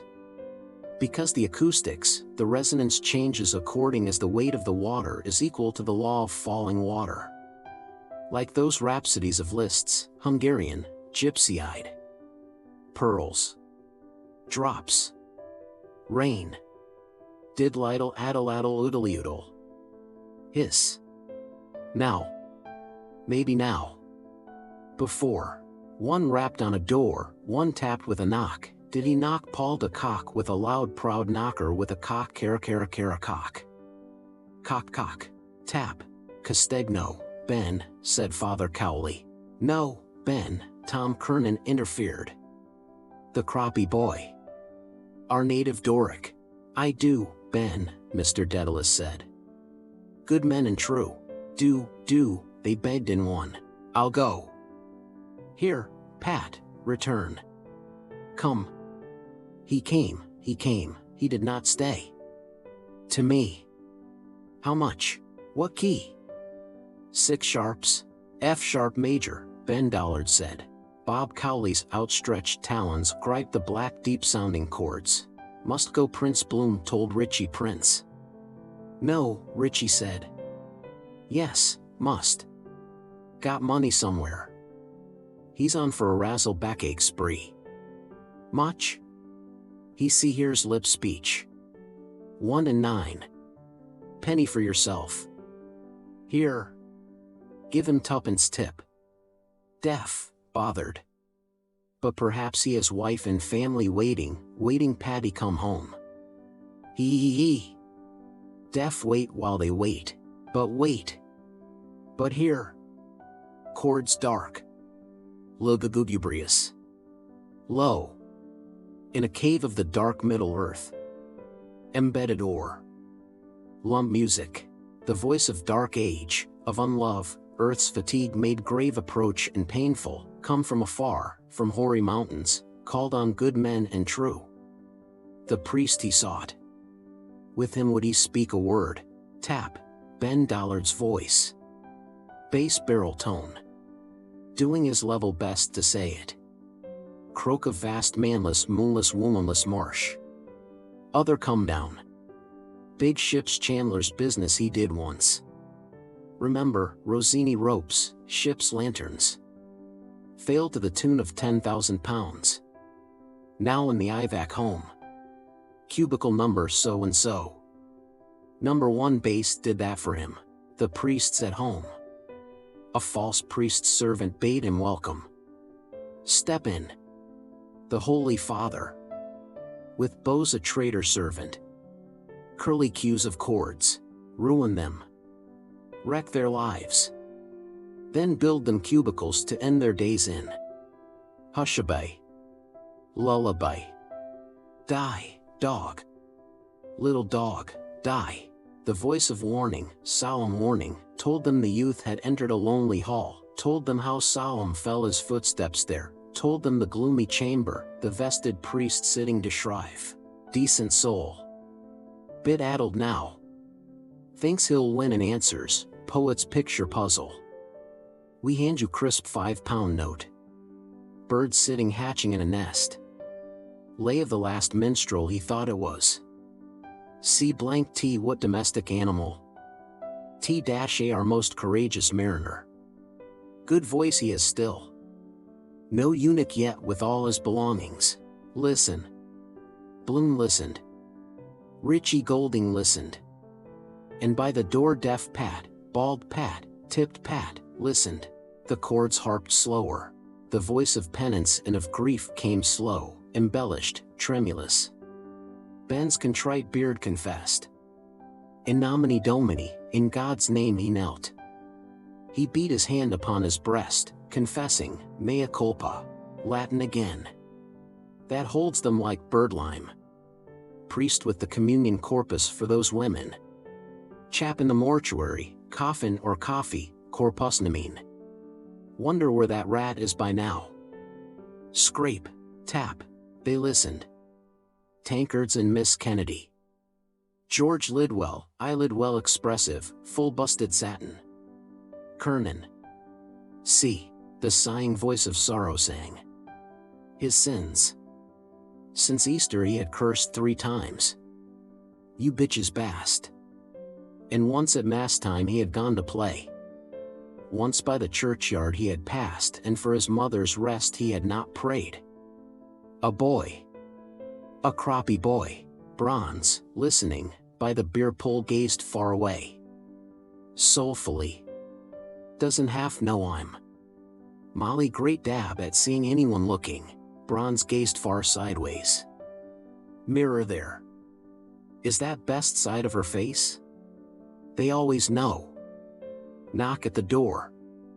Last tip to titivate, cock-cara-cara. What do they think when they hear music? Way to catch rattlesnakes. Knight Michael Gunn gave us the box. Tuning up. Shah of Persia liked that best. Remind him of Home Sweet Home. Wiped his nose and curtain too. Custom is country perhaps. That's music too. Not as bad as it sounds. Tootling. Brasses braying asses threw up trunks. Double basses helpless, gashes in their sides. Woodwinds mooing cows. Semi-grand open crocodile music half jaws. Woodwind like Goodwin's name. She looked fine.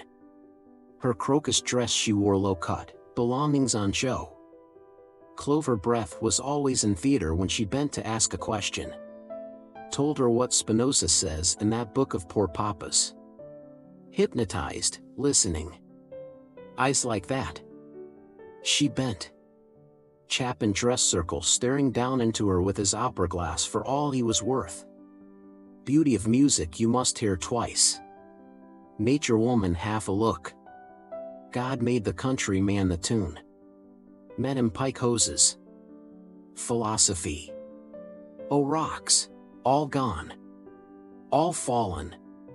At the siege of Ross's father, at Gorey all his brothers fell. To Wexford, we are the boys of Wexford, he would. Last of his name and race. I too. Last of my race. Millie young student.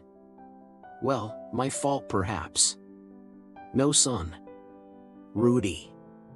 Too late now. Or if not. If not. If still. He bore no hate. Hate. Love. Those are names. Rudy. Soon I am old. Big Ben, his voice unfolded. Great voice, Richie Golding said, a flush struggling in his pale, to bloom soon old. But when was young, Ireland comes now. My country above the king. She listens. Who fears to speak of 1904? Time to be shoving. Looked enough. Bless me, father, Dollar the Croppy cried. Bless me and let me go. Tap.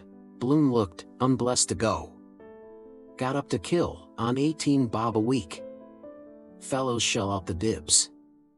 Want to keep your weather eye open. Those girls, those lovely. By the sad sea waves. Chorus girls romance. Letters read out for breach of promise. From Chickabiddy's Oni Mumpsipum. Laughter in court. Henry. I never signed it. The lovely name you. Low sank the music, air and words. Then hastened. The false priest rustling soldier from his cassock. A yeoman captain. They know it all by heart. The thrill they itch for. Yeoman cap. Tap. Tap. Thrilled she listened, bending in sympathy to hear. Blank face. Virgin should say, or fingered only. Write something on it, page. If not, what becomes of them? Decline, despair. Keeps them young. Even admire themselves. See. Play on her. Lip blow. Body of white woman, a flute alive. Blow gentle. Loud. 3 holes, all women. Goddess I didn't see. They want it. Not too much polite. That's why he gets them. Gold in your pocket, brass in your face. Say something. Make her hear. With look to look. Songs without words. Molly, that huddy-guddy boy. She knew he meant the monkey was sick. Or because so like the Spanish. Understand animals too that way. Solomon did. Gift of nature. Ventriloquize. My lips closed. Think in my stom. What, will? You? I want. You. Too. With hoarse rude fury the yeoman cursed, swelling in apoplectic bitch's bastard. A good thought, boy, to come. 1 hour's your time to live, your last. Tap. Tap. Thrill now. Pity they feel. To wipe away a tear for martyrs that want to, dying to, die. For all things dying, for all things born. Poor Mrs. Purefoy. Hope she's over. Because their wombs. A liquid of womb of woman eyeball gazed under offensive lashes, calmly, hearing. See real beauty of the eye when she not speaks. On yonder river. At each slow satiny heaving bosom's wave, her heaving embon, red rose rose slowly sank red rose. Heartbeats, her breath, breath that is life. And all the tiny fernfoils trembled of maidenhair. But look! The bright stars fade. O rose! Castile. The morn. Ha! Lidwell. For him then, not for. Infatuated. I like that. See her from here though. Popped corks, splashes of beer froth, stacks of empties.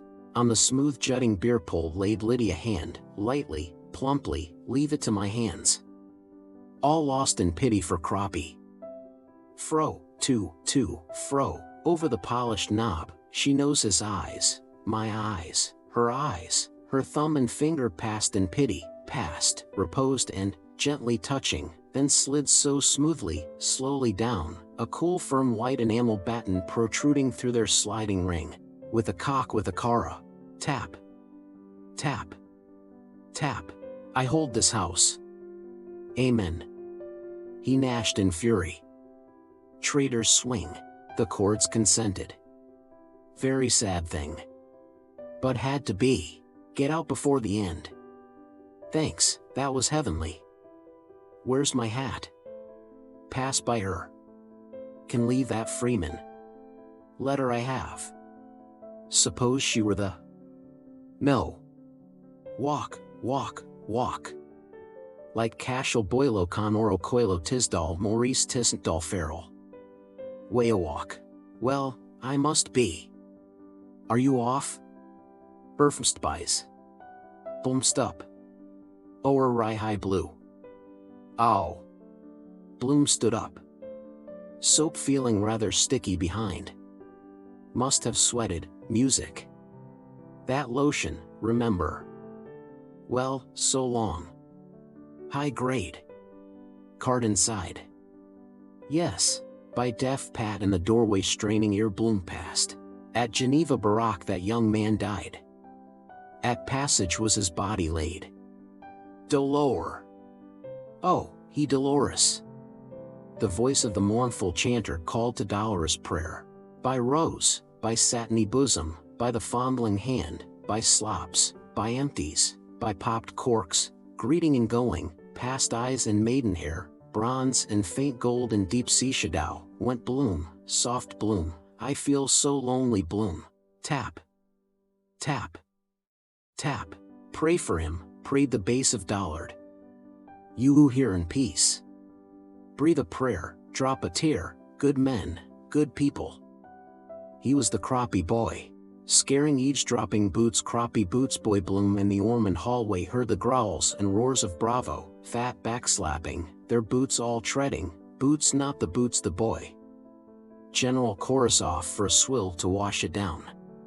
Glad I avoided. Come on, Ben, Simon Dedalus cried. By God, you're as good as ever you were. Better, said Tom Ginkernan. Most trenchant rendition of that ballad, upon my soul and honor it is. Lablash, said Father Cowley. Ben Dollard bulkily cachuchad towards the bar, mightily praise-fed and all big roseate, on heavy-footed feet, his gouty fingers knackering castagnets in the air. Big Ben Aben Dollard. Big Benben. Big Benben. RR. And deep moved all, Simon trumping compassion from foghorn nose. All laughing they brought him forth, Ben Dollard, in right good cheer. You're looking rubicund, George Lidwell said. Miss Dowse composed her rose to wait. Ben McCree, said Mr. Dedalus, clapping Ben's fat back shoulder blade. Fit as a fiddle, only he has a lot of adipose tissue concealed about his person. RRRSSS. Fat of death, Simon, Ben Dollard growled. Richie riffed and the lute alone sat, Golding, Collis, Ward. Uncertainly he waited. Unpaid Pat too. Tap. Tap. Tap. Tap. Miss Mina Kennedy brought near her lips to ear of Tankard one. Mr. Dollard, they murmured low. Dollard, murmured Tankard. Tank one believed, Miss Ken when she, that doll he was, she doll, the tank. He murmured that he knew the name. The name was familiar to him, that is to say. That was to say he had heard the name of. Dollard, was it? Dollard, yes, yes, her lips said more loudly, Mr. Dollard. He sang that song lovely, murmured Mina. Mr. Dollard. And the last rose of summer was a lovely song. Mina loved that song. Tankard loved the song that Mina. 'Tis the last rose of summer Dollard left Bloom felt wind wound round inside. Gassy thing that cider, binding too. Wait. Post office near Reuben J's 1 and 8 too. Get shut of it. Dodge round by Greek Street. Wish I hadn't promised to meet. Freer in air. Music. Gets on your nerves. Beer pull. Her hand that rocks the cradle rules the. Ben Houth. That rules the world. Far, far, far, far. Tap. Tap. Tap. Tap. Up the quay went Lionel Leopold, naughty Henry with letter for Matey, with sweets of sin with frillies for Raoul with met him pike hoses went Poldy on. Tap blind walked tapping by the tap the curbstone tapping, tap by tap. Cowley, he stuns himself with it, kind of drunkenness. Better give way only halfway the way of a man with a maid. Instance enthusiasts. All ears. Not lose a demi-semiquaver. Eyes shut. Head nodding in time. Dotty. You daren't budge. Thinking strictly prohibited. Always talking shop. Fiddle-faddle about notes, all a kind of attempt to talk. Unpleasant when it stops because you never know exact. Organ in Gardiner Street. Old Glen 50 quid a year. Queer up there in the cockloft, alone, with stops and locks and keys. Seated all day at the organ. Maunder on for hours, talking to himself or the other fellow blowing the bellows. Growl angry, then shriek cursing, want to have wadding or something in his no don't she cried, then all of a soft sudden wee little pipey wind. Pwee! A wee little wind piped ee. In Bloom's little wee. Was he? Mr. Dedalus said, returning with fetched pipe. I was with him this morning at poor little Paddy Dignam's. Aye, the Lord have mercy on him. By the by, there's a tuning fork in there on the tap. Tap. Tap. Tap. The wife has a fine voice. Or had. What? Lidwell asked. Oh, that must be the tuner, Lydia said to Simon Lionel. First I saw, forgot it when he was here. Blind he was, she told George Lidwell. Second I saw. And played so exquisitely, treat to hear. Exquisite contrast, bronze lid, Mina gold. Shout. Ben Dollard shouted, pouring. Sing out, will do. Cried Father Cowley. Arr. I feel I want. Tap. Tap. Tap. Tap. Tap. Very, Mr. Dedalus said, staring hard at a headless sardine. Under the sandwich bell lay on a bier of bread one lonely, last sardine of summer. Bloom alone. Very, he stared. The lower register, for choice. Tap. Tap. Tap. Tap. Tap. Tap. Tap. Tap. Bloom went by berries. Wish I could. Wait.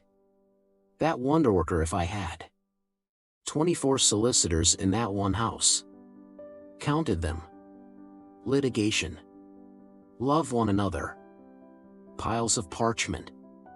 Messrs. Pick and Pocket have power of attorney. Golding, Collis, Ward, but for example the chap that wallops the big drum. His vocation, Mickey Rooney's band. Wonder how it first struck him. Sitting at home after Pig's Cheek and Cabbage, nursing it in the armchair. Rehearsing his band part. Pompity. Jolly for the wife. Asses' skins. Welt them through life, then wallop after death. Wallop. Seems to be what you call yashmak, or I mean kismet. Fate. Tap.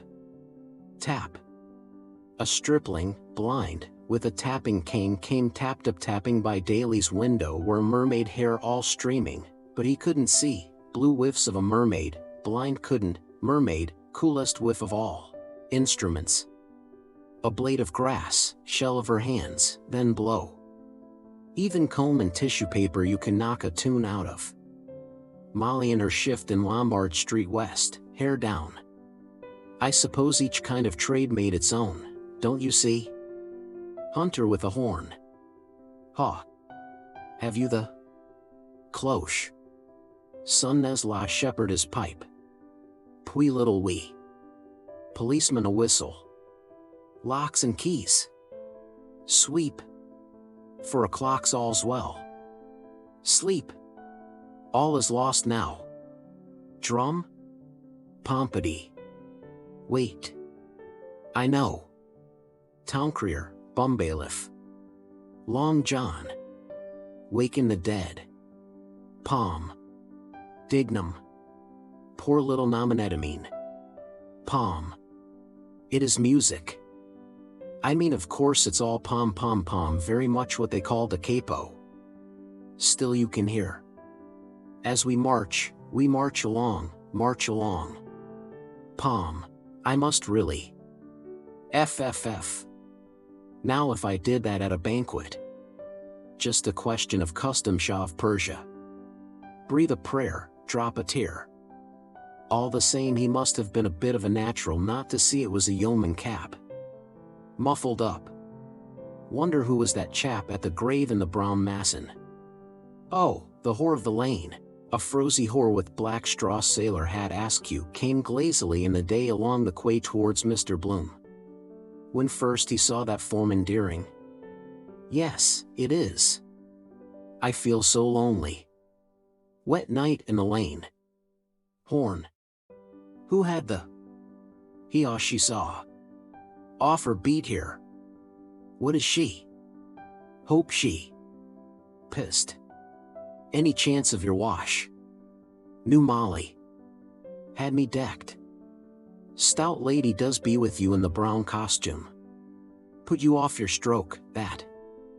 Appointment we made knowing we'd never, well hardly ever. Too dear too near to home sweet home. Sees me, does she?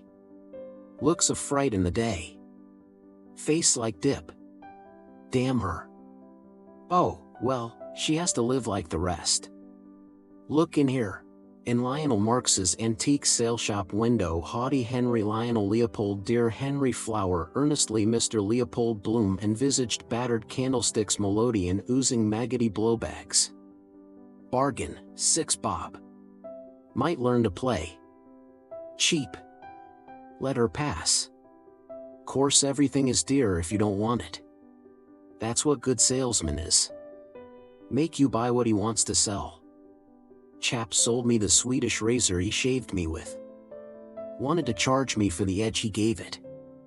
She's passing now. 6 bob. Must be the cider or perhaps the Burgund. Near bronze from anear, near gold from afar, they chinked their clinking glasses all, bright-eyed and gallant, before bronze Lydia's tempting last rose of summer, rose of Castile. First lid, de, cow, cur, doll, a fifth, Lidwell, C. Dedalus, Bob Cowley, Kernan, and Big Ben Dollard. Tap. A youth entered a lonely Ormond Hall. Bloom viewed a gallant pictured hero in Lionel Marx's window. Robert Emmet's last words. 7 last words. Of Meyerbeer, that is. True men like you men. I, Ben, will lift your glass with us. They lifted. Schink. Schunk. Tip. An unseeing stripling stood in the door. He saw not bronze. He saw not gold. Nor Ben, nor Bob, nor Tom, nor C, nor George, nor Tanks, nor Richie, nor Pat. He did not see. C. Bloom, Greaseblom viewed last words. Softly. When my country takes her place among PRR, must be the burr. FFF. Ooh. RRPR. Nations of the earth. No one behind. She's past. Then and not till then. Tram cron. Good opper. Coming. Crandall Crankrin. I'm sure it's the Burgund. Yes. 1, 2. Let my epitaph be. Cry ah. Written. I have. PPRRPFFRRPPFFFF. Done. Chapter 12. I was just passing the time of day with old Troy of the D.M.P. at the corner of Arbor Hill there, and be damned but a bloody sweep came along and he near drove his gear into my eye. I turned around to let him have the weight of my tongue when who should I see dodging along Stony Batter only Joe Hines. "Lo, Joe," says I. "How are you blowing? Did you see that bloody Chennai sweep near shove my eye out with his brush?" "Suits luck," says Joe. "Who's the old Ballocks you were talking to?"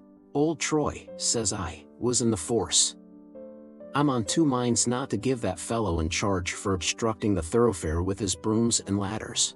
What are you doing round those parts?" Says Joe. "Devil a much," says I. "There's a bloody big foxy thief beyond by the Garrison Church at the corner of Chicken Lane. Old Troy was just giving me a wrinkle about him, lifted any god's quantity of tea and sugar to pay 3 bob a week, said he had a farm in the county down off a hop of my thumb by the name of Moses Herzog over there near Heytesbury Street. Circumcised? Says Joe. Aye, says I. A bit off the top. An old plumber named Garrity. I'm hanging on to his taw now for the past fortnight and I can't get a penny out of him. That the lay you're on now? Says Joe. Aye, says I. How are the mighty fallen? Collector of bad and doubtful debts. But that's the most notorious bloody robber you'd meet in a day's walk, and the face on him all pockmarks would hold a shower of rain. Tell him, says he, I dare him, says he, and I doubled R him to send you round here again, or if he does, says he, I'll have him summoned up before the court, so I will, for trading without a license. And he after stuffing himself till he's fit to burst. Jesus, I had to laugh at the little Jewy getting his shirt out. He drink me my teas. He eat me my sugars. Because he no pay me my monies? For non-perishable goods bought of Moses Herzog, of 13 St. Kevin's Parade in the city of Dublin, Wood Quay Ward, merchant, hereinafter called the vendor, and sold and delivered to Michael E. Garrity, Esquire, of 29, Arbor Hill in the city of Dublin, Quay Ward, gentleman, hereinafter called the purchaser, Videlicet, 5 pounds avoirdupois of first choice tea at 3 shillings and no pence per pound avoirdupois, and 3 stone avoirdupois of sugar, crushed crystal, at 3d per pound avoirdupois, the said purchaser debtor to the said vendor of 1 pound 5 shillings and 6 sterling for value received, which amount shall be paid by said purchaser to said vendor in weekly installments every 7 calendar days of 3 shillings and no pence sterling. And the said non-perishable goods shall not be pawned or pledged or sold or otherwise alienated by the said purchaser, but shall be and remain and be held to be the sole and exclusive property of the said vendor, to be disposed of at his goodwill and pleasure until the said amount shall have been duly paid by the said purchaser to the said vendor in the manner herein set forth as this day hereby agreed between the said vendor, his heirs, successors, trustees, and assigns of the one part, and the said purchaser, his heirs, successors, trustees, and assigns of the other part. Are you a strict TT? Says Joe. Not taking anything between drinks, says I. What about paying our respects to our friend? Says Joe. Who? Says I. Sure, he's out in John of God's off his head, poor man. Drinking his own stuff? Says Joe. Aye, says I. Whiskey and water on the brain. Come around to Barney Kiernan's, says Joe. I want to see the citizen. Barney Mavourneen's be it, says I. Anything strange or wonderful, Joe? Not a word, says Joe. I was up at that meeting in the City Arms. What was that, Joe? Says I. Cattle traders, says Joe, about the foot and mouth disease. I want to give the citizen the hard word about it. So we went around by the Lennon Hall barracks in the back of the courthouse talking of one thing or another.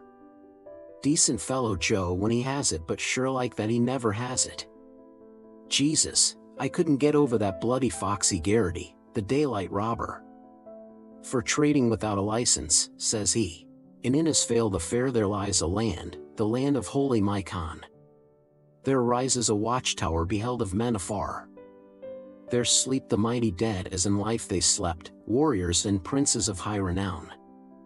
A pleasant land it is in sooth of murmuring waters, fishful streams where sport the gurnard, the plaice, the roach, the halibut, the gibbed haddock, the grilse, the dab, the brill, the flounder, the pollock, the mixed coarse fish generally, and other denizens of the aqueous kingdom too numerous to be enumerated.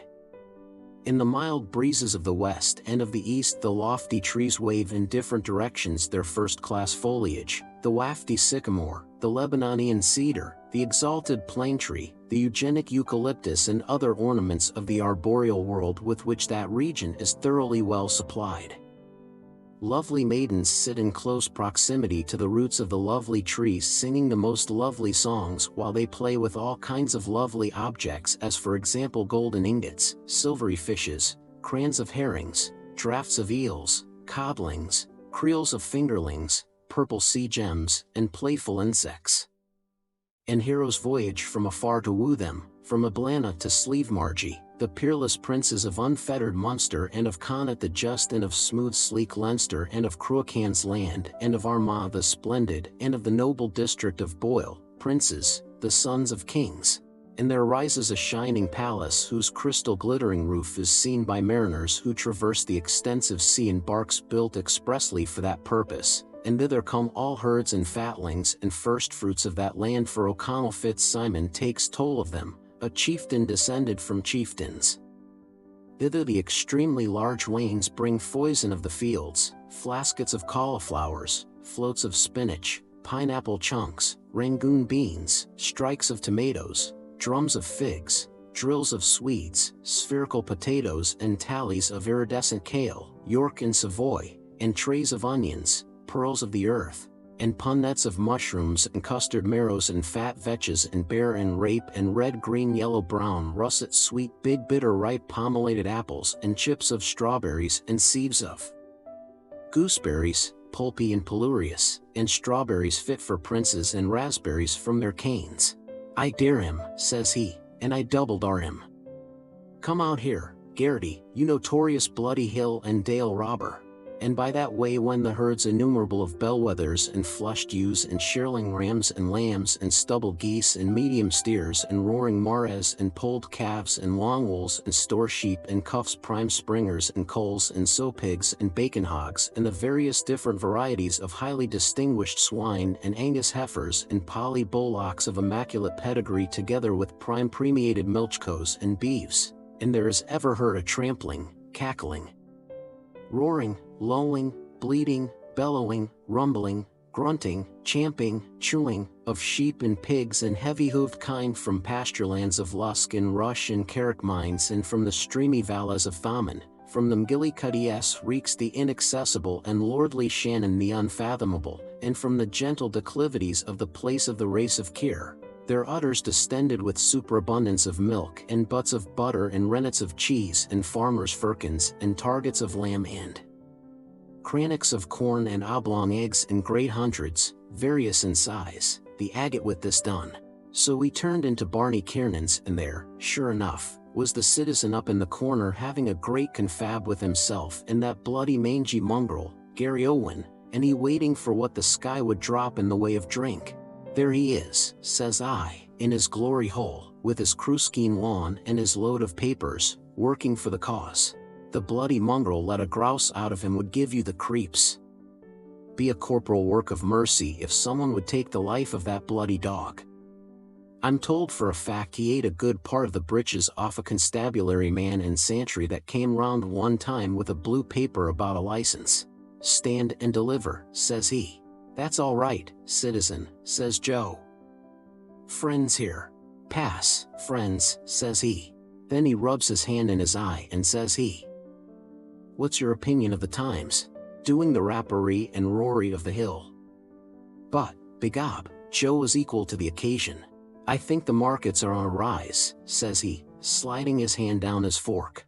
So begob the citizen claps his paw on his knee and he says, foreign wars is the cause of it.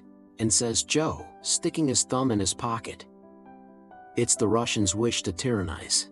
Ara, give over your bloody cotting, Joe, says I. I've a thirst on me I wouldn't sell for half a crown. Give it a name, citizen, says Joe. Wine of the country, says he. What's yours? Says Joe. Ditto Macanisby, says I. 3 pints, Terry, says Joe. And how's the old heart, citizen? Says he. Never better, a chara, says he. What Gary? Are we going to win?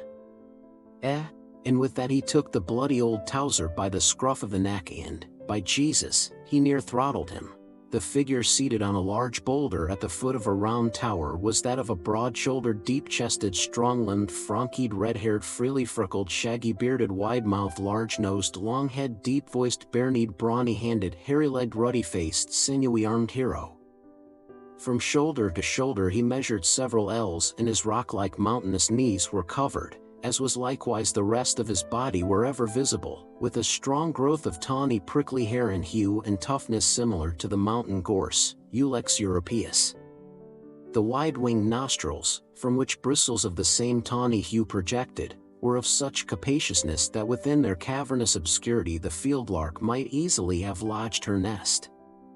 The eyes, in which a tear and a smile strove ever for the mastery, were of the dimensions of a good-sized cauliflower. A powerful current of warm breath issued at regular intervals from the profound cavity of his mouth, while in rhythmic resonance the loud strong hail reverberations of his formidable heart thundered rumblingly, causing the ground, the summit of the lofty tower and the still loftier walls of the cave to vibrate and tremble. He wore a long unsleeved garment of recently flayed oxhide reaching to the knees and a loose kilt, and this was bound about his middle by a girdle of plaited straw and rushes. Beneath this he wore trews of deerskin, roughly stitched with gut. His nether extremities were encased in high-bough brigand buskins dyed in lichen purple, the feet being shod with brogues of salted cowhide laced with the windpipe of the same beast.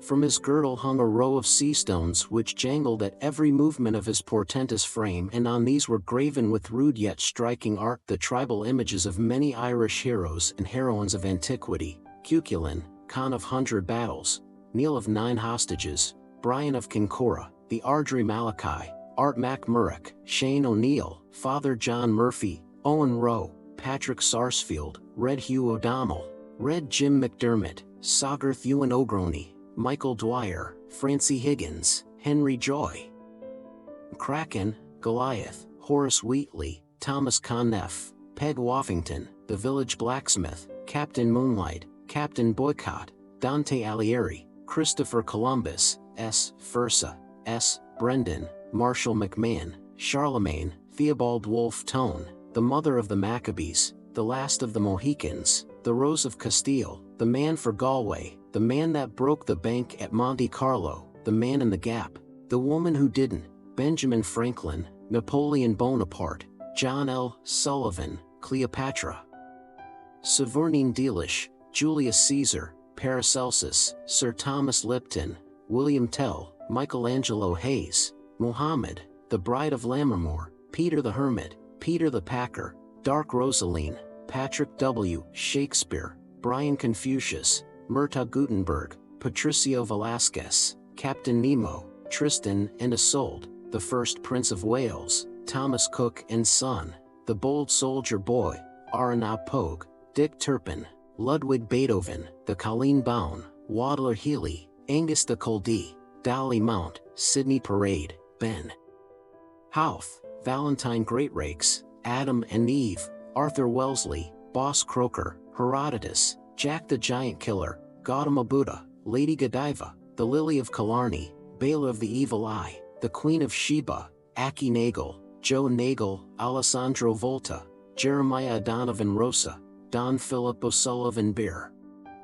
A couched spear of acuminated granite rested by him, while at his feet reposed a savage animal of the canine tribe whose stertorous gasps announced that he was sunk in uneasy slumber, a supposition confirmed by hoarse growls and spasmodic movements which his master repressed from time to time by tranquilizing blows of a mighty cudgel rudely fashioned out of Paleolithic stone. So anyhow Terry brought the 3 pints. Joe was standing, and begob the sight nearly left my eyes when I saw him land out a quid. Oh, as true as I'm telling you. A good-looking sovereign. And there's more where that came from, says he. Were you robbing the poor box, Joe? Says I. Sweat of my brow, says Joe. 'Twas the prudent member gave me the wheeze. I saw him before I met you, says I, sloping around by Pill Lane and Greek Street with his cod's eye counting up all the guts of the fish. Who comes through Mycon's land, bedight in sable armor? Oblum, the son of Rory, it is he. Impervious to fear is Rory's son, he of the prudent soul. For the old woman of Prince's Street, says the citizen, the subsidized organ. The pledge-bound party on the floor of the house. And look at this blasted rag, says he. Look at this, says he. The Irish Independent, if you please, founded by Parnell to be the working man's friend. Listen to the births and deaths in the Irish, all for Ireland Independent, and I'll thank you in the marriages. And he starts reading them out. Gordon, Barnfield Crescent, Exeter, Redmayne of Iffley, St. Anne's-on-Sea, the wife of William T. Redmayne of a son. How's that, eh? Wright and Flint, Vincent and Gillett to Rotha Marion daughter of Rosa and the late George Alfred Gillett, 179, Clapham Road, Stockwell, Playwood and Ridsdale at St. Jude's, Kensington by the Very Reverend Dr. Forrest, Dean of Worcester. Deaths.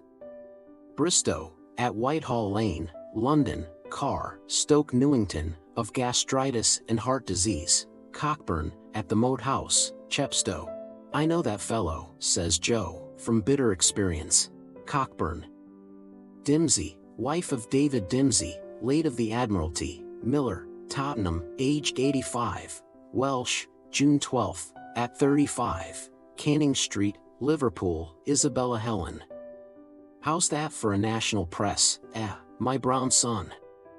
How's that for Martin Murphy, the Bantry jobber? Ah, well, says Joe, handing round the booze. Thanks be to God they had the start of us. Drink that, citizen. I will, says he, honorable person. Health, Joe, says I. And all down the form. Ah. Ow. Don't be talking. I was blue moldy for the want of that pint. Declare to God I could hear it hit the pit of my stomach with a click. And lo, as they quaffed their cup of joy, a godlike messenger came swiftly in, radiant as the eye of heaven, a comely youth, and behind him there passed an elder of noble gait and countenance, bearing the sacred scrolls of law, and with him his lady wife, a dame of peerless lineage, fairest of her race. Little Alf Bergen popped in round the door and hid behind Barney's snug, squeezed up with the laughing. And who was sitting up there in the corner that I hadn't seen, snoring drunk blind to the world, only Bob Doran. I didn't know what was up, and Alf kept making signs out of the door.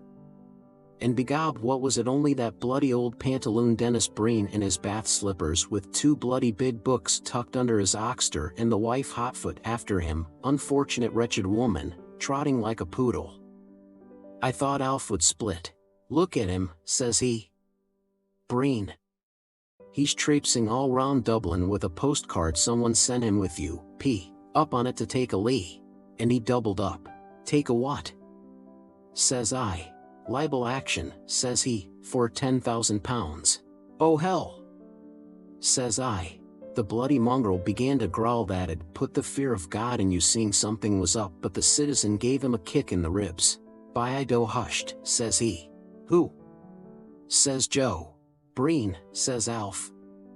He was in John Henry Menton's, and then he went round to Collis and Ward's, and then Tom Rockford met him and sent him round to the sub-sheriff's for a lark.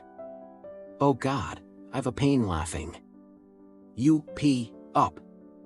The long fellow gave him an eye as good as a process, and now the bloody old lunatic is gone round to Green Street to look for A.G. Mann. When is Long John going to hang that fellow in Mountjoy? Says Joe. Bergen, says Bob Doran, waking up. Is that Alf Bergen? Yes, says Alf. Hanging? Wait till I show you. Here, Terry, give us a pony. That bloody old fool. £10,000. You should have seen Long John's eye. And he started laughing. Who are you laughing at? Says Bob Doran. Is that Bergen? Hurry up, Terry boy, says Alf.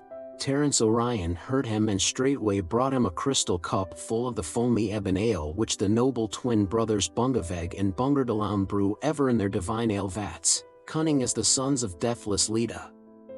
For they garner the succulent berries of the hop in mass, and sift and bruise and brew them, and they mix therewith sour juices, and bring the must to the sacred fire, and cease not night or day from their toil, those cunning brothers, lords of the vat. Then did you, chivalrous Terence, hand forth, as to the manner born, that nectarous beverage, and you offered the crystal cup to him that thirsted, the soul of chivalry, in beauty akin to the immortals. But he, the young chief of the Aubergines, could ill brook to be outdone in generous deeds, but gave therefore with gracious gesture a testoon of costliest bronze. Thereon embossed in excellent smithwork was seen the image of a queen of regal port, scion of the House of Brunswick, Victoria her name, her most excellent majesty, by grace of God of the United Kingdom of Great Britain and Ireland and of the British dominions beyond the sea, Queen, Defender of the Faith, Empress of India, even she, who bore rule, a victress over many peoples, the well-beloved, for they knew and loved her from the rising of the sun to the going down thereof, the pale, the dark, the ruddy and the Ethiop. "What's that bloody Freemason doing?" says the citizen, prowling up and down outside. "What's that?" says Joe. "Here you are," says Alf, chucking out the rhino. "Talking about hanging, I'll show you something you never saw. Hangman's letters. Look at here." So he took a bundle of wisps of letters and envelopes out of his pocket. "Are you cotting?" says I. "Honest Injun," says Alf. "Read them." So Joe took up the letters. "Who are you laughing at?" says Bob Doran. So I saw there was going to be a bit of a dust. Bob's a queer chap when the porter's up in him, so says I just to make talk. "How's Willie Murray those times, Alf?" "I don't know," says Alf. "I saw him just now on Capel Street with Paddy Dignam. Only I was running after that." "You what?" says Joe, throwing down the letters. "With who?" "With Dignam," says Alf. "Is it Paddy?" says Joe. "Yes," says Alf. "Why, don't you know he's dead?" says Joe. "Paddy Dignam dead?"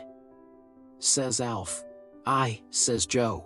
"Sure, I'm after seeing him not 5 minutes ago," says Alf, as plain as a pikestaff. "Who's dead?" says Bob Doran. "You saw his ghost then," says Joe. "God between us and harm." "What?" says Alf. "Good Christ, only 5. "What?" "And Willie Murray with him, the two of them there near Wat Doyle's."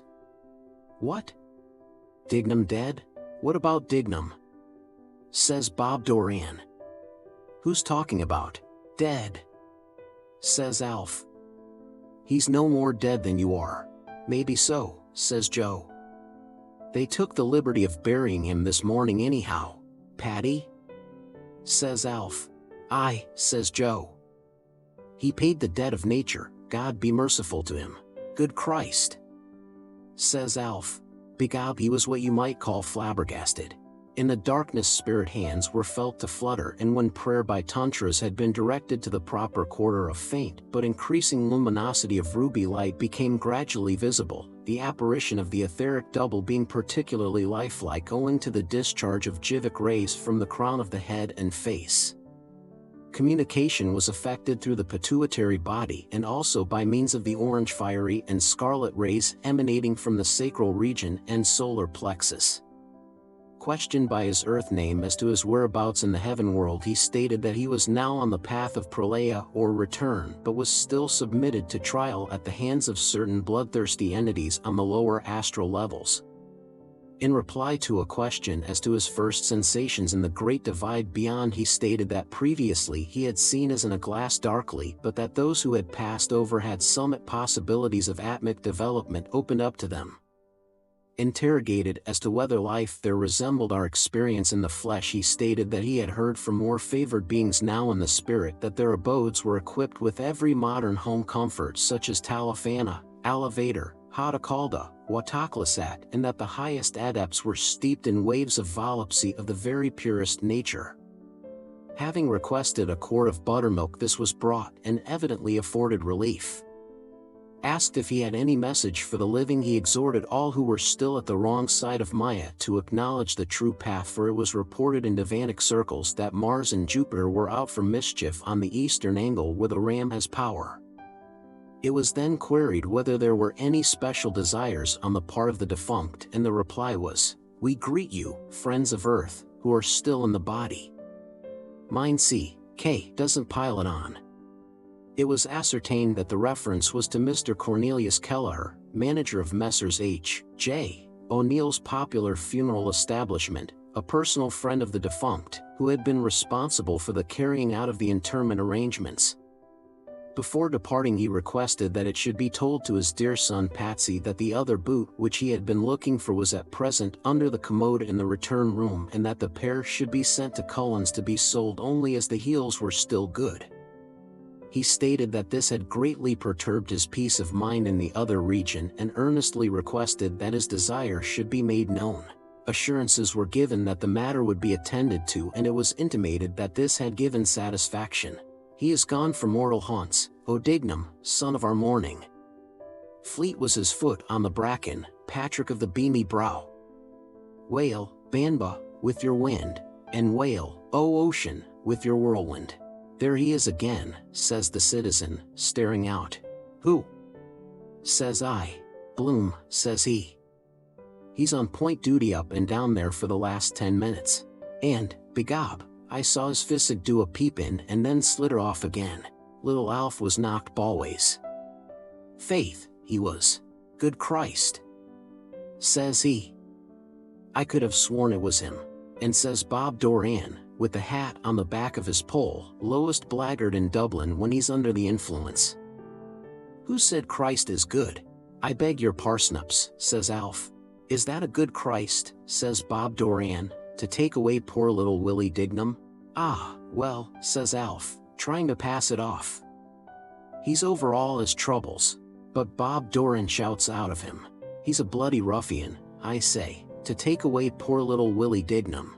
Terry came down and tipped him the wink to keep quiet, that they didn't want that kind of talk in a respectable licensed premises. And Bob Doran starts doing the weeps about Paddy Dignam, true as you're there. The finest man, says he, snivelling, the finest purest character. The tear is bloody near your eye. Talking through his bloody hat.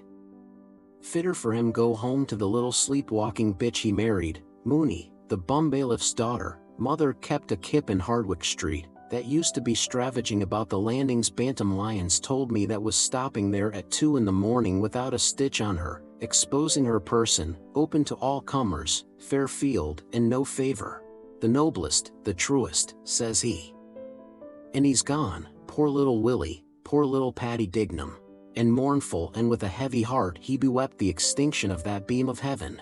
Old Gary Owen started growling again at Bloom that was skeezing round the door. Come in, come on, he won't eat you, says the citizen. So Bloom slopes in with his cod's eye on the dog, and he asks Terry was Martin Cunningham there. Oh, Christ Keown, says Joe, reading one of the letters. Listen to this, will you?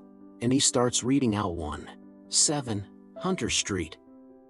Liverpool. To the High Sheriff of Dublin. Dublin.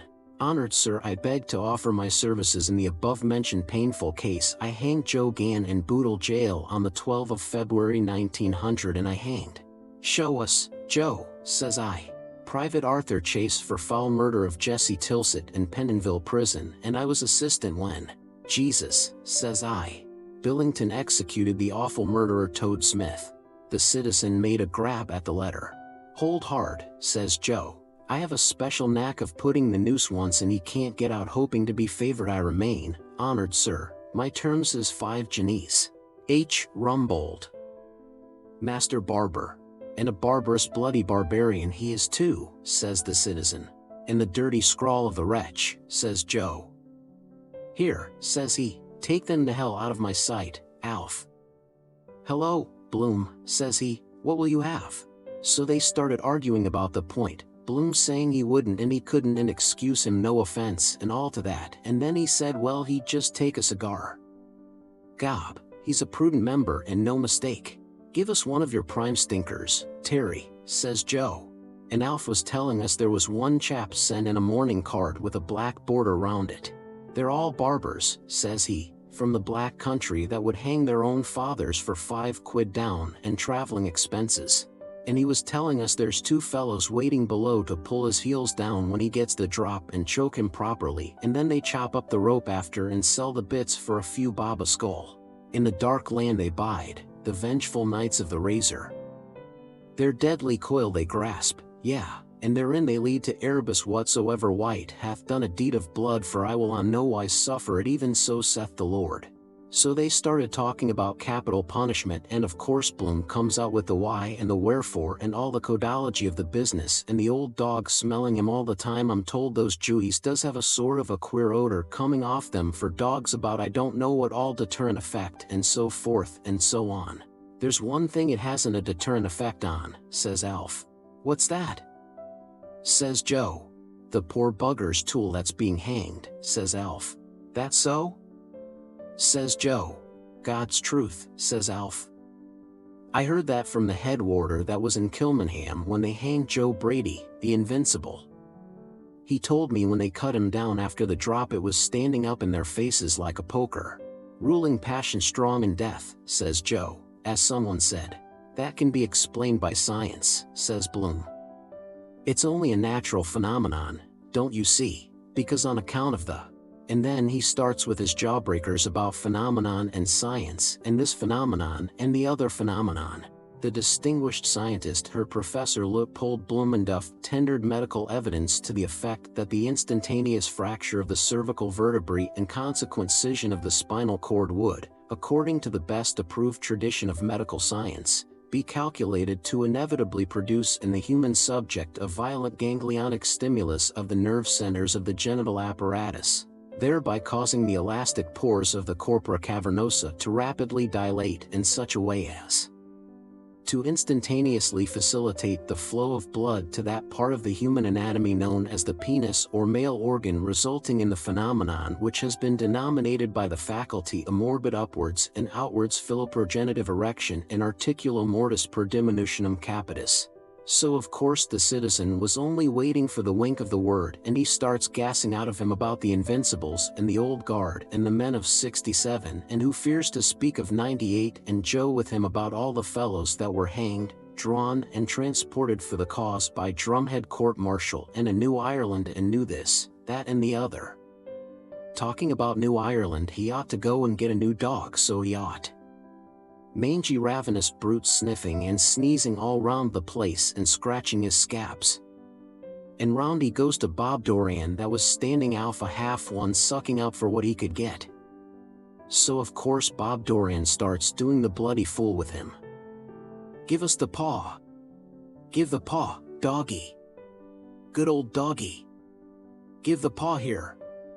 Give us the paw, Ara. Bloody into the paw he'd paw and Alf trying to keep him from tumbling off the bloody stool atop of the bloody old dog, and he talking all kinds of drivel about training by kindness and thoroughbred dog and intelligent dog, give you the bloody pip. Then he starts scraping a few bits of old biscuit out of the bottom of a Jacob's tin he told Terry to bring. Gob, he galloped it down like old boots and his tongue hanging out of him a yard long for more. Near ate the tin and all, hungry bloody mongrel, and the citizen and Bloom having an argument about the point, the brothers Shears and Wolfe Tone beyond on Arbor Hill and Robert Emmett and Die for Your Country, the Tommy Moore touch about Sarah Curran and She's Far from the Land. And Bloom, of course, with his knock-me-down cigar putting on swank with his lardy face. Phenomenon. The fat heap he married is a nice old phenomenon with a back on her like a ball alley. Time they were stopping up in the City Arms, Pisser Burke told me there was an old one there with a cracked littermon of a nephew, and Bloom trying to get the soft side of her doing the mollycoddle playing bezique to come in for a bit of the wampum in her will and not eating meat of a Friday because the old one was always thumping her craw and taking the lout out for a walk. And one time he led him the rounds of Dublin and, by the holy farmer, he never cried crack till he brought him home as drunk as a boiled owl, and he said he did it to teach him the evils of alcohol and by herrings, if the three women didn't near roast him. It's a queer story, the old one, Bloom's wife and Mrs. O'Dowd that kept the hotel. Jesus, I had to laugh at Pisser Burke taking them off chewing the fat. And Bloom with his, but don't you see? And but on the other hand. And sure, more betoken, the lout I'm told was in Powers after, the Blenders, round in Cope Street going home footless in a cab 5 times in the week after drinking his way through all the samples in the bloody establishment. Phenomenon. The memory of the dead, says the citizen taking up his pint glass and glaring at Bloom. Aye, says Joe. You don't grasp my point, says Bloom. What I mean is, Sinn Féin, says the citizen. Sinn Féin am hain. The friends we love are by our side and the foes we hate before us. The last farewell was affecting in the extreme. From the belfries far and near the funereal death bell tolled unceasingly, while all around the gloomy precincts rolled the ominous warning of 100 muffled drums punctuated by the hollow booming of pieces of ordnance. The deafening claps of thunder and the dazzling flashes of lightning which lit up the ghastly scene testified that the artillery of heaven had lent its supernatural pomp to the already gruesome spectacle. A torrential rain poured down from the floodgates of the angry heavens upon the bared heads of the assembled multitude, which numbered at the lowest computation 500,000 persons. A posse of Dublin Metropolitan Police superintended by the Chief Commissioner in person maintained order in the vast throng for whom the York Street Brass and Reed Band whiled away the intervening time by admirably rendering on their black-draped instruments the matchless melody endeared to us from the cradle by Speranza's plaintive muse. Special quick excursion trains and upholstered charabancs had been provided for the comfort of our country cousins, of whom there were large contingents. Considerable amusement was caused by the favorite Dublin street singers LNHN and MLLGN, who sang the night before Larry was stretched in their usual mirth-provoking fashion. Our two inimitable drolls did a roaring trade with their broadsheets among lovers of the comedy element, and nobody who has a corner in his heart for real Irish fun without vulgarity will grudge them their hard-earned pennies. The children of the male and female foundling hospital who thronged the windows overlooking the scene were delighted with this unexpected addition to the day's entertainment, and a word of praise is due to the Little Sisters of the Poor for their excellent idea of affording the poor fatherless and motherless children a genuinely instructive treat. The vice-regal house party, which included many well-known ladies, was chaperoned by their excellencies to the most favorable positions on the grandstand, while the picturesque foreign delegation known as the Friends of the Emerald Isle was accommodated on a tribune directly opposite.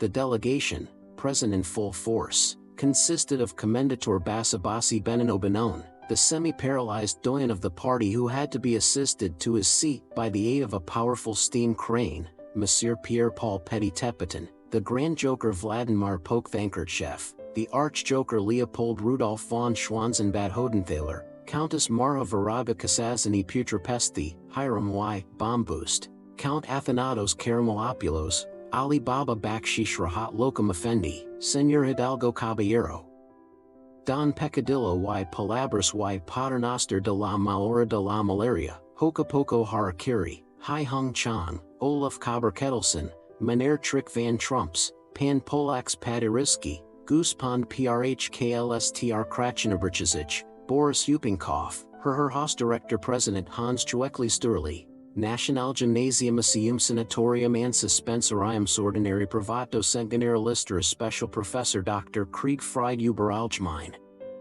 All the delegates without exception expressed themselves in the strongest possible heterogeneous terms concerning the nameless barbarity which they had been called upon to witness. An animated altercation, in which all took part, ensued among the FOTEI, as to whether the 8th or the 9th of March was the correct date of the birth of Ireland's patron saint. In the course of the argument, cannonballs, scimitars, boomerangs, blunderbusses, stink pots, meat choppers, umbrellas, catapults, knuckle dusters, sandbags, lumps of pig iron were resorted to, and blows were freely exchanged. The baby policeman, Constable McFadden, summoned by special courier from Butterstown, quickly restored order and with lightning promptitude proposed the 17th of the month as a solution equally honorable for both contending parties. The ready-witted nine-footer's suggestion at once appealed to all and was unanimously accepted. Constable McFadden was heartily congratulated by all the FOTEI, several of whom were bleeding profusely. Commendator Benino Benone having been extricated from underneath the presidential armchair, it was explained by his legal advisor Avocado Pagamimi that the various articles secreted in his 32 pockets had been abstracted by him during the affray from the pockets of his junior colleagues in the hope of bringing them to their senses. The objects, which included several hundred ladies' and gentlemen's gold and silver watches, were promptly restored to their rightful owners and general harmony reigned supreme. Quietly, unassumingly Rumbold stepped onto the scaffold in faultless morning dress and wearing his favorite flower, the Gladiolus cruentus. He announced his presence by that gentle Rumboldian cough which so many have tried, unsuccessfully, to imitate, short, painstaking yet withal so characteristic of the man. The arrival of the world-renowned headsman was greeted by a roar of acclamation from the huge concourse, the viceregal ladies waving their handkerchiefs in their excitement while the even more excitable foreign delegates cheered vociferously in a medley of cries, Hoc, Banzai, Elgin, Zivio, Chin Chin, Palachronia, Hip Hip, Vive, Allah, amid which the ringing Aviva of the delegate of the land of song, a high double F recalling those piercingly lovely notes with which the eunuch Catalani Beglamour, our great-great-grandmothers, was easily distinguishable. It was exactly 17 o'clock. The signal for prayer was then promptly given by megaphone, and in an instant all heads were bared, the commendator's patriarchal sombrero, which has been in the possession of his family since the Revolution of Rienzi, being removed by his medical advisor in attendance, Dr. Pippi. The learned prelate who administered the last comforts of holy religion to the hero martyr when about to pay the death penalty knelt in a most Christian spirit in a pool of rainwater, his cassock above his hoary head, and offered up to the throne of grace fervent prayers of supplication. Hard by the block stood the grim figure of the executioner, his visage being concealed in a 10-gallon pot with 2 circular perforated apertures through which his eyes glowered furiously. As he awaited the fatal signal, he tested the edge of his horrible weapon by honing it upon his brawny forearm, or decapitated in rapid succession a flock of sheep which had been provided by the admirers of his fell but necessary office. On a handsome mahogany table near him were neatly arranged the quartering knife, the various finely tempered disemboweling appliances, specially supplied by the world-famous firm of cutlers, Messrs. John Round and Sons, Sheffield, a terracotta saucepan for the reception of the duodenum, colon, blind intestine and appendix etc. when successfully extracted, and 2 commodious milk jugs destined to receive the most precious blood of the most precious victim. The house steward of the Amalgamated Cats and Dogs Home was in attendance to convey these vessels when replenished to that beneficent institution.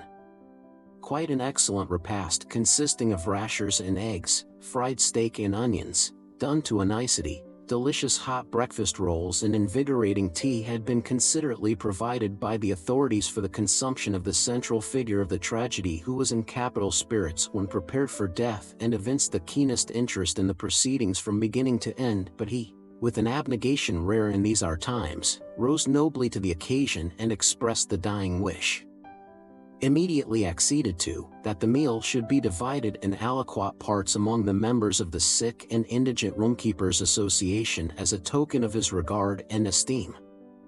The NEC and non plus ultra of emotion were reached when the blushing bride-elect burst her way through the serried ranks of the bystanders and flung herself upon the muscular bosom of him who was about to be launched into eternity for her sake.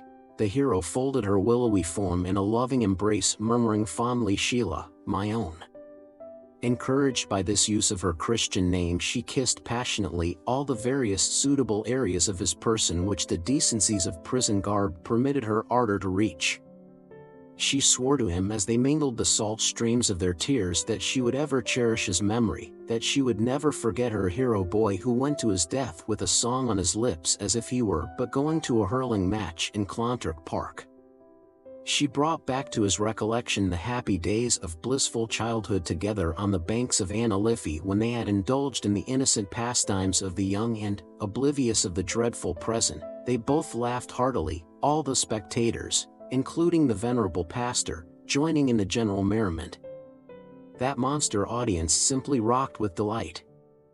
But anon they were overcome with grief and clasped their hands for the last time. A fresh torrent of tears burst from their lacrimal ducts, and the vast concourse of people, touched to the inmost core, broke into heartrending sobs, not the least affected being the aged prebendary himself. Big strong men, officers of the peace and genial giants of the Royal Irish Constabulary, were making frank use of their handkerchiefs, and it is safe to say that there was not a dry eye in that record assemblage.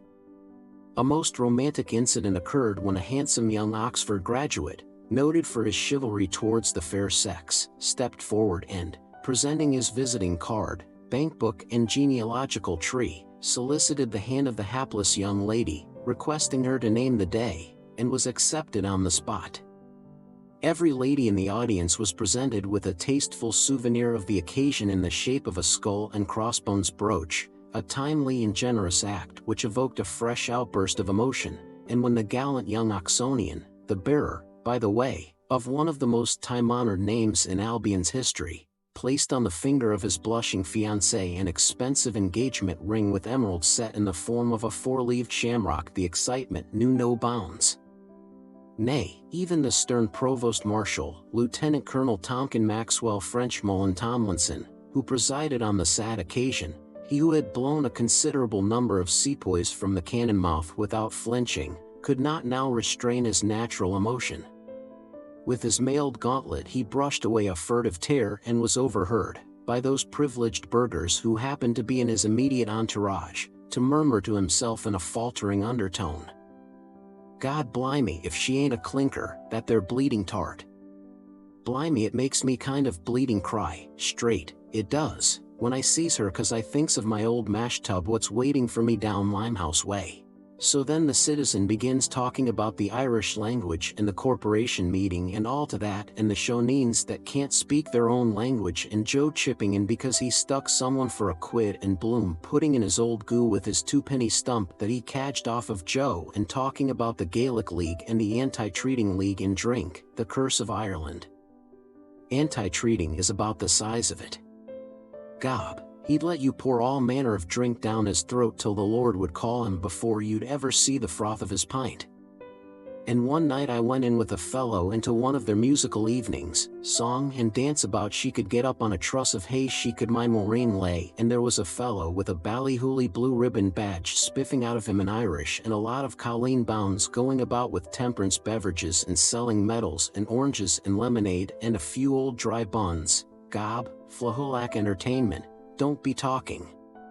Ireland sober is Ireland free. And then an old fellow starts blowing into his bagpipes, and all the gougers shuffling their feet to the tune the old cow died of. And one or two sky pilots having an eye around that there was no goings on with the females, hitting below the belt. So however, as I was saying, the old dog, seeing the tin was empty, starts mousing around by Joe and me. I'd train him by kindness, so I would, if he was my dog. Give him a rousing fine kick now and again where it wouldn't blind him. Afraid he'll bite you? Says the citizen, jeering. No, says I. But he might take my leg for a lamppost. So he calls the old dog over. What's on you, Gary? Says he. Then he starts hauling and mauling and talking to him in Irish, and the old Towser growling, letting on to answer, like a duet in the opera. Such growling you never heard as they let off between them. Someone that has nothing better to do ought to write a letter pro bono publico to the papers about the muzzling order for a dog the like of that. Growling and grousing, and his eye all bloodshot from the drouth is in it, and the hydrophobia dropping out of his jaws. All those who are interested in the spread of human culture among the lower animals, and their name is legion, should make a point of not missing the really marvelous exhibition of synanthropy given by the famous old Irish red setter wolf dog, formerly known by the sobriquet of Gary Owen and recently rechristened by his large circle of friends and acquaintances Owen Gary. The exhibition, which is the result of years of training by kindness and a carefully thought-out dietary system, comprises, among other achievements, the recitation of verse. Our greatest living phonetic expert, Wild Horses Shall Not Drag It From Us, has left no stone unturned in his efforts to delucidate and compare the verse recited, and has found it bears a striking resemblance, the italics are ours, to the ranns of ancient Celtic bards. We are not speaking so much of those delightful love songs with which the writer who conceals his identity under the graceful pseudonym of the Little Sweet Branch has familiarized the book-loving world, but rather, as a contributor D.O.C. points out in an interesting communication published by an evening contemporary, of the harsher and more personal note which is found in the satirical effusions of the famous Raftery and of Donald Mac Considine, to say nothing of a more modern lyrist at present, very much in the public eye. We subjoin a specimen which has been rendered into English by an eminent scholar whose name for the moment we are not at liberty to disclose, though we believe that our readers will find the topical allusion rather more than an indication. The metrical system of the canine original, which recalls the intricate alliterative and isosyllabic rules of the Welsh Lin, is infinitely more complicated, but we believe our readers will agree that the spirit has been well caught. Perhaps it should be added that the effect is greatly increased if Owen's verse be spoken somewhat slowly and indistinctly in a tone suggestive of suppressed rancor. The curse of my curses. 7 days every day. And 7 dry Thursdays. On you, Barney Kiernan. Has no sup of water to cool my courage, and my guts red roaring after Lowry's lights. So he told Terry to bring some water for the dog, and, gob, you could hear him lapping it up a mile off. And Joe asked him would he have another. I will, says he, a chara, to show there's no ill feeling. Gob, he's not as green as he's cabbage looking.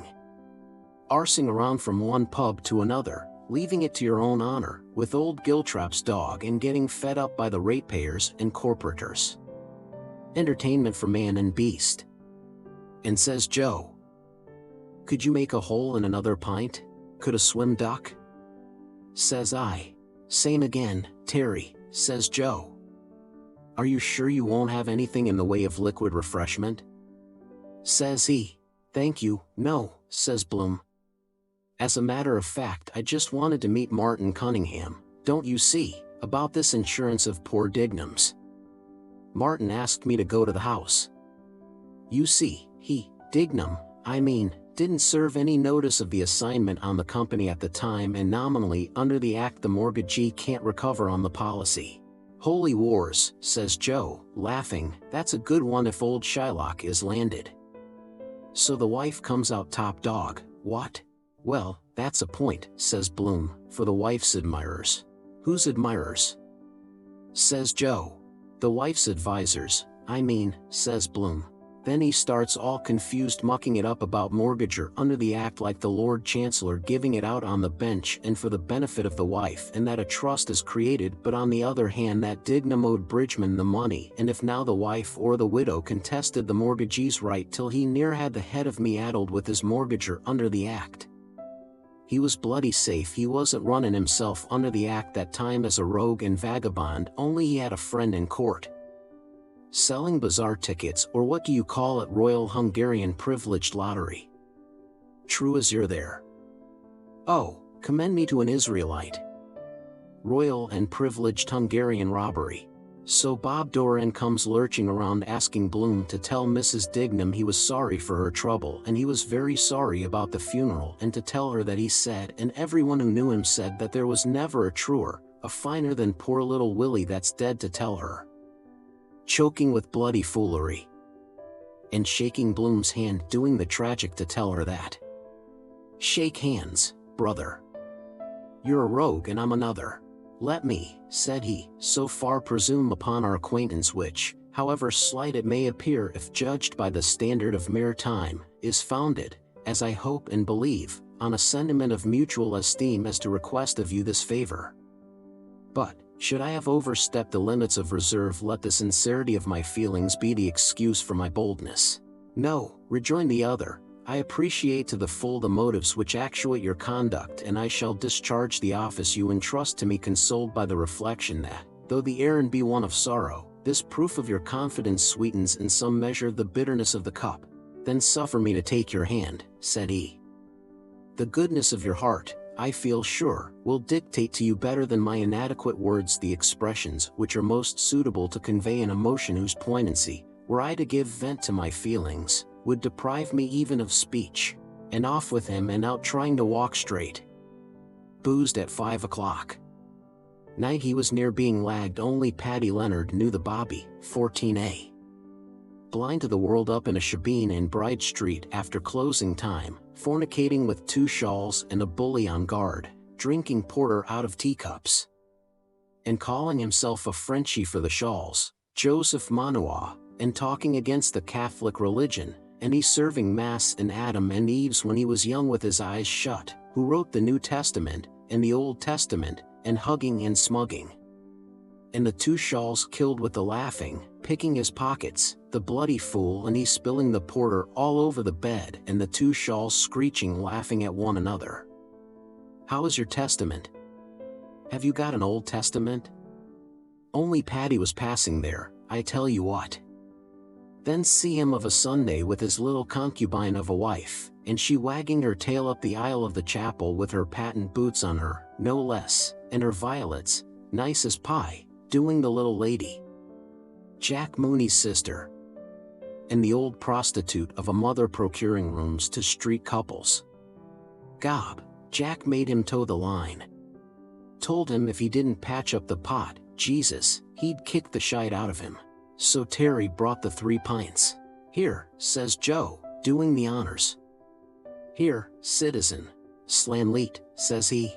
Fortune, Joe, says I. Good health, citizen. Gob, he had his mouth halfway down the tumbler already.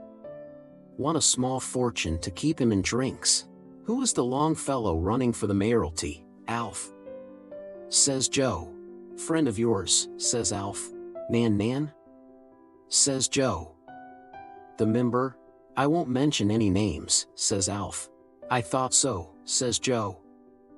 I saw him up at that meeting now with William Field, M.P., the cattle traders. Harry Iopas, says the citizen, that exploded volcano, the darling of all countries, and the idol of his own.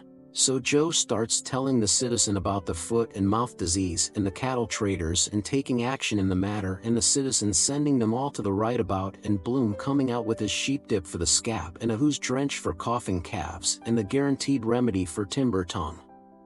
Because he was up one time in a knacker's yard. Walking about with his book and pencil. Here's my head and my heels are coming till Joe Cuff gave him the order of the boot for giving lip to a grazier. Mr. Know-all. Teach your grandmother how to milk ducks. Pisser Burke was telling me in the hotel the wife used to be in rivers of tears sometimes with Mrs. O'Dowd crying her eyes out with her 8 inches of fat all over her. Couldn't loosen her farting strings, but old cods I was waltzing around her showing her how to do it. What's your program today? Humane methods. Because the poor animals suffer and experts say, and the best known remedy that doesn't cause pain to the animal and on the sore spot administer gently. Gob, he'd have a soft hand under a hen. Ga Gara. Klook. Black Liz is our hen. She lays eggs for us. When she lays her eggs she is so glad. Gara. Klook. Then comes good Uncle Leo. He puts his hand under Black Liz and takes her fresh egg. Ga Gara. Klook. Anyhow, says Joe, Field and Nanetti are going over tonight to London to ask about it on the floor of the House of Commons. Are you sure, says Bloom, the councillor is going? I wanted to see him, as it happens. Well, he's going off by the mail boat, says Joe, tonight. That's too bad, says Bloom. I wanted particularly. Perhaps only Mr. Field is going. I couldn't phone. No. You're sure? Nanan's going too, says Joe. The League told him to ask a question tomorrow about the Commissioner of Police forbidding Irish games in the park. What do you think of that, citizen? The Slunai Charon, Mr. Coe Conacre, Multi Farnham. Nat arising out of the question of my honourable friend, the member for Shillelagh, may I ask the right honourable gentleman whether the government has issued orders that these animals shall be slaughtered though no medical evidence is forthcoming as to their pathological condition? Mr. Allfours, Tamashant. Honourable members are already in possession of the evidence produced before a committee of the whole House. I feel I cannot usefully add anything to that. The answer to the honourable member's question is in the affirmative. Mr. O'Reilly, Montanat. Nad have similar orders been issued for the slaughter of human animals who dare to play Irish games in the Phoenix Park? Mr. All Fours, the answer is in the negative. Mr. Cowie Conacher, has the Right Honourable Gentleman's famous Mitchelstown telegram inspired the policy of gentlemen on the Treasury bench? Oh, Mr. All Fours, I must have notice of that question. Mr. Stalewit, bunkum. I indeed don't hesitate to shoot. Ironical opposition cheers. The Speaker, order. Order! The House rises. Cheers. There's the man, says Joe, that made the Gaelic sports revival. There he is sitting there. The man that got away James Stephens. The champion of all Ireland at putting the 16-pound shot. What was your best throw, citizen? Now Baclius, says the citizen, letting on to be modest. There was a time I was as good as the next fellow anyhow. Put it there, citizen, says Joe. You were in a bloody sight better. Is that really a fact? Says Alf. Yes, says Bloom. That's well known. Did you not know that? So off they started about Irish sports and shoneen games the like of lawn tennis and about hurley and putting the stone and racy of the soil and building up a nation once again and all to that. And of course Bloom had to have his say too about if a fellow had a rower's heart violent exercise was bad. I declare to my Auntie Macassar if you took up a straw from the bloody floor and if you said to Bloom, look at, Bloom. Do you see that straw? That's a straw. Declare to my aunt he'd talk about it for an hour so he wouldn't talk steady. A most interesting discussion took place in the ancient hall of Brian O'Shearnanes and Sraid na Breda Beag, under the auspices of Sluna H. Aaron, on the revival of ancient Gaelic sports and the importance of physical culture, as understood in ancient Greece and ancient Rome and ancient Ireland, for the development of the race. The venerable president of the noble order was in the chair and the attendance was of large dimensions. After an instructive discourse by the chairman, a magnificent oration eloquently and forcibly expressed, a most interesting and instructive discussion of the usual high standard of excellence ensued as to the desirability of the revivability of the ancient games and sports of our ancient pan-Celtic forefathers. The well-known and highly respected worker in the cause of our old tongue, Mr. Joseph McCarthy Hines, made an eloquent appeal for the resuscitation of the ancient Gaelic sports and pastimes, practiced morning and evening by Finn MacCool, as calculated to revive the best traditions of manly strength and prowess handed down to us from ancient ages. L. Bloom, who met with a mixed reception of applause and hisses, having espoused the negative, the vocalist chairman brought the discussion to a close, in response to repeated requests and hearty plaudits from all parts of a bumper house, by a remarkably noteworthy rendering of the immortal Thomas Osborne Davis's evergreen verses, happily too familiar to need recalling here. A nation once again in the execution of which the veteran patriot champion may be said without fear of contradiction to have fairly excelled himself. The Irish Caruso Garibaldi was in superlative form and his stentorian notes were heard to the greatest advantage in the time-honored anthem sung as only our citizen can sing it. His superb high-class vocalism, which by its super quality greatly enhanced his already international reputation, was vociferously applauded by the large audience among which were to be noticed many prominent members of the clergy as well as representatives of the press and the bar and the other learned professions. The proceedings then terminated. Amongst the clergy present were the very Rev. William Delaney, S.J., L.L.D., the R.T. Rev. Gerald Malloy, D.D., the Rev. P. J. Kavanagh, C.S.S.P., the Rev. T. Waters, C.C., the Rev. John M. Ivers, P.P., the Rev. P. J. Cleary, O.S.F., the Rev. L. J. Hickey, O.P., the Very Rev. Father Nicholas, O.S.F.C., the Very Rev. B. Gorman, O.D.C., the Rev. T. Marr, S.J., the Very Rev. James Murphy, S.J., the Rev. John Lavery, V.F., the Very Rev. William Doherty, D.D., the Rev. Peter Fagan, O.M., the Rev. T. Brangan, O.S.A., The Rev J. Flavin, C.C., the Rev M. A. Hackett, C.C., the Rev W. Hurley, C.C., the RT Rev Manager Manus, V.G., the Rev B. R. Slattery, O.M.I., the Very Rev M.D. Scally, P.P., the Rev F.T. Purcell, O.P., the Very Rev Timothy Cannon Gorman, P.P., the Rev J. Flanagan, C.C. The laity included P. Fay, T. Quirk, etc., etc. Talking about violent exercise, says Alf. Were you at that Keogh Bennett match? No, says Joe. I heard so-and-so made a cool £100 over it, says Alf. Who? Blazes? Says Joe. And says Bloom. What I meant about tennis, for example, is the agility and training the eye. Blazes, says Alf.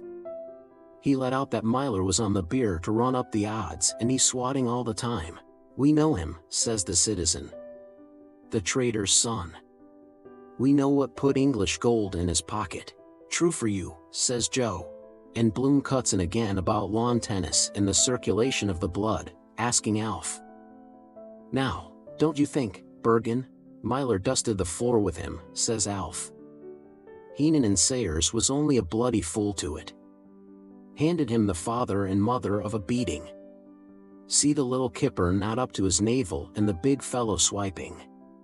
God, he gave him one last puck in the wind, Queensberry rules and all, made him puke what he never ate. It was a historic and a hefty battle when Myler and Percy were scheduled to don the gloves for the purse of 50 sovereigns. Handicapped as he was by lack of poundage, Dublin's pet lamb made up for it by superlative skill and ringcraft. The final bout of fireworks was a grueling for both champions.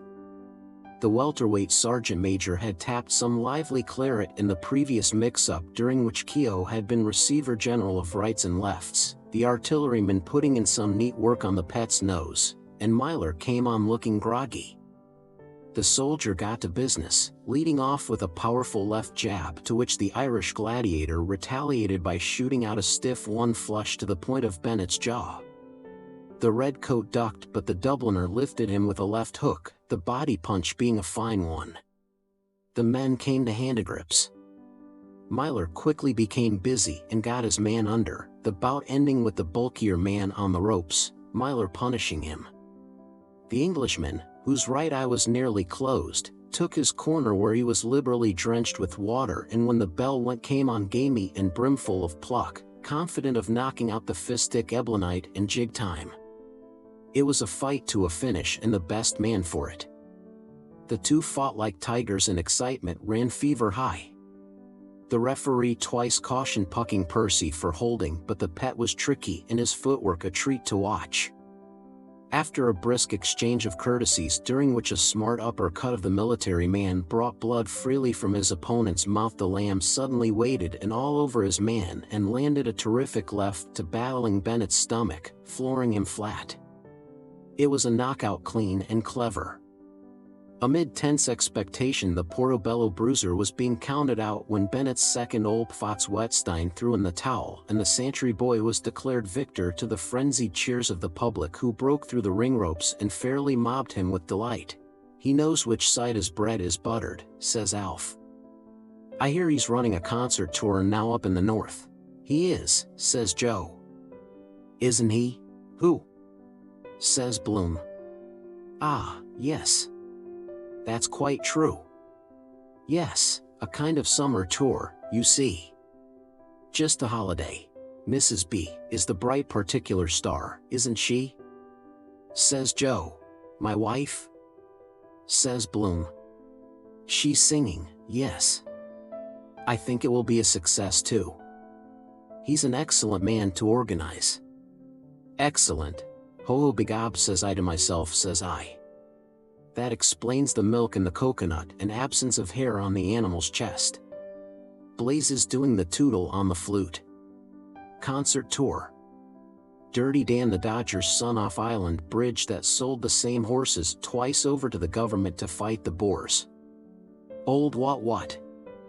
I called about the poor and water rate, Mr. Boylan. You what? The water rate, Mr. Boylan. You what?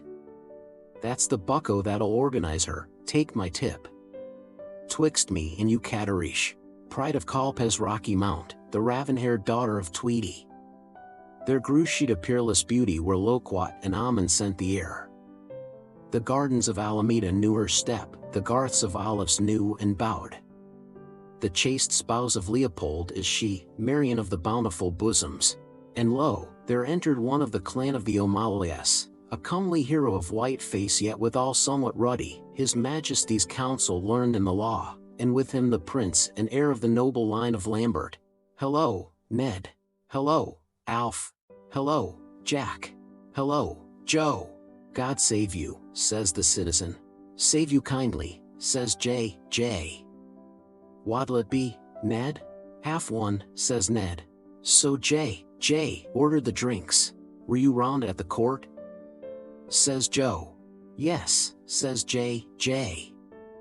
He'll square that, Ned, says he. Hope so, says Ned. Now what were those two at?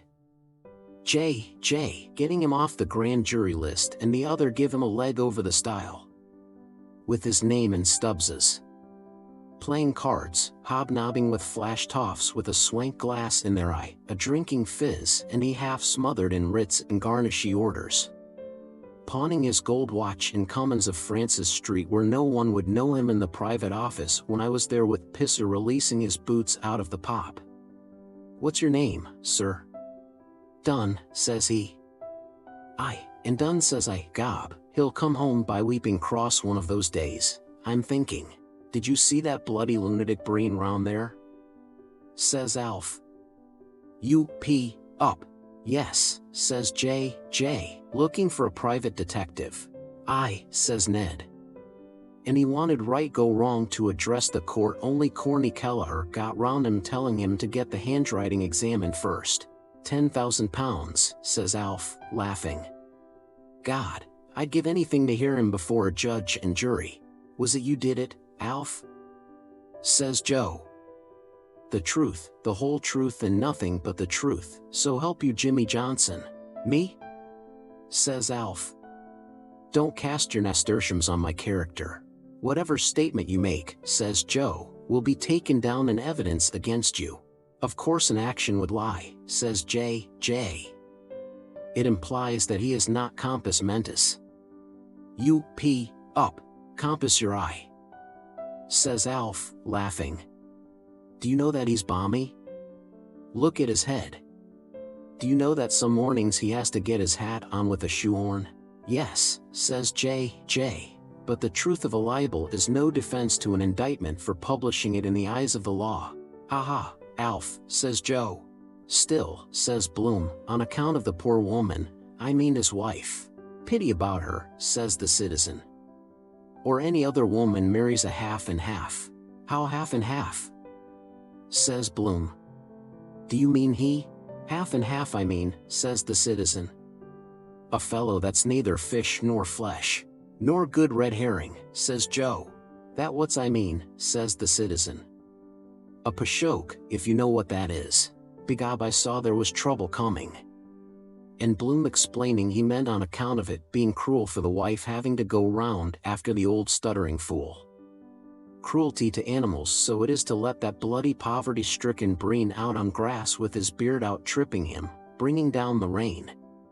And she with her nose cock-up after she married him because a cousin of his old fellow's was pew-opener to the Pope. Picture of him on the wall with his smash-all Sweeney's mustaches, the Signor Brini from Summerhill, the Italiano, papal zo to the Holy Father, has left the quay and gone to Moss Street. And who was he, tell us? A nobody, 2 pair back in passages, at 7 shillings a week, and he covered with all kinds of breastplates bidding defiance to the world. And moreover, says J. a postcard is publication. It was held to be sufficient evidence of malice in the test case Sadgrove v. Hull. In my opinion an action might lie. 6 and 8 pence, please. Who wants your opinion? Let us drink our pints in peace. Gob, we won't be let even do that much itself. Well, good health, Jack, says Ned. Good health, Ned, says J. There he is again, says Joe. Where? Says Alf. And begob there he was passing the door with his books under his oxter and the wife beside him and Corny Kelleher with his wall-eye looking in as they went past, talking to him like a father, trying to sell him a second-hand coffin. How did that Canada swindle case go off? Says Joe. Remanded, says J. One of the bottlenose fraternity, it was went by the name of James Watt alias Saphiro alias Spark and Spiro, put an ad in the papers saying he'd give a passage to Canada for 20 bob. What? Do you see any green in the white of my eye? Course it was a bloody Barney. What? Swindled them all, skivvies and bad hacks from the county Meath, aye, and his own kidney too.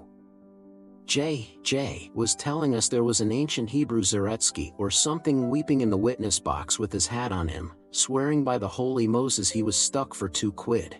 Who tried the case? Says Joe. Recorder, says Ned. Poor old Sir Frederick, says Alf, you can cod him up to the 2 eyes. Heart as big as a lion, says Ned. Tell him a tale of woe about arrears of rent and a sick wife and a squad of kids and, faith, he'll dissolve in tears on the bench. Aye, says Alf. Reuben J. was bloody lucky he didn't clap him in the dock the other day for suing poor little Gumley that's minding stones, for the corporation they're near but bridge. And he starts taking off the old recorder letting on to cry. A most scandalous thing. This poor hard-working man. How many children? 10, did you say? Yes, your worship. And my wife has the typhoid. And the wife with typhoid fever. Scandalous. Leave the court immediately, sir. No, sir, I'll make no order for payment. How dare you, sir, come up before me and ask me to make an order? A poor hard-working industrious man. I dismiss the case. And whereas on the 16th day of the month of the Oxide Goddess and in the 3rd week after the feast day of the Holy and Undivided Trinity, the daughter of the skies, the Virgin Moon being then in her 1st quarter, it came to pass that those learned judges repaired them to the halls of law. Their Master Courtney, sitting in his own chamber, gave his reed, and Master Justice Andrews, sitting without a jury in the probate court, weighed well and pondered the claim of the first chargeant upon the property in the matter of the will propounded in final testamentary disposition and re the real and personal estate of the late lamented Jacob Halliday, vintner, deceased, versus Livingstone, an infant, of unsound mind, and another. Into the solemn court of Green Street there came Sir Frederick the Falconer. And he sat him there about the hour of 5 o'clock to administer the law of the Brians at the commission for all that and those parts to be holden in and for the county of the city of Dublin. And there sat with him the high Sanhedrim of the 12 tribes of Yar, for every tribe 1 man, of the tribe of Patrick and of the tribe of Hugh and of the tribe of Owen and of the tribe of Con and of the tribe of Oscar and of the tribe of Fergus and of the tribe of Finn and of the tribe of Dermot and of the tribe of Cormac and of the tribe of Kevin and of the tribe of Caolt and of the tribe of Ashen, there being in all 12 good men and true. And he conjured them by him who died on rood that they should well and truly try and true deliverance make in the issue joined between their sovereign lord the king and the prisoner at the bar, and true verdict give according to the evidence, so help them God, and kissed the book. And they rose in their seats, those 12 of Yar, and they swore by the name of him who is from everlasting that they would do his right wiseness. And straightway the minions of the law led forth from their dungeon keep one whom the sleuth-hounds of justice had apprehended in consequence of information received. And they shackled him hand and foot, and would take of him any bail, any main prize, but preferred a charge against him, for he was a malefactor. Those are nice things, says the citizen, coming over here to Ireland filling the country with bugs. So Bloom lets on he heard nothing, and he starts talking with Joe, telling him he needn't trouble about that little matter till the 1st, but if he would just say a word to Mr. Crawford. And so Joe swore high and holy by this and by that he'd do the devil and all. Because, you see, says Bloom, for an advertisement you must have repetition. That's the whole secret. Rely on me, says Joe. Swindling the peasants, says the citizen, and the poor of Ireland. We want no more strangers in our house.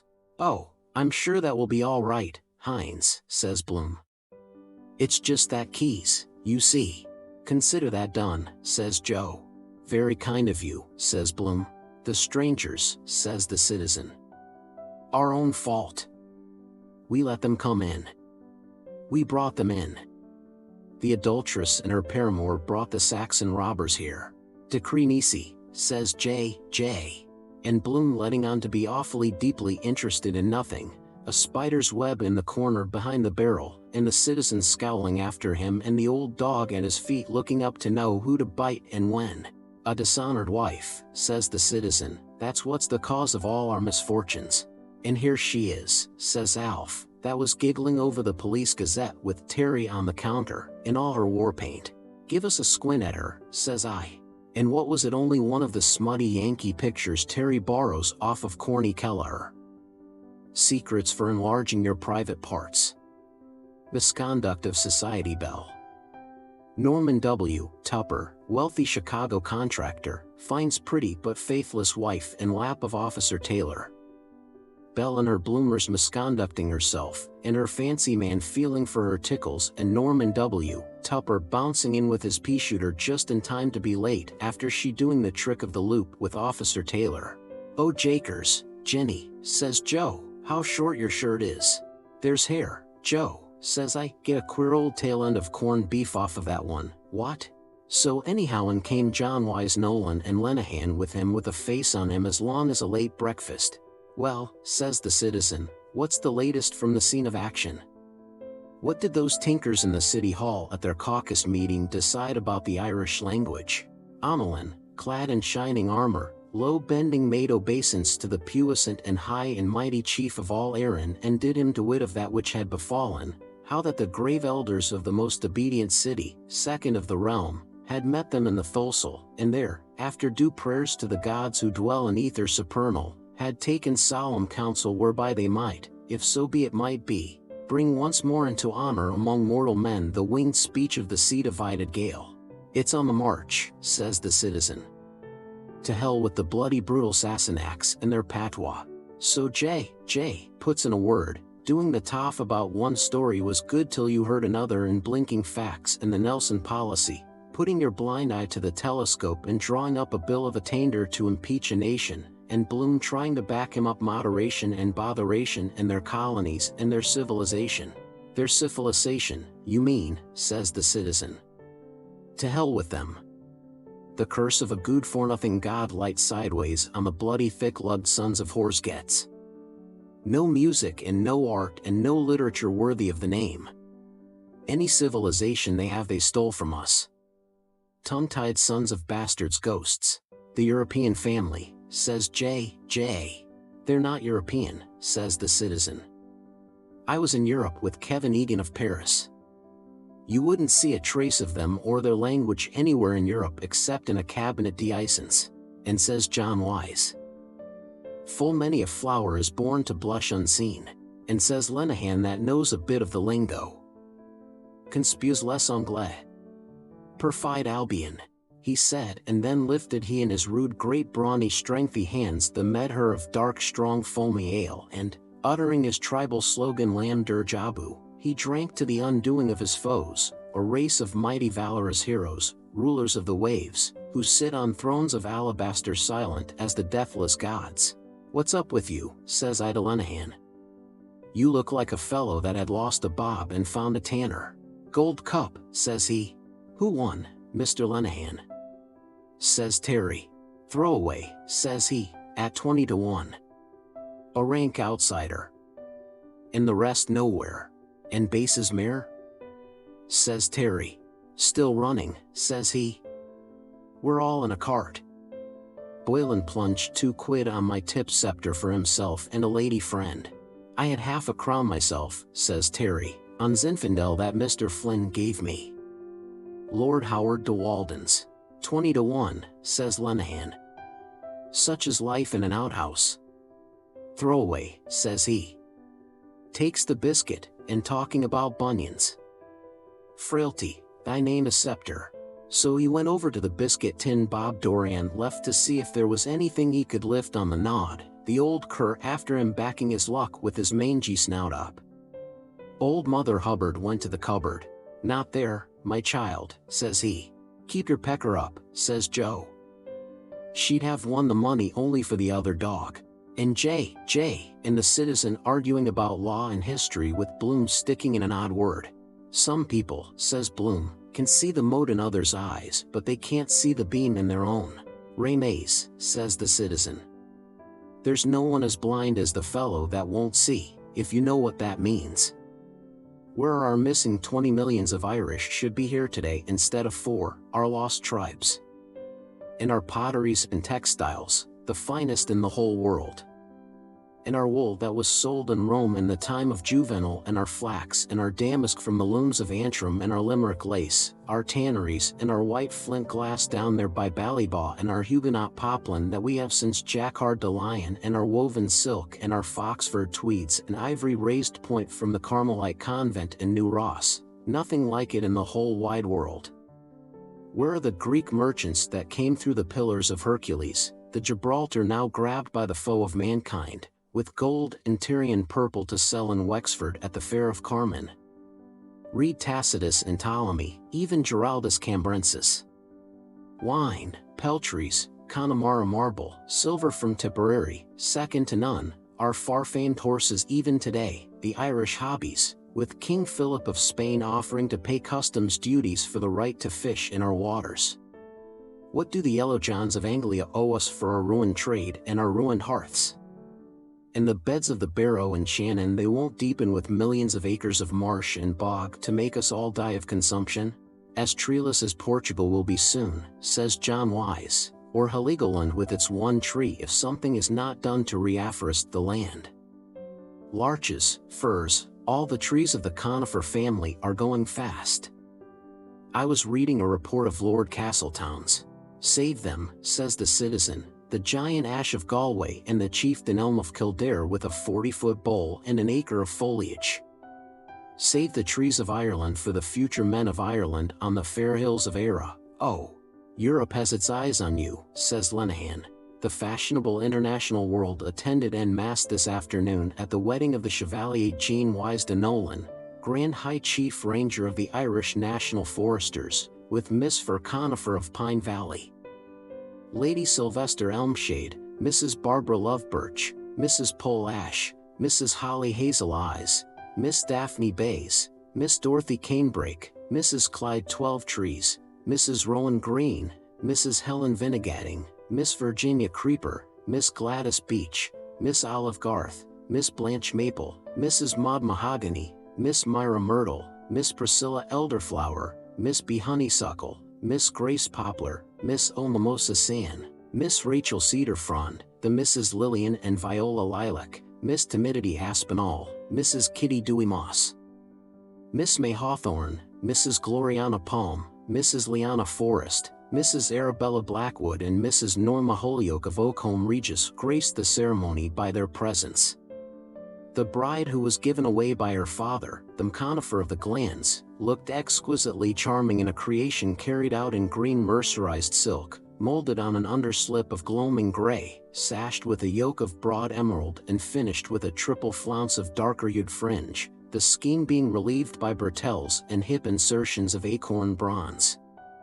The maids of honor, Miss Larch Conifer and Miss Spruce Conifer, sisters of the bride, wore very becoming costumes in the same tone, a dainty motif of plume rose being worked into the pleats in a pinstripe and repeated capriciously in the jade-green toques in the form of heron feathers of pale-tinted coral. Signor Enrique Flor presided at the organ with his well-known ability and, in addition to the prescribed numbers of the nuptial mass, played a new and striking arrangement of Woodman, Spare That Tree at the conclusion of the service. On leaving the church of St. Fiacre in Hordo after the papal blessing, the happy pair were subjected to a playful crossfire of hazelnuts, beech mast, bay leaves, catkins of willow, ivy tod, hollyberries, mistletoe sprigs, and quicken shoots. Mr. and Mrs. Wise Conifer Nolan will spend a quiet honeymoon in the Black Forest, and our eyes are on Europe, says the citizen. We had our trade with Spain and the French and with the Flemings before those mongrels were puppied, Spanish ale and Galway, the wine bark on the wine-dark waterway. And will again, says Joe. And with the help of the Holy Mother of God we will again, says the citizen, clapping his thigh. Our harbors that are empty will be full again, Queenstown, Kinsale, Galway, Blacksod Bay, Ventry and the Kingdom of Kerry, Killibegs, the third largest harbor in the wide world with a fleet of masts of the Galway Lynches and the Cavan O'Reillys and the Oak Indies of Dublin when the Earl of Desmond could make a treaty with the Emperor Charles V himself. And will again, says he, when the first Irish battleship is seen breasting the waves with our own flag to the fore, none of your Henry Tudor's harps, no, the oldest flag afloat, the flag of the province of Desmond and Thomond, 3 crowns on a blue field, the 3 sons of Milesius. And he took the last swig out of the pint. Moya. All wind and piss like a tan-yard cat. Cows and Connaught have long horns. As much as his bloody life is worth to go down and address his tall talk to the assembled multitude in Shanagolden where he daren't show his nose with the Molly Maguires looking for him to let daylight through him for grabbing the holding of an evicted tenant. Here to that, says John Wise. What will you have? An imperial yeomanry, says Lenehan, to celebrate the occasion. Half one, Terry, says John Wise, and a hands up. Terry. Are you asleep? Yes, sir, says Terry. Small whiskey and bottle of Allsop. Right, sir. Hanging over the bloody paper with Alf looking for spicy bits instead of attending to the general public. Picture of a budding match, trying to crack their bloody skulls, one chap going for the other with his head down like a bull at a gate. And another one, Black Beast burned in Omaha, Georgia. A lot of Deadwood Dicks in slouch hats and they firing at a Sambo strung up in a tree with his tongue out and a bonfire under him. Gob, they ought to drown him in the sea after and electrocute and crucify him to make sure of their job. But what about the fighting navy, says Ned, that keeps our foes at bay? I'll tell you what about it, says the citizen. Hell upon earth it is. Read the revelations that's going on in the papers about flogging on the training ships at Portsmouth. A fellow writes that calls himself Disgusted One. So he starts telling us about corporal punishment and about the crew of tars and officers and rear admirals drawn up in cocked hats and the parson with his Protestant Bible to witness punishment and a young lad brought out, howling for his ma, and they tie him down on the butt end of a gun. A rumpin' dozen, says the citizen, was what that old ruffian Sir John Beresford called it, but the modern God's Englishman calls it caning on the breech. And says John Wise, 'tis a custom more honored in the breach than in the observance. Then he was telling us the master-at-arms comes along with a long cane and he draws out and he flogs the bloody backside off of the poor lad till he yells mail on murder. That's your glorious British Navy, says the citizen, that bosses the earth.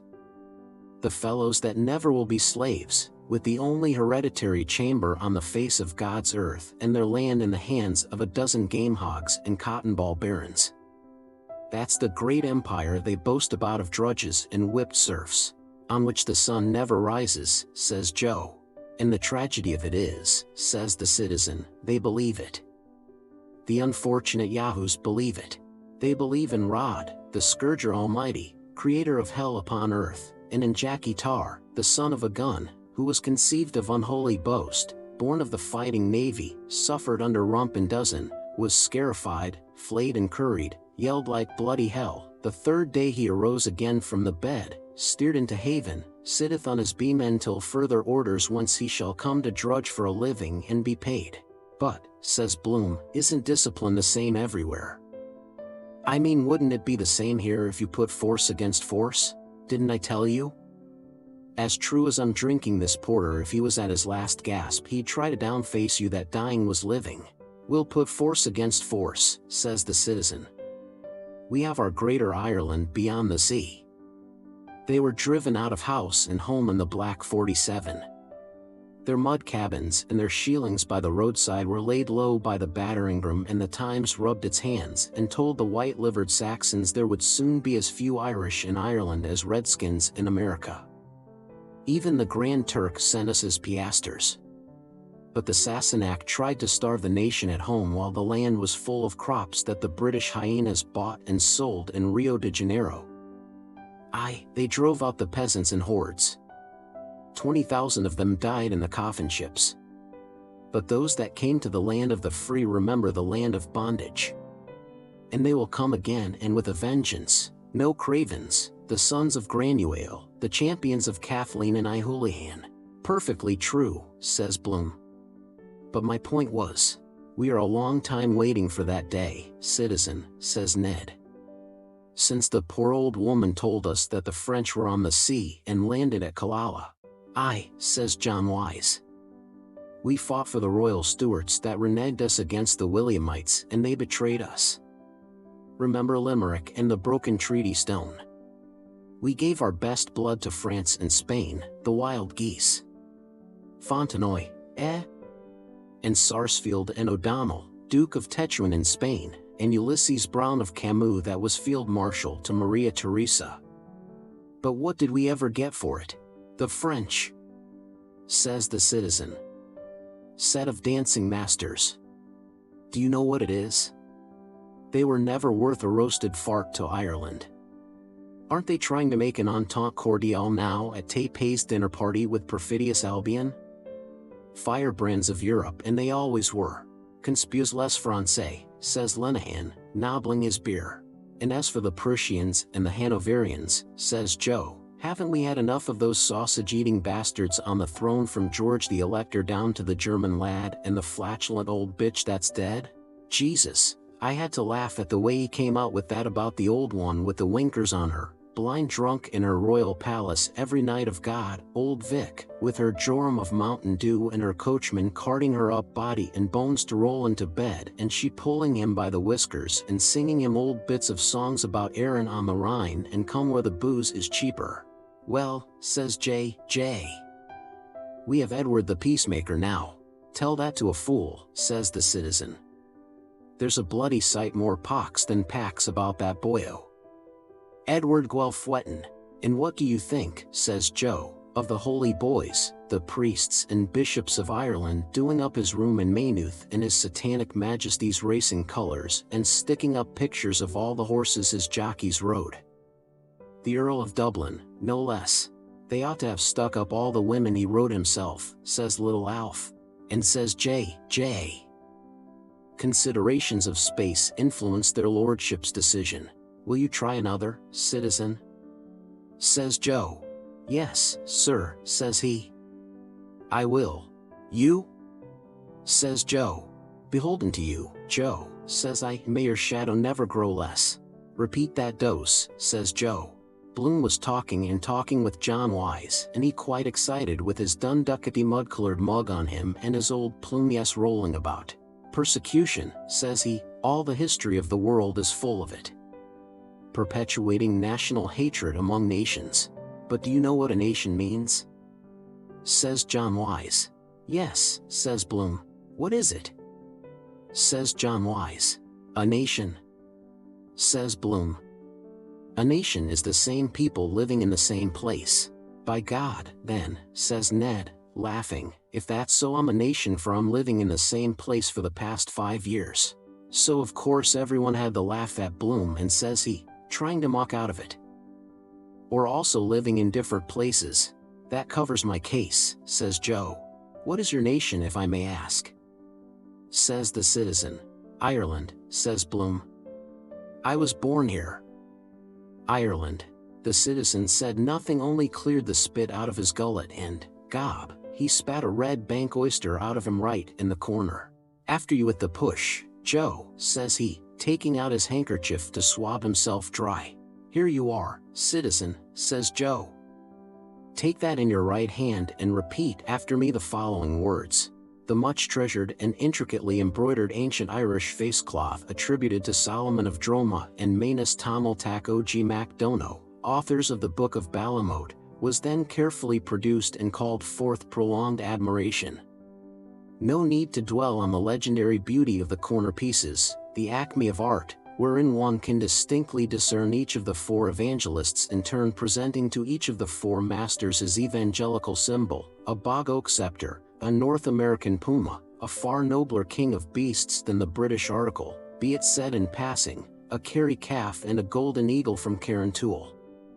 The scenes depicted on the emunctory field, showing our ancient duns and raths and cromlechs and gryanons and seats of learning and maledictive stones, are as wonderfully beautiful and the pigments as delicate as when the Sligo illuminators gave free rein to their artistic fantasy long ago in the time of the Barmecides.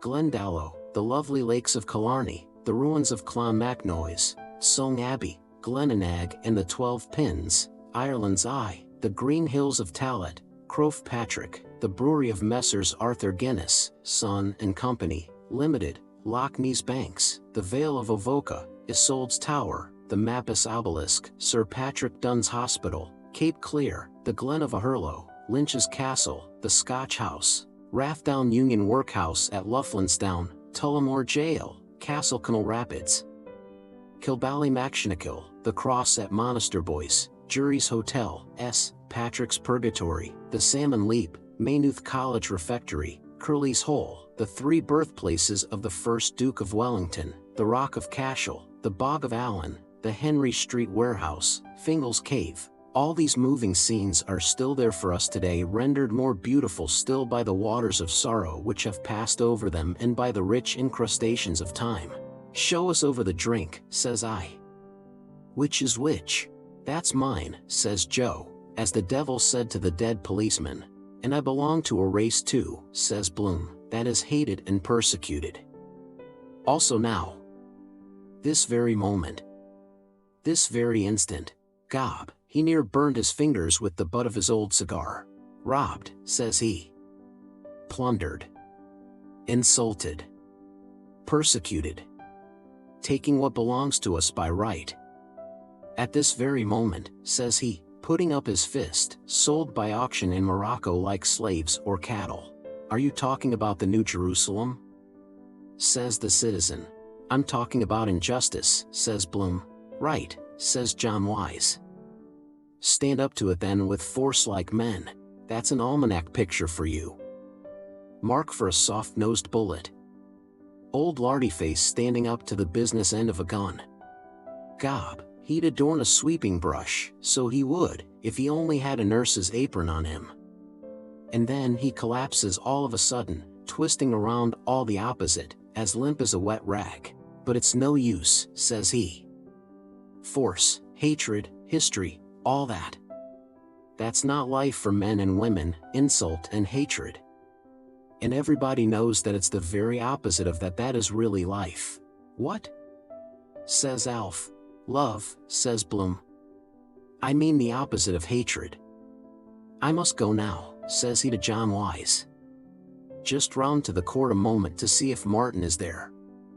If he comes, just say I'll be back in a second. Just a moment. Who's hindering you?" And off he pops like greased lightning. "A new apostle to the Gentiles," says the citizen. "Universal love." "Well," says John Wise. "Isn't that what we're told? Love your neighbor."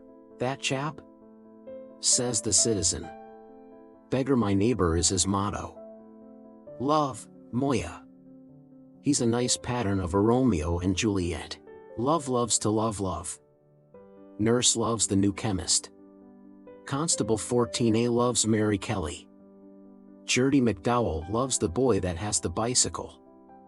M.B. loves a fair gentleman. Lee Chihan lovey up kissy chow poo chow. Jumbo, the elephant, loves Alice, the elephant. Old Mr. Verscoil with the ear trumpet loves old Mrs. Verscoil with the Turnitin eye. The man in the brown mackintosh loves a lady who is dead. His Majesty the King loves Her Majesty the Queen. Mrs. Norman W. Tupper loves Officer Taylor. You love a certain person. And this person loves that other person because everybody loves somebody, but God loves everybody. Well, Joe, says I, your very good health and song. More power, citizen. Hurrah, there, says Joe. The blessing of God and Mary and Patrick on you, says the citizen. And he ups with his pint to wet his whistle. We know those candors, says he, preaching and picking your pocket. What about sanctimonious Cromwell and his Ironsides that put the women and children of Drogheda to the sword with the Bible text God is love pasted round the mouth of his cannon? The Bible. Did you read that skit in the United Irishman today about that Zulu chief that's visiting England? What's that? Says Joe. So the citizen takes up one of his paraphernalia papers and he starts reading out. A delegation of the chief cotton magnates of Manchester was presented yesterday to His Majesty the Alaki of Abeokuta by Gold Stick in Waiting, Lord Walkup of Walkup on Eggs, to tender to His Majesty the heartfelt thanks of British traders for the facilities afforded them in his dominions. The delegation partook of luncheon at the conclusion of which the dusky potentate, in the course of a happy speech, freely translated by the British chaplain, the Reverend Ananias Praisegod Barebones, tendered his best thanks to Massa Walkup and emphasized the cordial relations existing between Abeokuta and the British Empire, stating that he treasured as one of his dearest possessions an illuminated Bible, the volume of the Word of God and the secret of England's greatness, graciously presented to him by the white chief woman, the great squaw Victoria, with a personal dedication from the august hand of the royal donor. The Alaki then drank a loving cup of first shot usquebaugh to the toast black and white from the skull of his immediate predecessor in the dynasty Kakachakachak, surnamed 40 Warts, after which he visited the chief factory of Cottonopolis and signed his mark in the visitor's book, subsequently executing a charming old Abeokutic war dance, in the course of which he swallowed several knives and forks, amid hilarious applause from the girl hands. Widow woman, says Ned. I wouldn't doubt her. Wonder did he put that Bible to the same use as I would. Same only more so, says Lenehan. And thereafter in that fruitful land the broad-leaved mango flourished exceedingly. Is that by Griffith? Says John Wise. No, says the citizen. It's not signed Shanganag. It's only an Eald P. And a very good initial too, says Joe. That's how it's worked, says the citizen. Trade follows the flag. Well, says J. If they're any worse than those Belgians in the Congo Free State, they must be bad. Did you read that report by a man what's this his name is? Casement, says the citizen. He's an Irishman. Yes, that's the man, says J. Raping the women and girls and flogging the natives on the belly to squeeze all the red rubber they can out of them. I know where he's gone, says Lenehan, cracking his fingers. Who? Says I. Bloom, says he. The courthouse is a blind. He had a few bob on throwaway and he's gone to gather in the shekels. Is it that white-eyed Kaffir? Says the citizen, that never backed a horse in anger in his life? That's where he's gone, says Lenehan. I met Bantam Lyons going to back that horse only I put him off it and he told me Bloom gave him the tip. Bet you what you like he has 100 shillings to 5 on. He's the only man in Dublin has it. A dark horse. He's a bloody dark horse himself, says Joe. Mind, Joe, says I, show us the entrance out. There you are, says Terry. Goodbye Ireland, I'm going to Gort. So I just went round the back of the yard to pump ship and begob, 100 shillings to 5, while I was letting off my throwaway 22, letting off my load gob, says I to myself. I knew he was uneasy in his 2 pints off of Joe and 1 in Slattery's off, in his mind to get off the mark to 100 shillings is 5 quid, and when they were in the dark horse, Pisser Burke was telling me card party and letting on the child was sick. Gob, must have done about a gallon, flabiarse of a wife. Speaking down the tube she's better or she's, how? All a plan so he could vamoose with the pool if he won or, Jesus, full up I was, trading without a license, ow. Ireland my nation, says he, hoik. Thuk, never be up to those bloody, there's the last of it, Jerusalem, cuckoos. So anyhow when I got back they were at it ding dong. John Wise saying it was Bloom gave the ideas for Sinn Féin to Griffith to put in his paper all kinds of gerrymandering, packed juries and swindling the taxes off of the government and appointing consuls all over the world to walk about selling Irish industries. Robbing Peter to pay Paul. Gob, that puts the bloody kibosh on it if old Sloppy Eyes is mucking up the show. Give us a bloody chance. God save Ireland from the likes of that bloody mouseabout. Mr. Bloom with his argle-bargle. And his old fellow before him perpetrating frauds, old Methusalem Bloom, the robbing bagman, that poisoned himself with the prussic acid after he swamping the country with his baubles and his penny diamonds. Loans by post on easy terms. Any amount of money advanced on note of hand. Distance no object. No security. Gob, he's like Landy Machal's goat that'd go a piece of the road with every one. Well, it's a fact, says John Wise. And there's the man now that'll tell you all about it, Martin Cunningham. Sure enough, the castle car drove up with Martin on it and Jack Power with him and a fellow named Crofter or Crofton, pensioner out of the Collector General's. An Orangeman Blackburn does have on the registration, and he drawing his pay or Crawford gallivanting around the country at the king's expense. Our travelers reached the rustic hostelry and alighted from their palfreys. "Ho, varlet!" cried he, who by his means seemed the leader of the party. "Saucy knave! To us!" So saying, he knocked loudly with his sword hilt upon the open lattice. Mine host came forth at the summons, girding in with his tabard. "Give you good den, my masters," said he with an obsequious bow. "Bestir thyself, sirrah," cried he who had knocked. "Look to our steeds. And for ourselves give us of your best, for I faith we need it." "Lackaday, good masters," said the host, "my poor house has but a bare larder. I know not what to offer your lordships." "How now, fellow?" cried the second of the party, a man of pleasant countenance. "So servest thou the king's messengers, Master Tapton?" An instantaneous change overspread the landlord's visage. "Cry you mercy, gentlemen," he said humbly. "And you be the king's messengers, God shield his majesty, you shall not want for aught. The king's friends, God bless his majesty, shall not go office thing in my house, I warrant me." "Then about," cried the traveller who had not spoken, a lusty trencherman by his aspect. "Hast aught to give us?" Mine host bowed again as he made answer. "What say you, good masters, to a squab pigeon pasty, some collops of venison, a saddle of veal, widgeon with crisp hog's bacon, a boar's head with pistachios, a basin of jolly custard, a medlar tansy and a flagon of old Rhenish?" "Gadzooks!" cried the last speaker. "That likes me well. Pistachios! Aha!"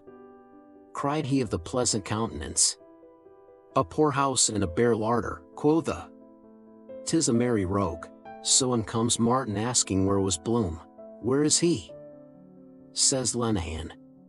'Defrauding widows and orphans.'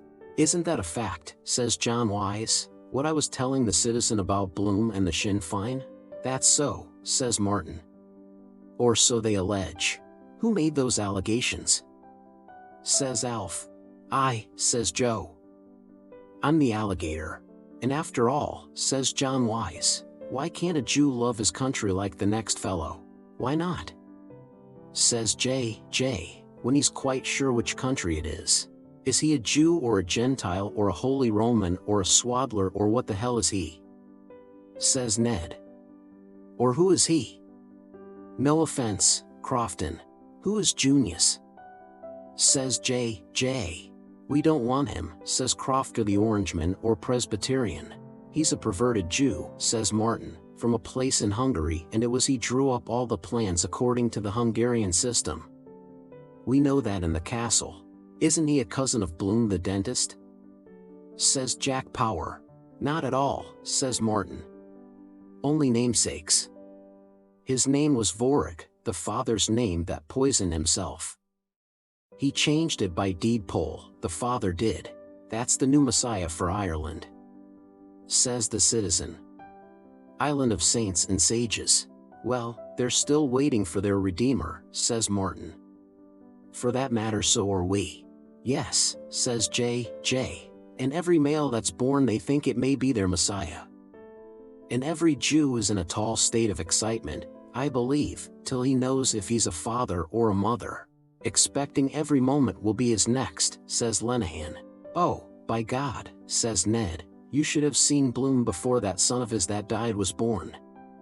I met him one day in the South City markets buying a tin of Neve's food 6 weeks before the wife was delivered. En ventre sa mère, says J. Do you call that a man? Says the citizen. I wonder did he ever put it out of sight, says Joe. Well, there were 2 children born anyhow, says Jack Power. And who does he suspect? Says the citizen. Gob, there's many a true word spoken in jest. One of those mixed middlings he is. Lying up in the hotel pisser was telling me once a month with headache like a toddy with her courses. Do you know what I'm telling you? It'd be an act of God to take a hold of a fellow the like of that and throw him in the bloody sea. Justifiable homicide, so it would. Then sloping off with his 5 quid without putting up a pint of stuff like a man. Give us your blessing. Not as much as would blind your eye. Charity to the neighbor, says Martin. But where is he? We can't wait. A wolf in sheep's clothing, says the citizen. That's what he is. Vorag from Hungary. Ahasuerus I call him. Cursed by God. Have you time for a brief libation, Martin? Says Ned. Only one, says Martin. We must be quick. J and S. You, Jack? Crofton? 3 half-ones, Terry. St. Patrick would want to land again at Ballykinler and convert us, says the citizen, after allowing things like that to contaminate our shores. Well, says Martin, rapping for his glass. God bless all here is my prayer. Amen, says the citizen. And I'm sure he will, says Joe.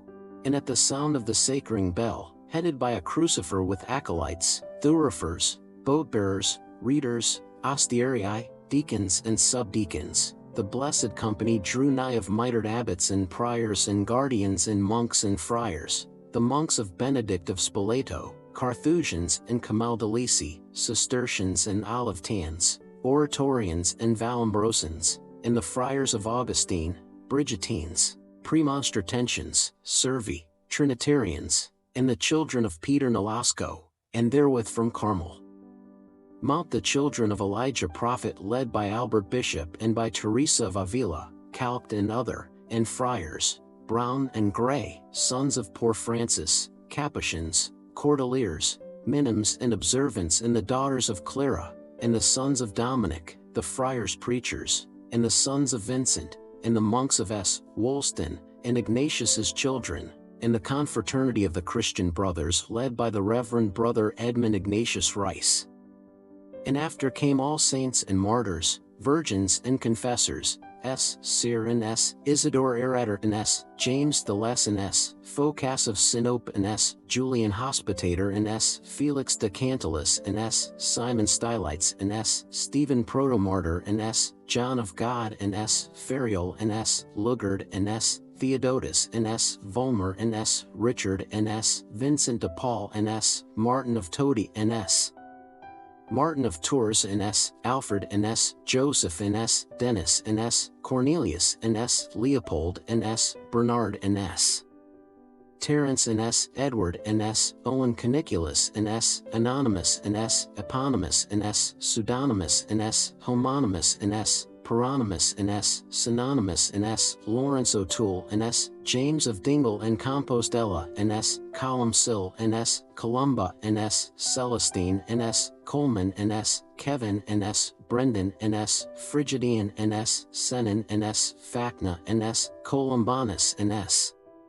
Gall and S. Fursey and S. Fintan and S. Fiacre and S. John Nepomuk and S. Thomas Aquinas and S. Ives of Brittany and S.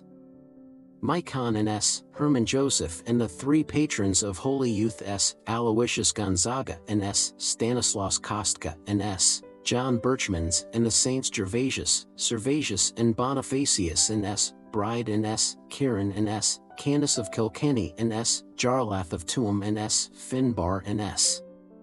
Papin of Ballymun and Brother Aloysius Pacificus and Brother Louis Bellicosus and the Saints Rose of Lima and of Viterbo and S. Martha of Bethany and S. Mary of Egypt and S. Lucy and S. Brigid and S. Attracta and S. Dimpna and S. Ida and S. Marian Calpensis and the Blessed Sister Teresa of the Child Jesus and S. Barbara and S. Scholastica and S. Ursula with 11,000 virgins.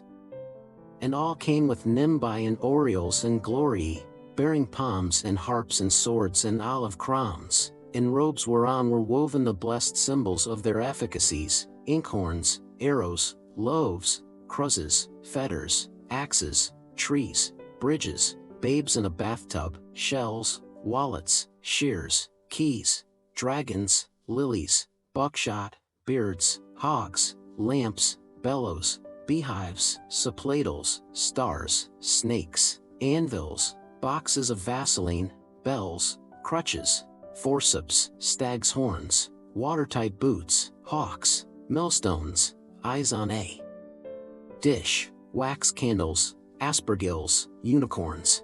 And as they wended their way by Nelson's Pillar, Henry Street, Mary Street, Capel Street, Little Britain Street, chanting the introit in Epiphania Domini which beginneth surge, Illuminare, and thereafter most sweetly the gradual omnes which saith de saba venient, they did divers wonders such as casting out devils, raising the dead to life, multiplying fishes, healing the halt and the blind, discovering various articles which had been mislaid, interpreting and fulfilling the scriptures, blessing and prophesying.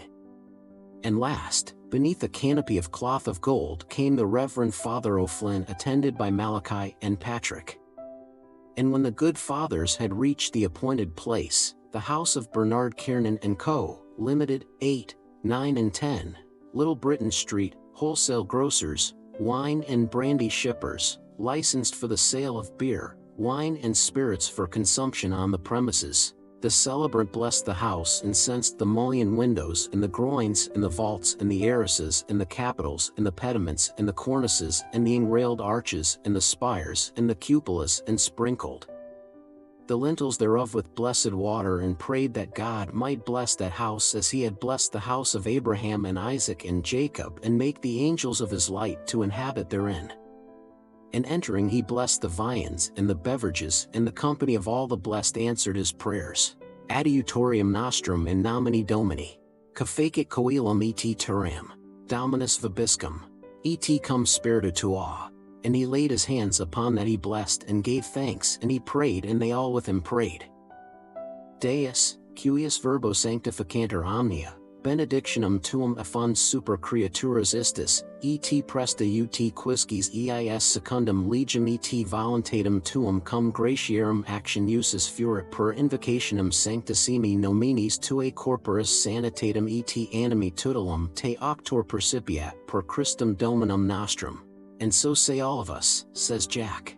1,000 a year, Lambert, says Crofton or Crawford. Right, says Ned, taking up his John Jameson. And butter for fish.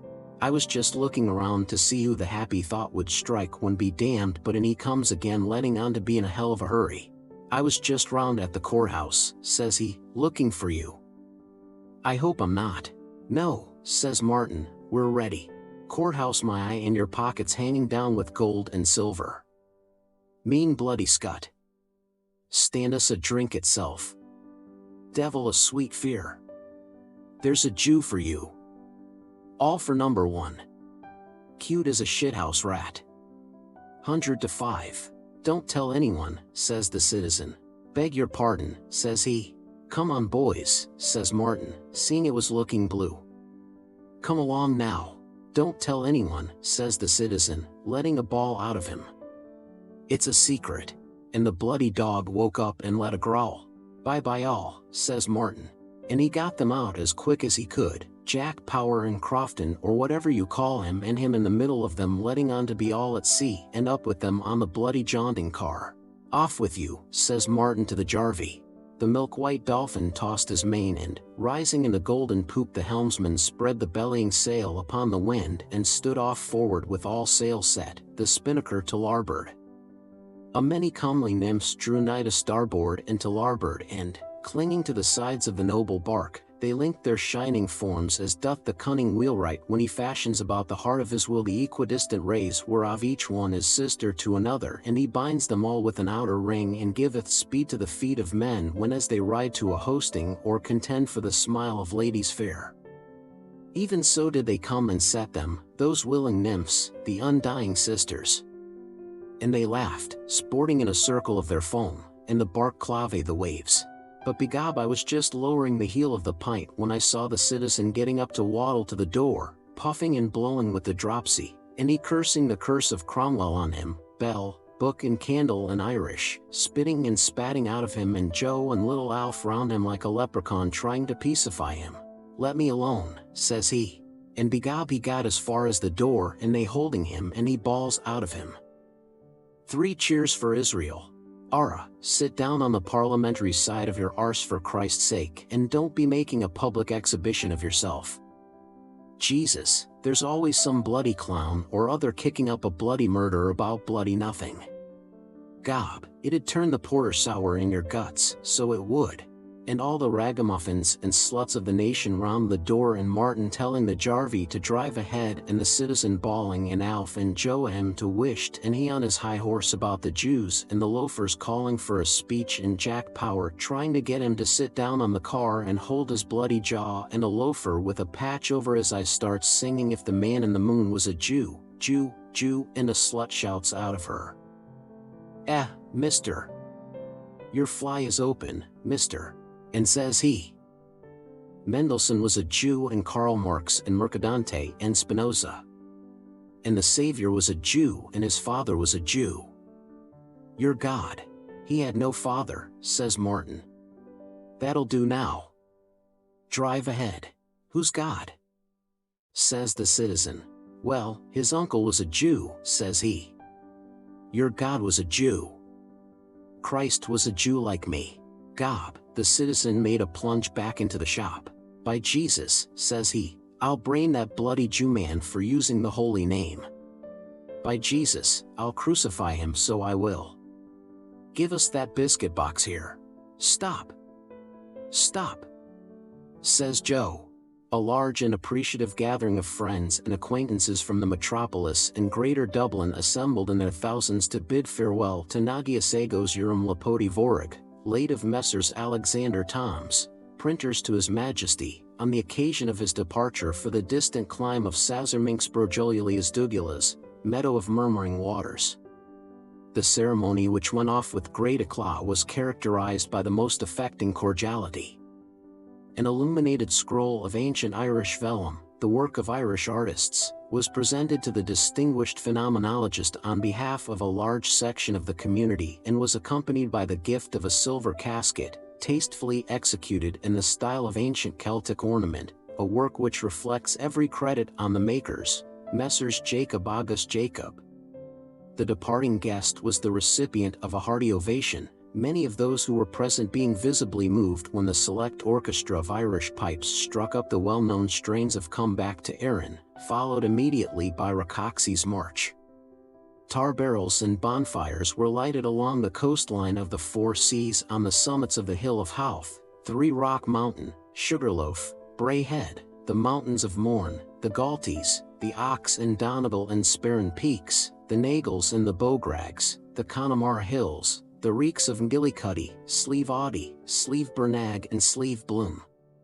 Amid cheers that rent the welkin, responded to by answering cheers from a big muster of henchmen on the distant Cambrian and Caledonian hills, the mastodontic pleasure ship slowly moved away, saluted by a final floral tribute from the representatives of the fair sex who were present in large numbers, while, as it proceeded down the river, escorted by a flotilla of barges, the flags of the ballast office and custom house were dipped in salute, as were also those of the electrical power station at the Pigeon House and the Pool Beg Light. Vicent Latasra, Kebs Baratum. Vicent Latasra. Gone but not forgotten. Gob, the devil wouldn't stop him till he got hold of the bloody tin anyhow, and out with him, and little Alf hanging onto his elbow, and he shouting like a stuck pig, as good as any bloody play in the Queen's Royal Theatre. "Where is he till I murder him?" And Ned and Jay, paralyzed with the laughing.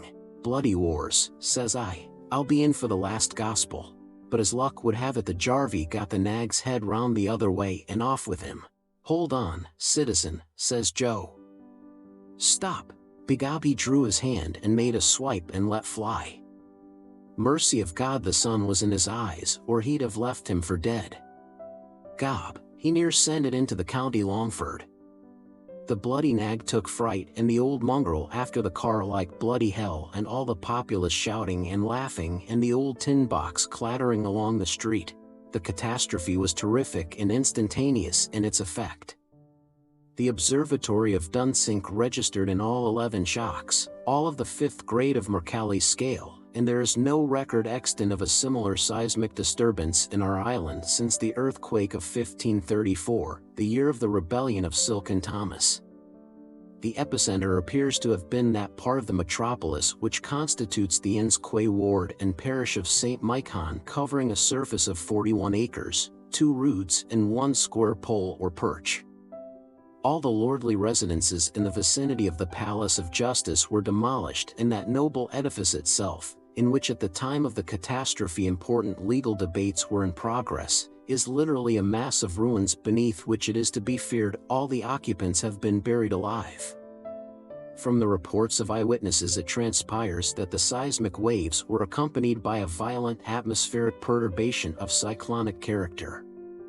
An article of headgear since ascertained to belong to the much-respected clerk of the Crown and Peace Mr. George Fottrell, and a silk umbrella with gold handle with the engraved initials, crest, coat of arms and house number of the erudite and worshipful chairman of Quarter Sessions Sir Frederick Falkiner, Recorder of Dublin, have been discovered by search parties in remote parts of the island respectively, the former on the 3rd basaltic ridge of the Giant's Causeway, the latter embedded to the extent of 1 foot 3 inches in the sandy beach of Holopen Bay near the old head of Kinsale.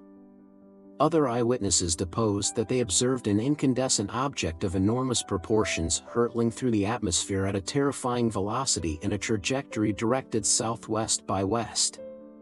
Messages of condolence and sympathy are being hourly received from all parts of the different continents, and the Sovereign Pontiff has been graciously pleased to decree that a special Missa pro defunctis shall be celebrated simultaneously by the ordinaries of each and every cathedral church of all the episcopal dioceses, subject to the spiritual authority of the Holy See, in suffrage of the souls of those faithful departed who have been so unexpectedly called away from our midst.